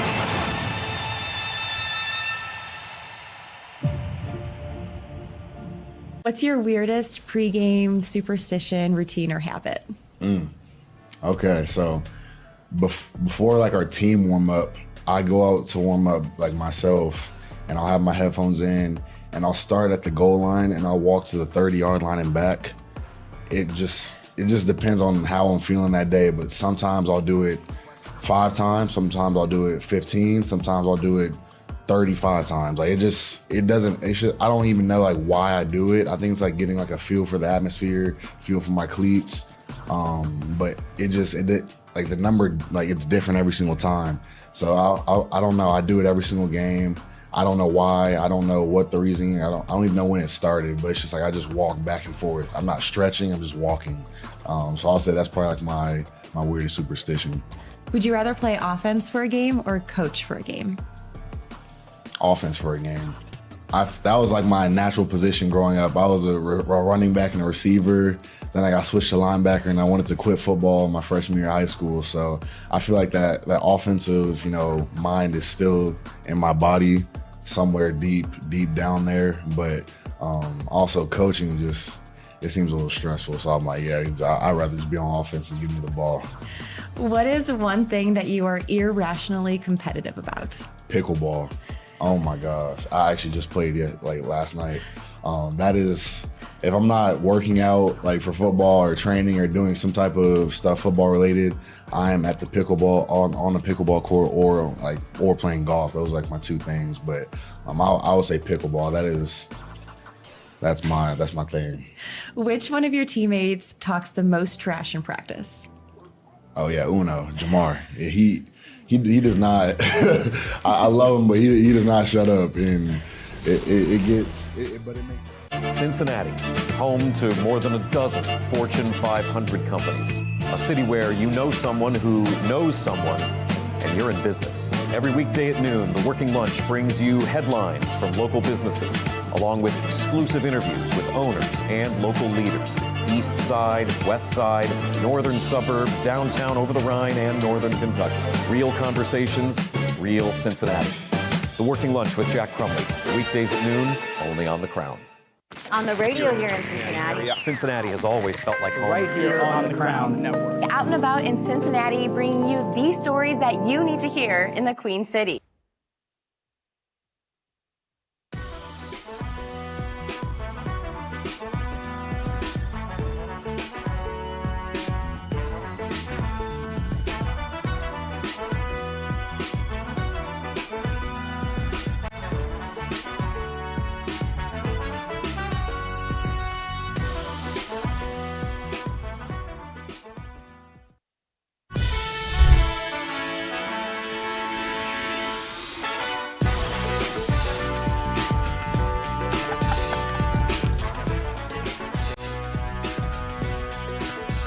First word rolls on a Tuesday as Jacob Tissett is laughing and Marissa Contepelli counting down less than 4.5 hours of show until she gets to go on vacation. Counting down? You guys are gonna miss me. Yeah, for sure. Contepelli's countdown is so real right now. Oh my God. Look, tomorrow we should do the countdown to vacation. Viewers, I'm sorry I had pre-planned things before we launched. I feel bad. You guys are making me feel like the villain here. I'm sorry. Oh, you are the villain here, but it's not a problem. No, it's not a problem at all. What? Not He's a making problem. it out to be a problem. Oh my goodness. Root for the villains in plenty of movies. You know what is a problem? Yes. You know what the problem is? The problem really is. The Reds are 10.5 games back, and they're playing that team that is 10.5 games up on them in the division. It's a dangerous game. That's the problem. What? Asking you what the problem is? Yeah. Because I got some problems. Yeah, no doubt about it. We're looking at a few of them. But look, can you please find a way to get this one tonight? And you got the awesome start from Brady Singer, which was unexpected. Right. I think it's fair to say unexpected. And so now you get Nick Lodolo, who's man, his last outing was rough. Was it 5 runs? 5 runs his last outing? 7. It was I was trying to be nice to Lodolo. Gave up 7 runs his last outing. You got to find a way to duplicate that. Not 7 innings, no runs or anything like that, but get another quality start and this time take advantage of it. Yeah, absolutely. Lodolo's last only went 4 2/3. Also had 11 hits in that last outing. But the outing before went 5 1/3, 2 earned runs, 5 hits. So if you could get a performance like that out of Lodolo, I think the Reds would absolutely take it. Lifetime has been held to Brewers just a 192 average. Christian Yelich is batting under 100 against him. So the tools are there. He can absolutely has what it takes to kind of hold this Brewers lineup in check. I think the bigger question for me is going to come into play is, will the bats show up a little bit more than they did yesterday? Because if we can have Lodolo just give us a chance like Singer did, you need the bats to do something. Yeah, it's kind of amazing how far Lodolo has fallen, that we're praying for a 5-inning, 2-run start. I mean, 2 years ago, he was in the conversation to start opening day with Hunter Greene. Now, hopefully he can get back. Absolutely, yeah. He was in that conversation. He was the number 2 arm in this rotation, and there was no question about it. And I think if he can ever get back to that position and that viewpoint here, it's going to start happening soon, because that's the biggest thing that we've seen so far. And a lot of those Brewers numbers really just emphasize this point to me. His breaking balls used to be the talk of the town when he was on the mound. It was the back foot slider was his go-to pitch. He's lost a lot of movement on that as he's tried to mess with his grip, battling through all this blister stuff, and really to no fault of his own. He's trying to make sure he's on the mound and available for this Reds team who needs him to pitch. But it's also affected his stuff, which is what he's been able to hang his hat on his whole career. I don't know what the middle ground is for Lodolo. He's going to keep working to try to find it, and hopefully in the meantime he can give the Reds a chance to win. And 5 innings and 2 runs, I would absolutely sign up for that right now, but hopefully it's just working in steps along the way to getting back to the version of Nick Lodolo we all saw in 2023 or so, where he was a dominant arm with legitimate ace potential. Confidence level 1 to 10. Lodolo versus Singer right now, because I think it's interesting to do it because of the way Singer's pitched throughout the month of June. What he did yesterday, and they're at home, but what he did yesterday against a Brewers team first place in the division, I'm more I would put Singer at like a 7 and Lodolo at like a 5, and that's where I'm at. I told you that thing was going to fall. There it did. It fell. Singer at a 7, Lodolo at a 5, because Singer's been ramping up. This feels like who he's going to be, is the back of his baseball card. He's going to get back there. Those early season struggles seem to be past him. Meanwhile, you flip it, Nick Lodolo, he's coming back from this injury, but the thing you hit on, he's pitching differently to avoid that injury. So it would be like if ELLY De La Cruz came back today and to avoid the hamstring wasn't running the way he would normally run. Well, if you can't run the way ELLY can run, is he as big of a weapon? Nick Lodolo isn't the same guy. Now, to Marissa's point, he hasn't been awful, but his last outing was bad, and that is some cause for concern because we'd expect him to get better and better and better, and that hasn't been the case. No, I would say at this point in time, I'm with you. I have more confidence in Brady Singer because of what he's done in the month of June. And for me, it's the consistency factor. It's 4 straight starts now where Singer has allowed 2 or fewer runs, and especially coming off of the shutout the way he did last night, he's pitching with confidence, and that goes a long way for a starting pitcher. And I feel like Lodolo right now needs some of that in his arsenal. Again, he has the tools. He's shown he can do it. Don't love how he's had to change his grip and that approach there. So, hoping tonight can be kind of one of those figure it out kind of games for Lodolo, and he has the kind of outing that he had just 2 starts ago. Again, I will take that. I know it's, not the best stat line in the world, 5 innings, 2 earned runs, but that's something I'll take against this Brewers team. I would absolutely agree, and it would give the Reds a chance for the bullpen to do their job and the offense to score a few runs, and you can win that game. So that's all you're asking for out of a pitcher like Lodolo. But in the Singer comparison, here's something that really is shocking. Obviously, the great month of June for Singer, but in the month of June for Lodolo, his ERA is higher than Singer's was in May. Singer had a 7.77 in May. Lodolo up to a 7.80 through 3 starts in June. 4th start obviously is going to be huge. Sample size in this month not very large right now. Maybe he can get that back down, but it's been the roughest month of Lodolo's season so far through these 3 starts. And obviously a lot of that comes through a 4-inning, 7-run game, but the 11 hits is the biggest part of that to me. To go with 10 ground balls, 10 fly balls as well. There's so much contact on the ball when Nick Lodolo was on the mound last time we saw him. That's something that has to change because the Reds don't have the defense behind him to be consistent with all of those batted balls. And we saw that in his first outing in the month of June, too. To your point, 10 hits, 10 ground balls in that outing as well. Yeah, the other thing they can do that they've done at times, and especially over the weekend when they started to put this together, they took that series against the Yankees. On Saturday, what did they do? Run support from the jump. Would be nice. That it comes back around. You can't buy a hit yesterday. Find a way to get on the board early. Give Nick Lodolo some support, because if you do that, it's just going to take some pressure off of him, take some pressure off of this entire pitching staff, because they went through it last night. Yeah. And that's what stinks. Imagine, because I'm watching this game, and I'm like, man, they are hanging in. Singer's pitching his rear end off, and then the bullpen delivers. And that's a lot of pressure to deal with to go 9 scoreless. And they did it against a really, really good team. And so to ask them to do that today, whether it's bullpen, whether it's Lodolo, it's unreasonable to think that they're going to dominate in that way. And I don't mean go scoreless, but are they only giving up 2 today? No, they're probably giving up 4 or 5 today. And so jumping on them early, giving your pitching staff and certainly Nick Lodolo some confidence that if he makes a mistake, it's not the end of the world. That would go a long way.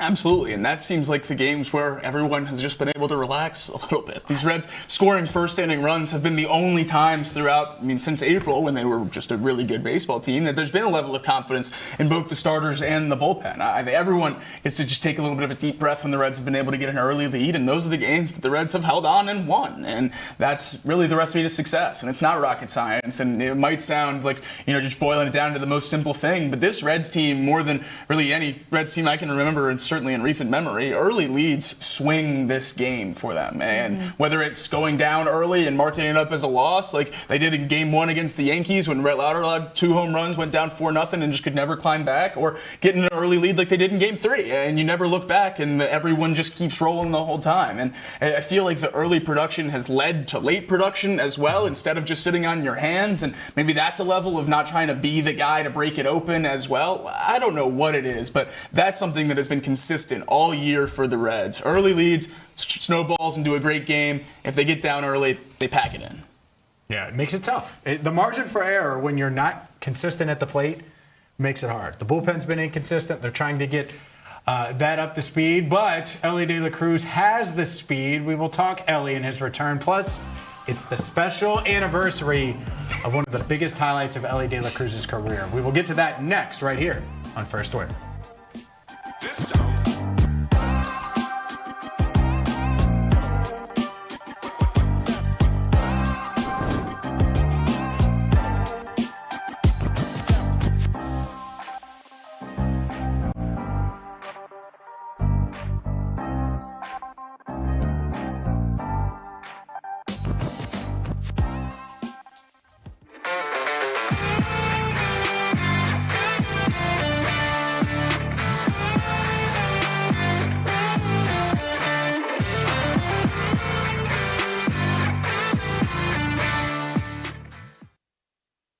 Emotionally, spiritually, like I love football till the death of me. Like this is I don't say it's what I feel like it is what I'm called to do. But last year it was hard. It was extremely hard. Like it was days where, like I said, like I'm in the building at 6 a.m. drawing up plays, preparing for the Miami Dolphins because they have a really complex offense. I'm just like, dang, I cannot figure this out. Because like they do a lot of stuff with their fullbacks, and like I said, I've never seen a fullback in my life up until last year. So last year was the hardest year of my life. But thinking about like where I am right now, it's like I said, it's night and day. But like I'm so confident because of what I went through last year, and I would go home like last year. I'm just like, dang, like this is tough. But like I'm trying to be a leader. I'm trying to I'm obviously not trying to show that to the guys, like, because I love playing football. I love where I am. I love being in Cincinnati. I love the guys that I get to go to work with. But it was a long year, and I just try to show up every single day with the right mindset and, you know, be the leader that I was brought here to be. And but it was a tough year. But thinking about this year, oh my gosh, I literally. I have a smile on my face the whole time I'm in the building. Like, and that's gonna, I know it's easy to say in June, but I'm gonna have that until February. Truly, like, I'm so confident this year, so much more confident. So it's gonna be fun. Still have a long way to go, but you know, we're trending in the right direction.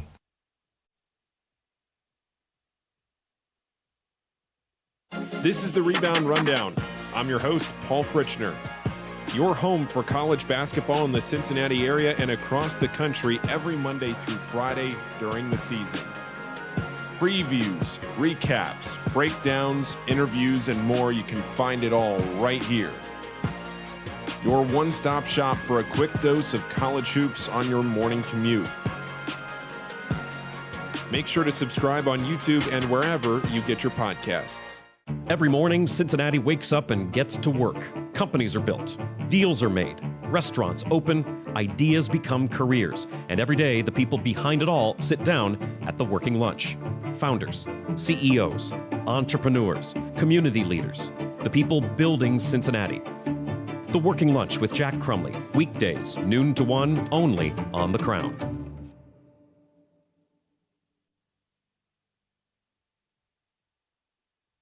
This city deserves its crown.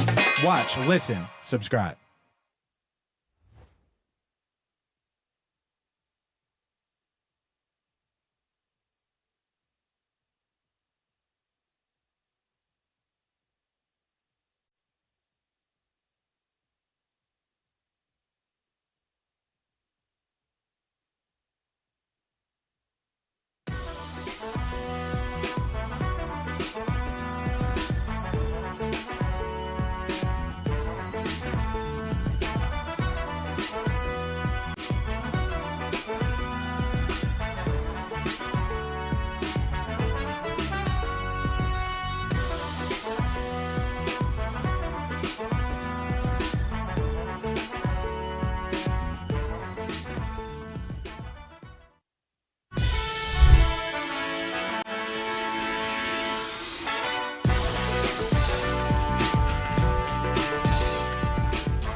Let's keep it rolling here on First Word. I'm James Rapine alongside Marissa Contepelli and Jacob Tissett. We are your morning sports show, Cincinnati, every single weekday, 7 to 11, right here on The Crown. And let's dive into a special moment because ELLY De La Cruz, if you're just joining us, ELLY De La Cruz has been activated. He'll be in the lineup tonight. How about that? Excited to see you where in the lineup, what position he'll be listed as. DH, sliding into home, game-winning run, bottom of the ninth, walk-off. They don't need it. They win by multiple runs tonight. Win by 52 runs. I'm in. What run differential? Tito said afterward. Positive. That one game swing that puppy. Oh my goodness. They should be in that striking distance or close enough. Scored like 20 against the Orioles last year. It's just doubling that. True. Tripling that. It's like 50 runs. Yeah. Regardless, ELLY De La Cruz is going to certainly help the Reds. And do you know what today is? It's a pretty special day. Today is the anniversary of ELLY De La Cruz hitting the cycle. He did it on June 23rd, 2023. And so in honor of ELLY Day and ELLY being back, let's relive that cycle. And look, he's going to matter so much for this team, assuming he's back to 100%. Because when he's 100%, and he was starting to do this, he was starting to open it up a bit and really push it and be aggressive on the base paths. I hope we get that ELLY. I hope he gave that hamstring long enough, because when he does that, he's such a terror, he's such a weapon. If he finds his way on base, he's able to do things that no one else can do. And he still has that in his bag, in his arsenal, even though it isn't what it was when he was bursting onto the scene a few years ago. Yeah, whenever I see a clip from 23 or early in his career, it's shocking to me how much more he fills out that jersey now. He's added so much muscle and weight since his debut, and certainly it has changed his way on the field. And obviously right now coming back from his first IL stint, but that's been part of why he's been so durable. 162 games last year, 160 the year before. That's been his best ability, and he has a lot of great abilities, but he stays on the field. So now that he's back today, hopefully he's back for the rest of the year. And the thing that we've been able to expect for the last 2 years, we can expect again. And Elly's going to be playing shortstop for the Cincinnati Reds. He is just so fun to watch. And Elly, I'm not saying you don't have to come back and hit a cycle immediately, but he makes such a difference and an impact when he is in this lineup. And yeah, hoping that his speed and the legs are as good as 100% healthy, because otherwise you don't want him in there, because you don't want to risk anything. So yeah, just watching him just do what he does. I mean, it's just so fun. He's so electric. Yeah, he is. Look at that. Runs like Jacob Tissett. Look at that. I'd say a little bit better than Jacob. No offense. I hope he's. Yeah, no, none taken. I hope he runs better than Jacob tonight. Because that's what it comes back to, is like hopefully he's just like this well-rested. Because remember, he didn't want to go on the injured list. And he burst onto the scene in his first rehab start on Friday, and it's like, Elly. And then it was ugly for a couple days at the plate. Whatever. Had the off day yesterday. I need Elly to be Elly. If Elly's Elly tonight, the Reds are going to have a far better chance tonight, tomorrow night, and anytime he's on the baseball. Like, he's their best player. Yeah. Even remove the baseball. The watchability of this team goes through the roof when Elly is active. Yep. And if he's DHing, that's great. You can bank on seeing him take a few at-bats. But that's another huge reason why wanting him to play shortstop is he provides so much electricity at shortstop, making plays no one else can make. Selfishly, I just want to see him there. But Reds stay lucky in terms of the pitching matchups, and they miss the two top guys in the Brewers rotation, but going to have their work cut out for them with Nick Lodolo on the mound, ERA creeping above 6 now, but Brandon Sproat for the Brewers has been struggling as well. So the Reds are going to have a chance to get a win here, and there's that 47-run differential. Don't think that's going to get positive tonight, but I guess you never know. Yeah, Sproat coming off an outing where he went just 3 2/3, gave up 4 earned runs with 2 walks to the Guardians. Brewers ended up finding a way to win that game, but certainly an opportunity for this Reds team to hopefully jump out early, as you saw his ERA too nearing a 6. So could be in the works for the Reds tonight. You said we don't need another cycle from Elly tonight, and that's fine. I can agree there. Another 12-game win streak? That'd be great. Let's do another. Let's just do one of those again. Let's take it one game at a time, though. Got to win tonight to win the Let's next 12. start with the series win first. How about that? They just beat the Yankees. That's done. They win series now. Now it's been 12 in a row. I'm not mad at it. I like the mindset. Play it down at GABP. Next stop, 12 straight wins. Let's dive into, before we get out of here, the World Cup and the latest on the World Cup, because, well, Team USA, they've already advanced. They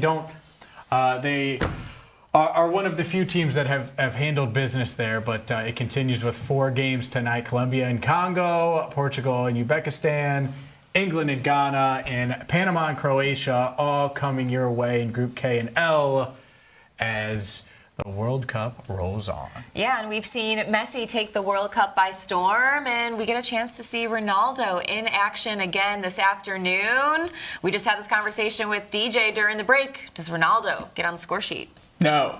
I'm saying yes. That was a very blatant no. Yeah, it was right away. Just no. He hasn't scored in forever. I don't want to dismiss him. I lean no too. I'm excited for the NBA draft tonight as well, and that's something that I know we can react to and cover tomorrow, especially with the Giannis trade. Giannis Antetokounmpo, a member of the Miami Heat. NBA draft top 4 seems to be set in some order, and then after that, who knows? All bets are off. I think we're going to get some surprises tonight. My biggest question, Dusty May took the Mavs job yesterday. Yep. Mavericks picking 9, Yaxel Lundenborg, Yade Mara, Moritz Johnson. Spell them. His Michigan front court, I'm not going to do that. Oh, okay. His Michigan front court, right around that range, would imagine he's targeting one of his guys. Yeah, I'd be surprised if he doesn't. If they don't go that route, I'm paying attention to Steph Curry and the Golden State Warriors at 11. Sickening that the Thunder are picking 12. Ridiculous that they are going to add to that roster, and who knows what happens there. But we'll obviously have you covered for the NBA draft. Do the Reds get it done tonight in Ellie's return, yes or no? Yes. Yes. Sweep of the desk. Yes. Why wouldn't I be positive? ELLY De La Cruz is back. And, well, it's time for us to go as I knocked ELLY. I'm sorry, Don't bud. send him back to the IL. Keep him safe. I'm sorry, Keep him bud. safe. Yeah, put him on that side of the desk. Bring him over It's safe here. over there. It's much safer over there. The Working Lunch with Jack Crumley is at noon for Gabe, Casey, Rodney, Adam, David, Josh, Doug, Jacob Tissett, Marissa Contepelli. I'm James Erpine. Thank you so much for watching and listening to First Word.